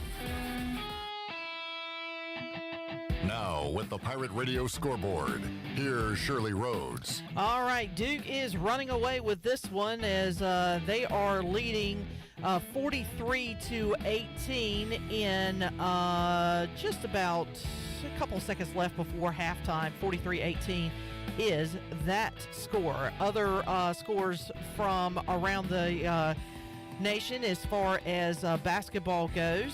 If I can get my scoreboard to work. Screw it. It's not working. All right, well, that's the look at your Buccaneer Music Hall Scoreboard, brought to you by The Bucket, is your beacon of music in the land of the Pirates in eastern North Carolina. They are open from noon until 2 a.m. with live music every night. Right now during football, join The Buck for Sunday Fun Day with football, food trucks, live music, giveaways, and the largest 4K TV in eastern North Carolina. You can follow The Buck on Instagram for updated schedules, and we'll see you at The Buck. Now let's head back into the Bud Light Pregame Tailgate. Here's your host, Clip Brock. All right, Toledo trying to close this game out, and it looks like they might. 30 seconds left to go, up 87-81 on UAB. I was paying attention to that game. What happened there that sent Chandler into a frenzy? I was trying to get ESPN. Well, I was trying to update the website. The website wasn't working, so I went to my phone because I have the ESPN app on my phone, and I tried to pull up the scoreboard. You got to go score. I got the circle of death right here. Yeah. And that's pretty much what happened. So I was waiting for it to load. It would not load, so I said, screw it. You got one score. You got to go score out. And I'll help you out, Shirley. 27-24 is the score in San Diego on the aircraft carrier. 27-24, Michigan State leads number 2 Gonzaga with about 3.5 minutes in the first half. Did you say Clemson, South Carolina? Nope, hadn't done that one. 17-14 Clemson in the Battle of South Carolina, and we'll see them later this year on the basketball schedule as well. So another game going on tonight. Southern Miss 18-13 over Jerry Stackhouse's Vanderbilt Commodores. The Commodore. And that sort of deal. Now that deal. And that sort of deal. Dayton has a 22-13 lead over SMU in the first half. A lot of college hoops going on this Friday night. All right, let's hear from the defensive coordinator of the Pirates, Blake Harrell, as he went one-on-one with the voice Jeff Charles. Defensively, East Carolina allowing 23.2 points per game, 127 yards on the ground, 264 through the air for a total of 391 yards a game. Here is Jeff and Coach Harrell. A visit now with ECU defensive coordinator Blake Harrell. And, Coach, let's talk about this Cincinnati offense, and we'll start with the quarterback, Ben Bryant. This year you've played against so many run-throw, dual-threat guys, but he's more of a pocket passer, isn't he? He's definitely a pocket passer. I mean, he threw for 3,000 yards last year at Eastern Michigan. He had transferred from Cincinnati to Eastern Michigan, was a starter up there, then transferred back. And he's more stay in the pocket, pro-style quarterback, really good arm talent, but definitely not the scramble guy, run-around guy we've seen for the past 7-8 weeks. So it's probably as least mobile guy we've seen since ODU. The rest of them probably been pretty mobile guys, but, he can still spin it, does a really good job running the offense, gets him in the right play, gets him in the right check. He's not looking for sideline for confirmation of the play. He's doing it all himself. So just a, complete quarterback, arm strength, and just really good field general out there. And he's got some weapons. As we know, Charles McClellan is the leading rusher for this team. He's doing a nice job running the football for him. And some of these other guys seem like they've been there forever. Trey Tucker, Tyler Scott, the tight ends, Wiley and Taylor. These are veteran guys, aren't they? No doubt. I mean, you look at the roster, it's the same offense we played a year ago. I mean, you take away Desmond Ritter, you take away Ford, the tailback, and Pierce, the receiver, is doing really well for the Colts. You take away those three guys, everybody else is exactly the same. And a year ago, I thought those tight ends were as good as anybody in the country outside of Georgia, just the tight end room itself. I think Josh Wiley set a new touchdown record up there for the most touchdowns by a tight end in the school history there. Obviously, Trey Tucker, we've known about him for a couple of years. Him and Tyler Scott are true speed, and they'll play to the field mostly. And I think they're track guys, 10-4, 10-5, not very big, but they can get up and down the field and run. I think 21 had the first catch on us last year over the middle, and Bruce was able to tackle it up there. And then the tailback, as you mentioned, Charles McClellan. I've known him for a long time. Met him when he first got up there, coming out of high school, South Georgia kid. Just really good player, got breakaway speed. So got our hands full with him, and just, a lot of familiar names, a lot of familiar faces. Yeah, no doubt about that. They've had a lot of success, as we well know. Coach, let's talk about the matchup up front. They're always huge with their offensive linemen. A lot of those kids are Cincinnati kids and kids from the Midwest, that tri-state area where they recruit heavily. How does the matchup look up front? Yeah, you have 3 redshirt seniors, a 4th senior in there possibly. How they play their guards, we'll see. But, like you said, big, same guys as last year. The center from a year ago, I think he got injured in preseason camp, so they've moved a guard in there to play center and move some guys around. Last week, 51 was playing in there at guard. They had a late sub, late injury there. Cooper, 74, he got hurt and he was out of the game, so he might be back. We'll see. But I big O line like we've seen the last few weeks. But the guys that really stand on their offense is the skill guys. Yeah, they're really good at the skill positions and they score points. There's no question about that. Coach, was this a good week to have the week off for you guys and maybe a chance to rest up a little bit and heal some bumps and bruises? Yeah, anytime you can get a bye week is a good thing, especially this late in the season. I mean, 9 straight weeks of football, of grinding through it, and it's a great time to heal up bumps and bruises and just you refresh your body, your mind, all those things, and ready to come back and attack it. And it gives you a little extra time to kind of look at Cincinnati and break them down and really have a good game plan for it going in, especially on a Friday night short week. So how excited is this defense that you coach, going into this game against Cincinnati? They've won 31 games in a row at home, which is almost insane. But it's a great challenge, but also a great opportunity, isn't it? Yeah, I think anytime you have the opportunity to go up what you consider maybe the standard of your conference, whether it's any league, it doesn't matter. In football, and basketball, baseball, whatever it may be, you see, hey, this is the standard of that conference, standard of that league. You want to go play well against those guys and get a chance to win. And our guys have been talking about this game for a long time, just because they have been so good and just the things they have accomplished up there. And they've been really excited about this one. There's certain games that they look forward to, and this has been one of them. So our guys are really fired up to go up there and just have the opportunity to go play these guys. That's ECU defensive coordinator Blake Harrell. All right, ready to go. And I tell you what, for a team that had so many guys move on to the NFL, he did reel off some familiar names there. So some familiar faces on the offensive side of the ball for the Bearcats. Let's hear from a couple of Pirate defensive players, starting with the new corner who came in, Apri Washington. He went one-on-one with Jeff Charles. Now visit now with Apri Washington, who's playing some really good football for the Pirates in the secondary. Apri, let's go back to your journey, how you got to ECU, because you were playing at Buffalo, playing in the MAC for the Buffalo Bulls, and now on to ECU. So how did this all happen? Well, basically, high school, I was pretty heavily recruited, but, I didn't get caught up into, all the stars and rankings or nothing, or the biggest school or nothing like that. I actually wanted to come up to ECU a couple times and, get recruited, but, the pieces fell how they fell. I'm a firm believer that everything happened for a reason. God got big faith in God, so I know that, he wouldn't make no mistakes. So I ended up going to Buffalo from Charlotte, North Carolina. And my red shirt freshman year is my first time I really had to, sit in the background and sit behind and learn and, just see what I can get better as. Me being a red shirt, even though I wasn't playing, and the 4 rule wasn't in yet, so I couldn't play 4 games. So I had to do a lot of learning. So after a couple years at Buffalo, I had a pretty good career there, I might say. But I entered the portal, wanted to look for a new home, and it was going to be between here and App State. And then I just felt the family vibe, and then, Coach Houston was up front from day one, so I just felt more comfortable being a Pirate. So then I made that decision, me and my family, and that's kind of how I got here. That's a good story, Apri. What was it like, though, playing in Buffalo? How cold was it in November to play those college football games? Oh, it was definitely different. Me coming from here, from North Carolina, I'd never seen nothing like it. It was to the point where snow is at knee level, and I'm not the tallest, but knee level is still kind of crazy. And then, you can't feel your hands. At that time, we didn't have an indoor. We was traveling to the Bills, but when we couldn't get the Bills indoor, we was outside. So you playing in snow, it's breaking is different, and then catching the ball is a whole different concentration, and then also tackling. That was one of the things you just got to man up, and that separated the men from the boys, because it was definitely different playing at 15 degrees, 20 degrees on regular. So I'm definitely enjoying this weather now. Yeah, no doubt about that. We're glad that you're a Pirate. Tell us what you think you have added to the secondary this year, Apri.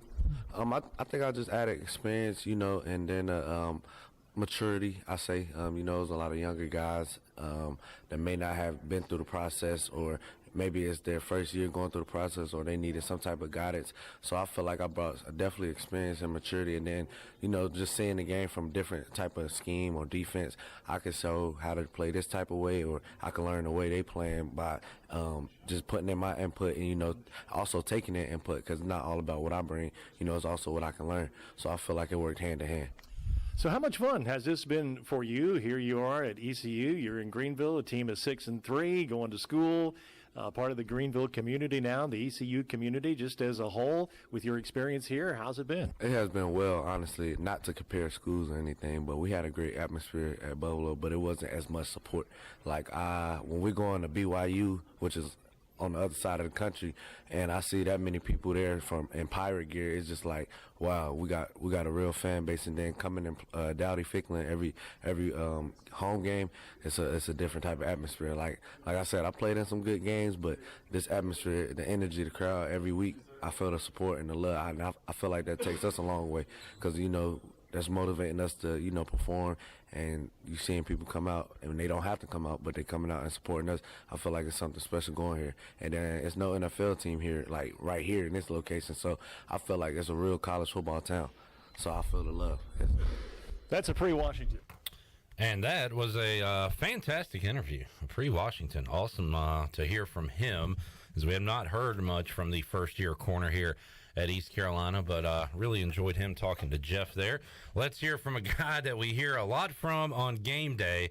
He has, for whatever reason, you make your own luck. He has been involved in a lot of forced fumbles, been around the ball, interceptions, and he's been more good than lucky this year. Julius Wood, and he can lay the wood. We have seen that as well. He talked one-on-one this week with Jeff Charles. First question is, how did you spend the past weekend? I spent the past weekend just reflecting on myself and just, getting back in the groove of football and just taking time off and just getting my body right, and really that's all. Was this a good time to have the bye week? I mean, you guys have really been grinding 9 straight weeks. I mean, it's been hard. So was this a good break for you guys? Yes, sir. It played out perfect, really, just to get our bodies back. We went 9 straight weeks, and I know a lot of teams took their bye week early, and I'm happy that we took it later in the season because now we can finish off the season as strong as we can. Are you aware that Cincinnati has won 31 games in a row at home at Nippert Stadium? Oh, yeah, yes, sir. I'm aware that they got the streak going now. So you guys, of course, will go up there and have a good shot at them because the Pirates are playing some really good football right now. And we've talked about this before, but you guys really expect to win now each time you go out, don't you? Yes, sir. Yes, sir, for sure. Throughout the week, we just build upon our training throughout the week, and once we get closer to the game day, we just work on our mindset going into the game, and that's what we're going to do this week also. It's been a great first 9 weeks. You guys are 6-3. You guys have a winning record in the conference, 3-2. 3 games left. So what's the mindset now of these last 3 games? Mindset of the last 3 games, we want to win. We want to win out. So we're going to go upon it as winners. So we just want to do everything in our possible way to go out there and win. When you play Cincinnati, you have to bring it physically, don't you? Because they kind of play more like a Big Ten team. A lot of teams in this conference throw it all around, a little bit more finesse. But being in the Midwest, they play a little bit more of a physical style. So you guys will have to match that this week, won't you? Yes, sir. Yes, sir. We will definitely match it. I feel like it's going to go hand in hand with how we play football for the ECU Pirates. We play very physical, and whoever the most physical team on the field, it usually comes out successful. Julius Wood with the voice, Jeff Charles, as they talked one-on-one this week. Pirate defense needs to come up big tonight in Cincinnati, Chandler. Just talked to some defensive guys with the voice. Offensively, just saw a tweet about 20-25 minutes ago from Stephen Igo. He didn't practice earlier in the week for the Pirates, but it looks like Jalen Johnson is dressed and is going to try to make it go surprising for ECU. All right, good info there. Also, Igo tweeted out a picture of Cincinnati student section, said they were getting on the Pirates during warm-ups, and he said it's going to be a fun atmosphere, a rowdy atmosphere tonight in Nippert Stadium, Nip at night. Also, the captain tweeting out, he said, ECU watch party at the house in Idaho tonight. Shane Carden. Bring out the potatoes. Fired up. This is Pirates going for their most wins since Shane Carden was here this year. Yeah. And are on track to do it. Just keep playing the way they have been playing. So cool stuff. Everybody fired up, ready to go. Saw that we had Justin, who's heading to the man cave. He thanked us for a great edition of the Bud Light pregame tailgate, and we still got more to go. And we got a commenter on YouTube that said, first of all, Chandler, we got our guy, your guy, Randolph, who gives his prediction every week. He says 28-17 tonight. Go Pirates. Awesome. So there you go. Yeah. I was looking for him Wednesday at trivia night. Didn't get to see him. I usually get a prediction from him, and he's been kind of on the money the past few games. Especially was at UCF that he said that the Pirates will only give up 10 points to UCF, and I thought he was crazy. And ended up the Pirates only gave up 13 points, so he was about a field goal off. But Pirates playing great defensively, and they're clicking on all cylinders so far. As of late, offensively, hopefully that continues tonight, and they can get their 7th win and crack a 31-game win streak at home for Cincinnati. All right, the mentally deranged guy is back on YouTube who was obsessed with me picking UCF that week, as if it's like the one pick I ever lost. He says, Clip, are you picking Cincinnati like you did UCF? Remember Clip picked UCF to beat us? How did that work out, Clip? How are you still on this? It's a different name, too. Of course it is. You can change it. He keeps changing his name. He's like the Patriot and then the U.S. Patriot, and then he's Randy. And it's the same thing over and over again. You got to move on to something new. Keep it fresh. You can play the hits, but only if the hit is working. If you come out with a crappy song as a single and nobody likes it, you're not just going to keep playing it over and over. You're going to come up with a new one. Come up with a new one. What other game? Have I missed any other games this year? I picked State to beat ECU. I got that one right. I picked Tulane to beat ECU. I got that one right. I picked ECU to beat Memphis and BYU. I got those right. I don't know. Maybe it's because I haven't gotten the other ones wrong that he keeps going back to this one. Puts me, 8-1 on the year? Did you have ECU beating Navy? I did. I had ECU beating Navy, Randy. Remember how that worked out for me? Why would I call you Randy? That's not your name. He did just roast me, though. Shirley, get the rim shot ready. He said, Clip, it's fresh, but you aren't. Got him. Ow. Got him. Shot to the heart, and you're to blame, Randy. You give YouTube a bad name.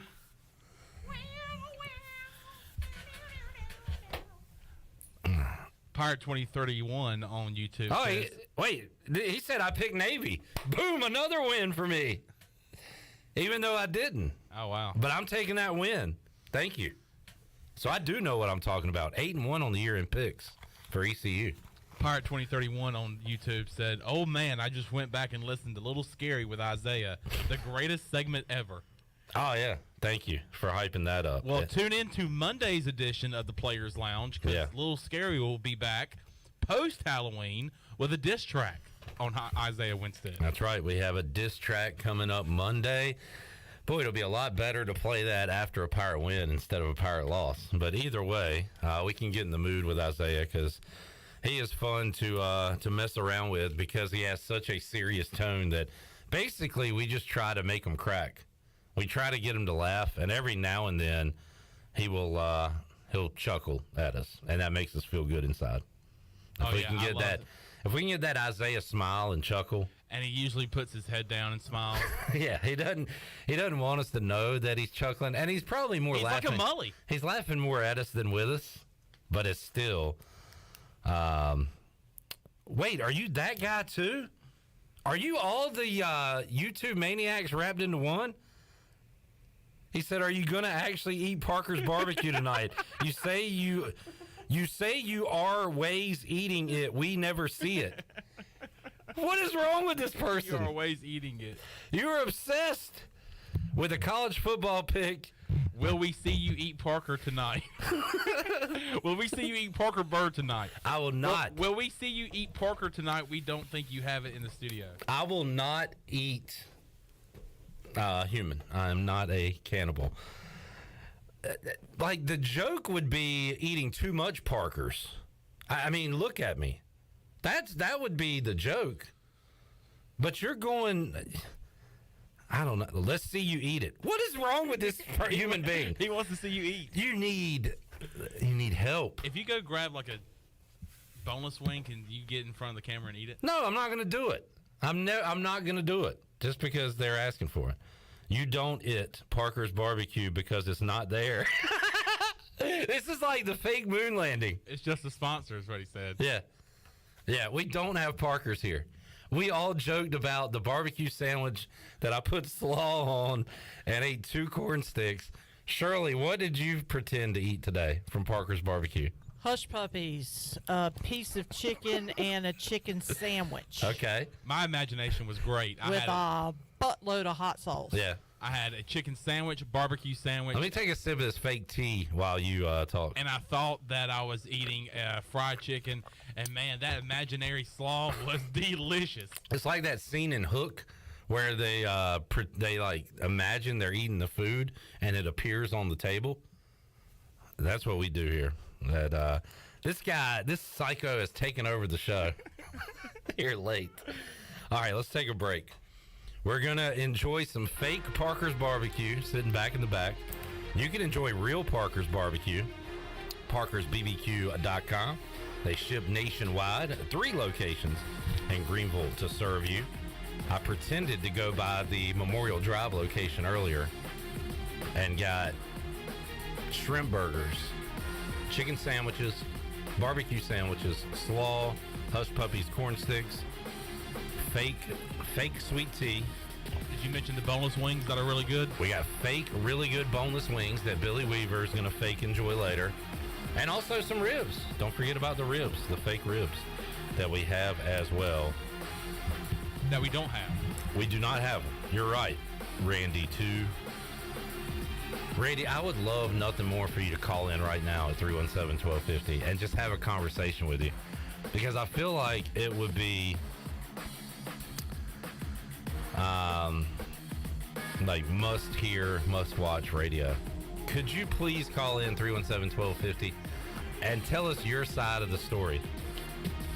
I would just love nothing more. 317-1250. If you call in right now and join us on the show, I will show you the Parkers that we have in the back. I think that's a deal. He's still going at it. I know. He's like, then show us. Show us the food.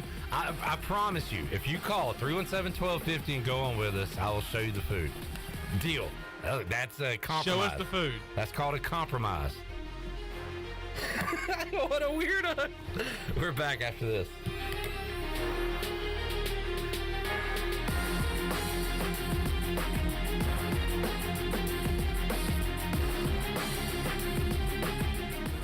I'm Sam Jones, and for more than 3 generations, my folks have kept the fires burning for Eastern North Carolina Whole Hog Barbecue. At Sam Jones, you'll find our smokehouse pumping out wood-fired meats, cooked fresh every single day. There are no freezers at our place. Everything, and we mean everything, is made fresh daily, including our sides, sweets, and sauces. Stop in and see us, and I bet you'll be able to taste our passion in just one bite. At Sam Jones Barbecue, you'll find plenty of smoke, but no mirrors.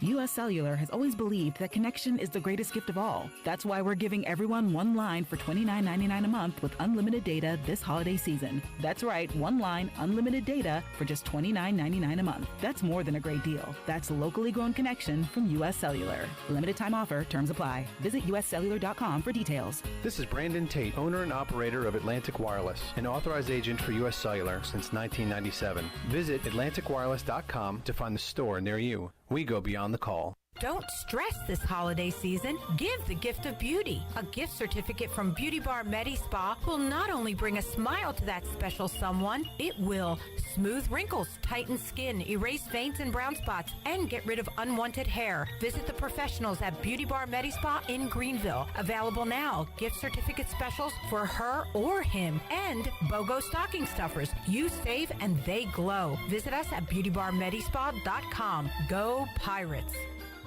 Hey Pirate Nation, Lindsay Gray here with Carolina Caliber. In 1960, my granddaddy started his firearm business right here in Eastern NC. Still family owned and operated, we have the area's largest selection for outdoor shooting sports and accessories and are one of the nation's top firearm dealers. At Carolina Caliber, we have everything you need from hunting, home defense, and personal protection, including a wide variety for ladies and youth. We buy, sell, and trade. It's a time-honored tradition. Visit us at Carolina Caliber on Fire Tower Road in Winterville.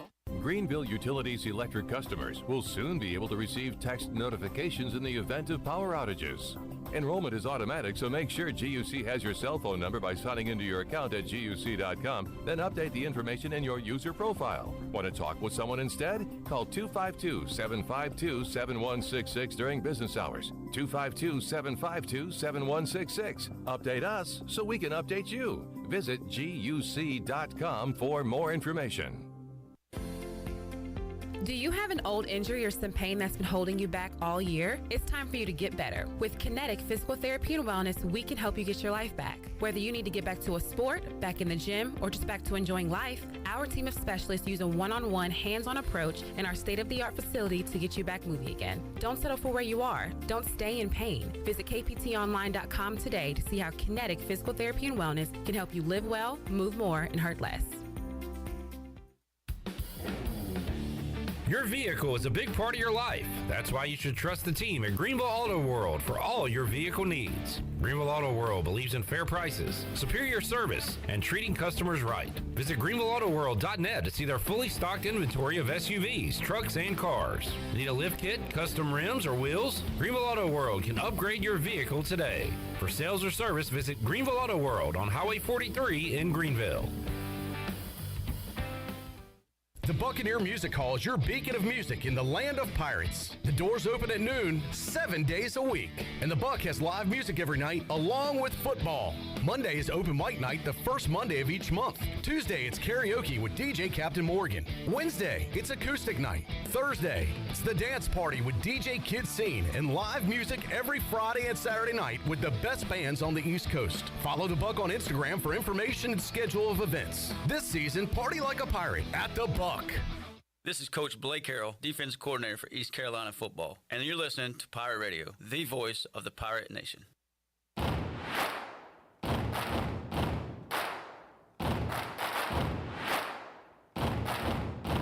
You're listening to the Bud Light Pregame Tailgate, powered by Bud Light, the official beer of the ECU Pirates, and proudly distributed by Carolina Eagle Distributing since 1989. Now, back to the show. Welcome back. Did you miss a show on Pirate Radio? You can listen to all of Pirate Radio's archived local programming by subscribing to us on Apple Podcasts, SoundCloud, or Spotify. Subscribe today by going to the podcast app on your iPhone or Apple device and search for Pirate Radio Audio Archives. Now, let's head back in to the Bud Light Pregame Tailgate. What is that? Wait, where did you get that from? That is a big chicken breast. Wait. Oh my God! Look at the hot sauce on that thing. Did you bring that from home? That looks like a big, juicy piece of chicken. Shirley, the chicken you made tonight was awesome. It tasted like... Shirley's barbecue is the best in town. It reminded me of something. It reminded me of Parker's. So good. But it couldn't be Parker's. It's not Parker's. It can't be Parker's. Huh, that's a good... You got anything else back there? No, we're all out of breasts. Dang it, I love breast. Dang. I'm a breast girl myself. So. Yeah, me too. All right, well, Shirley got food from somewhere. Thanks to Parker's Barbecue. 3 locations in Greenville, hooking us up with chicken. Just pull it down. Shrimp burgers, chicken sandwiches, barbecue sandwiches, and the one deranged guy on YouTube considers this like the moon landing. He's calling a false flag event on Parker's advertising and us having food here. I mean, look, I love a good conspiracy theory. That's just a weird one to believe in. That we can tell you is patently false. What's your top 3 conspiracy theories? There was no moon landing. Yeah. Elvis is not dead. Yeah. There was no chicken. And they don't eat Parker's at Pirate Radio for the pregame. Oh, boy. What a weirdo. All right, welcome back into the program. We have another break to take, don't we? Let's see here. I think we have one more. She's enjoying that Shirley's chicken. Oh, you know what? I need to get... you do have one more break if you choose to take it. All right, Chandler, can you pull up Scoreboard to read real quick? And Sure. I'm going to grab our fantasy picks while you do that. So just tell me when you're ready to go. Final from earlier, Toledo did knock off UAB in Game 1 of the Barstool Classic in Philadelphia. Mississippi State and Akron are about to tip it off. Michigan State with a lead over Gonzaga at halftime. And Chandler, you got more scores for us? Yeah, got some more scores. Duke is taking care of business against South Carolina Upstate. 54-18 is that score in Durham. Houston of the American is on top of St. Joseph's. I'm pretty sure that is where Charles Coleman is playing college basketball now, former Pirate. 53-37 is that score. The Cougars over St. Joe's. Michigan State and Gonzaga on the Perryton Armed Forces Classic. 38-31, Michigan State leads number 2 Gonzaga. North Carolina is in action at home against Charleston, 47-43. Charleston in the lead over number 1 North Carolina Tar Heels in Chapel Hill. Kentucky is on top of, how do you say that? Duquesne. I'm sorry. Not a sports guy. I'm sorry. My Kentucky on goodness. top of Duquesne by 16, 38-22. That's tough. Kentucky, number 4 in the country. Temple in Villanova going at it. Temple on top by 5 points, 34-29 over Nova. SMU Dayton. SMU is down 5, 29-24 over number 24 Dayton. Baylor and Norfolk State is going to be tipping off here at 8 o'clock. That's enough. And that's a look at your Buccaneer Music Hall scoreboard presented by the Buck. Great job, Chandler. Thank you, sir. Johnny, do you remember what Johnny's responsible for? Stats. Well, and more specifically, the scenario of East Carolina hosting a conference championship game. He's the president of that department. He's in charge of that department. Yes, ma'am. Go down the hall to the left. You'll see Johnny Robertson, and he'll be telling you how the Pirates can host a conference championship. Johnny said, heading to the weeds to watch the Pirates win tonight and Tulane and SMU win tomorrow. That will get us 3 steps closer to football in Dowdy-Ficklin on December 3rd. Man. So he's got his scenarios ready to go. And, Johnny, we appreciate that. All right, let's make some fantasy picks. Our winner last week was old Honey Bun himself. Well, 2 weeks ago. White chocolate, the big cheese, the specialist. The specialist. I had Keaton Mitchell. You did. So you win, and so it's make it, take it. You get the ball first here tonight. And I will take him back. I will go Keaton Mitchell. Hopefully the Pirates can establish some sort of more run like game. cheating Mitchell, because it's kind of like a cheat code. But go ahead. We can take him off the list. No, Like we do Holton. you got him. All right. And what did you say? Oh, like we did Holton. Oh, he said, take him off the list and I'll take Holton, which would have been equally cheating. Yeah. But anyway, sorry. You got Keaton. Got Keaton. I mean, this is how this is the engine of the offense, and I hope that we can establish some sort of run game. If the Pirates do, it will be because of the speedster, Keaton Mitchell, so give me Deuce. All right, Chandler and Shirley, let me be the first to wish a happy first wedding anniversary to Pirate family Sean and Mallory Davis. Would y'all like to be? Happy anniversary. You want to be the third? Happy anniversary. To Sean and Mallory Davis. Happy anniversary. No, you did that wrong. Start it over. Happy anniversary to you. Happy anniversary. What the hell? You totally skipped the stanza. I know. Because I thought we were on the second one. No. You know what? That's all you get. That's all you get from us tonight. That's it. That's it. Just a taste. No more. Just a taste of that great Parker's barbecue. Shirley, who's your fantasy pick? Ooh, I've been bouncing between two. Ooh-wee. I'm gonna stick with the guy that I've. Yep, he's my guy. My guy. CJ. Right. Gosh, no. Taunton. Have you chose anybody else this year? Shirley had Keaton Mitchell week 8. Yeah, I had Keaton 1 week. She had Marlon Gunn week 6. And had CJ every other game. Credit to me for keeping up with this sheet all year. I am really good. Super impressed because your filing system is terrible. I got my own terrible. system. Yeah, it's terrible. I will take shocker Isaiah Winstead. Not only do How many times have you picked Isaiah this Well, season? let's look at my sheet here. Let's go to the sheet. Let's go to the sheet. I picked him. Where's my sheet? Picked him week 1. I picked my guy Rajay week 2. I picked my guy Rajay week 3. I had Keaton Mitchell week 4 in his worst game. I had Isaiah week 5, Isaiah week 6, Isaiah week 7, Isaiah week 8, Isaiah week 9, Isaiah week 10. Wow. Not only do I believe he'll have a good game, but also he walked by Brian Bailey.